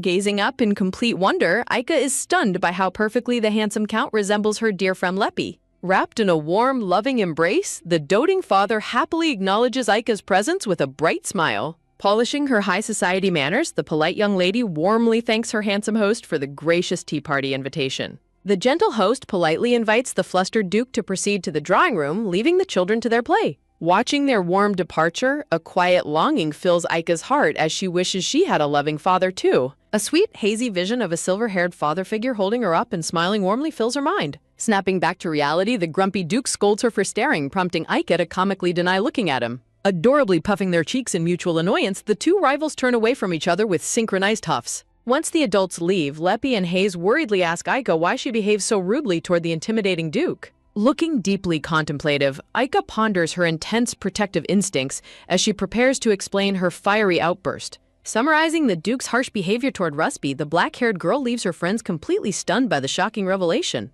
Sweat dropping nervously, Leppy gently reassures Aika that the Duke might just express his care in a harsh manner. A sweet flashback reminds Aika of Rusby's gentle smile as he defended his strict guardian's true intentions. Realizing the truth, Aika silently reflects on how both Leppy and Rusby share the exact same gentle perspective. With a touched heart, Aika admits she was simply terrified that the harsh Duke would bully her precious new friends. Deeply moved by her fierce loyalty, a beaming Hayes warmly squeezes Aika's hands in a sweet gesture of gratitude. In the fiery background, Corbin flares up with intense jealousy, aggressively demanding to join their sweet circle of friendship. Golden tea ripples softly in a porcelain cup, bringing a calm and peaceful lull back to the afternoon. Pausing mid-sip, Corbin gazes at her friends with a sudden expression of deep curiosity and realization. Turning directly to Aika, the red-haired girl begins to ask a surprising high-society question that catches everyone off guard. Catching her friend's curious gaze, the black-haired girl looks back with wide, sparkling golden eyes. A serene breeze rustles through the beautiful garden terrace, setting a peaceful mood for their intimate conversation. Sitting perfectly poised, Aika listens intently as her friends prepare to discuss a highly delicate topic. Blushing furiously, a flustered Leppy joins the discussion, eagerly asking Aika to clarify a rumor about her relationship. Aika's stunned reflection ripples in her teacup as she processes her friend's shocking question about romance. The girls curiously ask if her close bond with the handsome prince means they are officially dating. A sweet, heartwarming flashback reveals a younger Aika and Ruspa laughing happily as they hold hands in the sunlight. She recalls her fierce, fiery determination to protect Rusby whenever he faced sadness, realizing how deeply she cares. Gasping in sudden realization, Aika is completely overwhelmed by the true depth of her feelings for her friend. A beautiful, glowing vision of a smiling, silver-haired prince warms her heart with absolute affection. In her romantic daydream, she sees a loving couple holding hands, symbolizing a deep and eternal bond. Completely shocked by Aika's intense reaction, Corbin gasps as she realizes the rumors might actually be true. Smiling with pure, radiant joy, Aika proudly declares that her precious bond with Ruspe will never change. Overwhelmed by the pure sweetness of Aika's confession, Leppy holds her cheek, completely melted by the romantic revelation. Leppy agrees to change the subject, feeling quite embarrassed after discussing their romantic rumors. A serene afternoon breeze rustles through the green garden, signaling a peaceful transition. Gerard stands ready by the carriage, smiling as the wonderful visit comes to an end. The girls bid each other a warm farewell, excitedly planning an embroidery meetup next. Aika notes Corbin's unusually quiet mood and wonders if her strict friend enjoyed the afternoon. Corbin nervously clutches her floral yellow skirt, hesitating to speak up. She suddenly turns back to face her friends, catching the black-haired girl off guard. Corbin bluntly critiques their poor etiquette, but promises to try harder next time. Blushing furiously, the proud girl awkwardly declares she will try calling Aika by her first name. Aika bursts into pure, radiant joy at her strict friend's adorable breakthrough. Smiling warmly, Corbin holds Aika's hands and accepts her sweet offer of close friendship. The attendants smile warmly as they witness the young lady's touching moment of bonding. The sun begins to set, painting the sky in beautiful hues of orange and gold. The carriage rolls down the dirt road as Aika begins her journey back home. Inside the carriage, Aika excitedly tells Zenda about her absolute happiness today. Zenda laughs warmly, sharing in her young lady's immense joy. Aika thoughtfully praises Corbin's mature yet adorable personality to her maid. Gerard strongly agrees with her sentiment, claiming children should simply enjoy being young.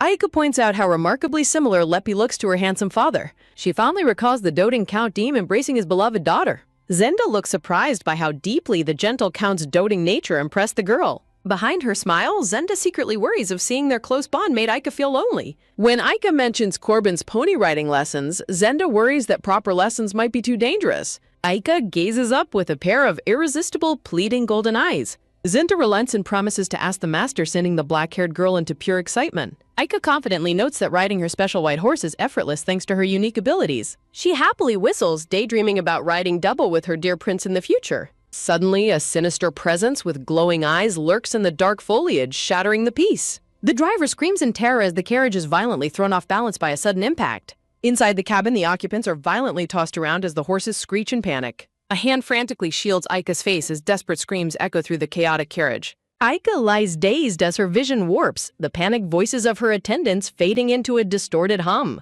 A long-buried, ominous memory of two cloaked figures suddenly flashes through her mind. She recalls a blood-soaked hand from the fateful day of her mother's tragic accident. Gerard desperately checks on Aika as she gasps for breath, trying to process her sudden flashback. Gerard orders Zenda to guard the young lady while he steps outside to assess the danger. Trembling in Zenda's protective embrace, Aika realizes she has finally unlocked her lost memories.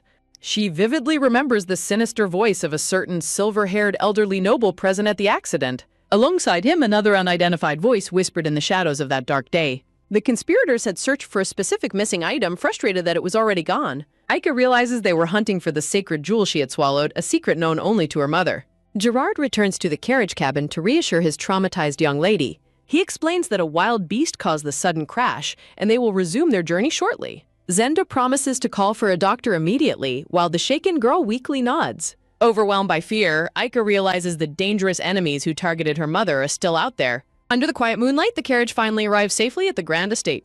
The handsome red-haired guardian is relieved to hear that Aika has recovered and eaten her dinner well. However, Gerard confesses that a completely different matter regarding the young lady has been troubling him. He notes that Aika seemed deeply affected by seeing the close bond between Count Diem and his daughter. Gerard reports how intently Aika watched the doting father, hinting at the quiet longing in her young heart.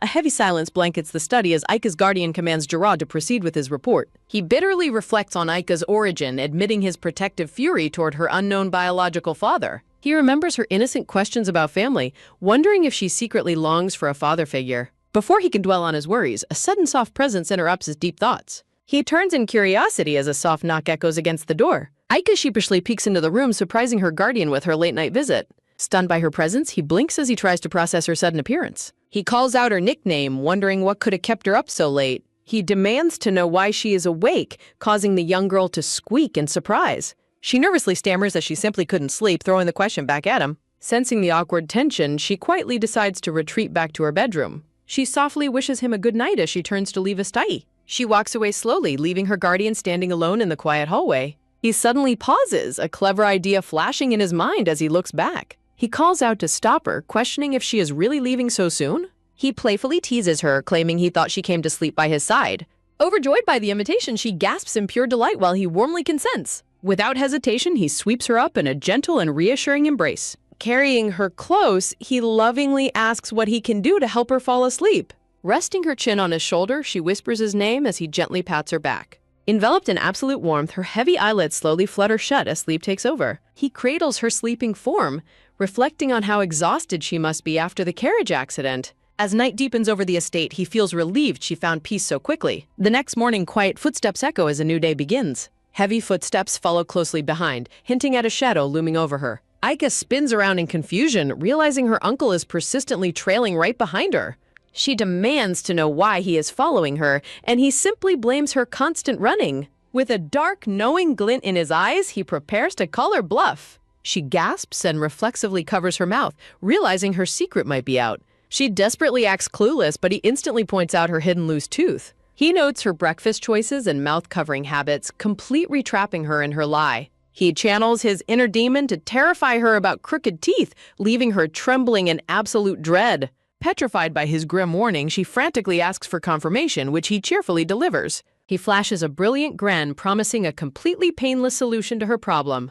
Maid Zenda trembles in anxiety as she holds the infamous tooth-pulling string. The thread is securely tied around the tiny loose tooth as tension mounts. She bursts into tears, screaming in absolute terror of the impending yank. She desperately begs to back out, but her guardian holds the thread tight. Gerard heroically steps forward, promising his young lady absolute protection in her hour of need. She tearfully questions how he plans to protect her, leaving the bodyguard completely tongue-tied. He suddenly produces pom-poms, cheering enthusiastically to motivate her through the pain. Furious, she screams that cheering is useless and accuses him of being just like her uncle. He tells her to close her eyes and promises to pull only after counting to 5. Squeezing her eyes shut, she tremblingly begins the terrifying countdown. With a mischievous look, her uncle quietly counts to poo. He shamelessly yanks the string on 3, completely betraying their deal.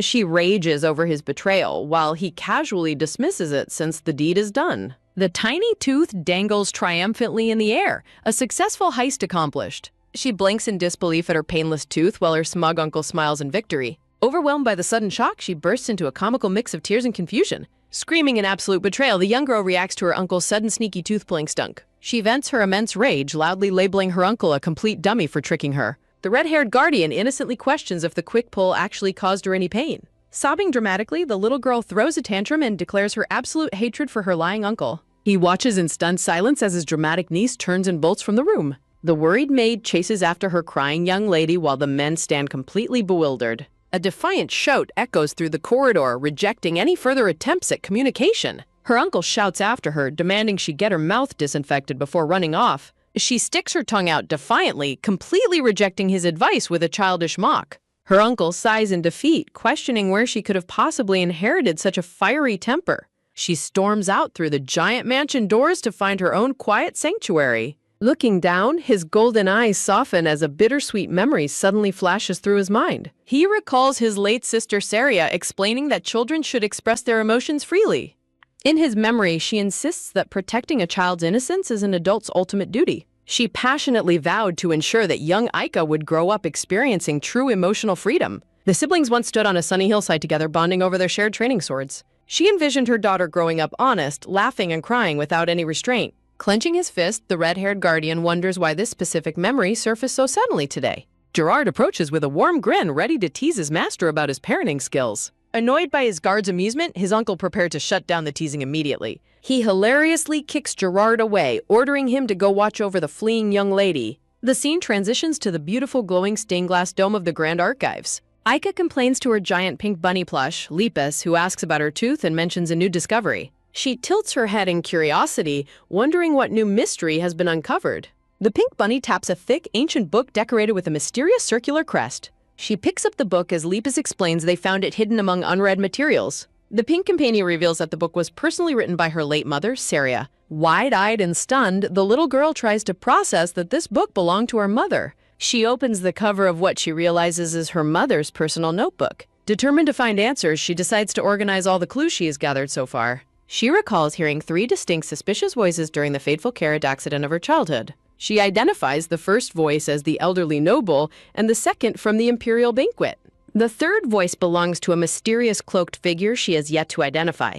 She realizes these foes targeted her mother to steal the sacred jewel she accidentally swallowed. She suspects the second voice belongs to a noble faction actively opposing her own family. Lepus gently asks if this notebook will provide any real help in her investigation. She beams with pure joy, confidently declaring that the book is extremely useful. The page reveals complex diagrams, secret codes, and hand-drawn maps left behind by her mother. She happily asks Lepus and her purple snake friend, Sir, to assist her in solving the mystery. A new morning dawns over the grand sunlit palace as her search continues. Under beautiful white roses, her uncle asks if she is heading back to the archives today. He remarks that she is putting her special travel artifact to excellent use lately. She cheerfully confirms her plans, while he teasingly warns her not to lose another tooth. She snaps back defensively, shouting that she does not care if another tooth falls out. She accuses her uncle of planning another prank, while he sweat drops and denies pulling healthy teeth. Smiling, he requests she return early because an important old guest is arriving tomorrow. He waves her off, reminding her to eat her meals while she plays in the archives. Walking down the hallway, Gerard notes how frequently the young lady has been visiting the archives. Gerard happily remarks on her rapidly growing vocabulary, calling it the ultimate reward of raising a child. Smug and proud, her handsome guardian smiles warmly, boasting about his incredible influence on her upbringing. In the quiet corridors of the grand estate, a dark conspiracy begins to unfold as the red-haired guardian and his trusted bodyguard walk in deep discussion. The brown-haired bodyguard delivers a grim update about a suspicious noble named Belfoy Roges. He warns that this powerful noble is secretly pulling strings behind the scenes with a dangerous associate. Hearing this, the red-haired guardian calmly orders him to maintain strict surveillance on their target. He clenches his fist, silently resolving to let the enemy dig their own grave before striking them down. To ensure his niece's absolute safety, he instructs the maid to keep a watchful eye during class. Meanwhile, bright morning light floods the majestic halls of the palace, signaling a new day. A luxurious breakfast is meticulously prepared, setting the stage for a cozy morning meal. Eating at the massive dining table, the guardian warmly advises his niece to slow down and eat carefully. The little girl merely glares at him with puffed cheeks, holding her food in silent protest. Confused by her sudden silent treatment, her uncle gently asks what is bothering her. He playfully nudges her, trying to figure out how long she intends to ignore him. She remains stubbornly quiet, her adorable face filled with deep suspicion and unresolved anger. Dumbfounded by her persistent silence, the red-haired guardian tries to guess the root of her frustration. In her mind, she recalls her mother's secret wardrobe, determined to find a clue hidden inside it. Her uncle guesses she is mad about her pulled tooth, but she quickly dismisses his theory. In a desperate attempt to apologize, he inadvertently confesses to ruining her favorite doll instead. He continues to dig his own grave, questioning if she found out about his secret snack ban. He even wonders aloud if she is angry about him accidentally trampling her garden flowers. Having heard enough, she slams her hands down, realizing her uncle was behind every single mishap. She explodes in adorable fury, pointing an accusing finger at her cluelessly guilty uncle. She delivers her ultimate threat, screaming at the top of her lungs that she is running away. Her dramatic declaration echoes throughout the entire palace, leaving everyone in complete shock. Meanwhile, in a dark and secretive room, a heavy fist slams down in absolute fury. The elderly noble demands to know why his pawn has failed to kidnap the young girl. The terrified teacher begs for mercy, promising he has already manipulated the palace maid to help them. Tired of empty excuses, the ruthless mastermind refuses to accept any more delays in their plot. He violently threatens the teacher's life if the young girl is not delivered immediately. The cruel mastermind storms out of the chamber, leaving his trembling accomplice alone. Clutching his head in panic, the stressed teacher curses his employer's impossible demands. He gazes out into the night, reassuring himself that his manipulation of the maid will succeed. Cloaked in shadows, he prepares to execute his sinister plan to kidnap the young girl very soon. The next morning, a bright sun rises over golden flowers, masking the imminent danger. The grand estate stands peaceful under the blue sky, completely unaware of the looming threat. Armed with a massive backpack, the pouting young lady prepares for her grand escape. The red-haired guardian tries to offer a warm apology, but his niece stubbornly rejects it. He teases her about her heavy backpack while she proudly confesses that the guards helped her pack. He dramatically asks if she can really bear to leave her loving uncle behind. He tries to gain her sympathy by acting weak, but she effortlessly exposes his dramatic lie. He exaggerates his past injuries to guilt her, but she points out he is holding the wrong arm. Seeing his guilt trips fail, he smugly reveals her grandfather won't be visiting today. Shocked by the devastating news, she frantically asks when her grandfather is coming instead. A written note confirms the uncle canceled the visit to take the child out himself. The red-haired guardian smirks triumphantly as he enjoys teasing his completely defeated niece. He brilliantly pivots, offering to buy her favorite flowers instead of running away. She complains about his rare generosity, pointing out he never takes her out when asked. Standing near the massive gates, he confidently asks if she is ready to go. Realizing her escape is ruined anyway, she adorably pouts and agrees to join him on the trip.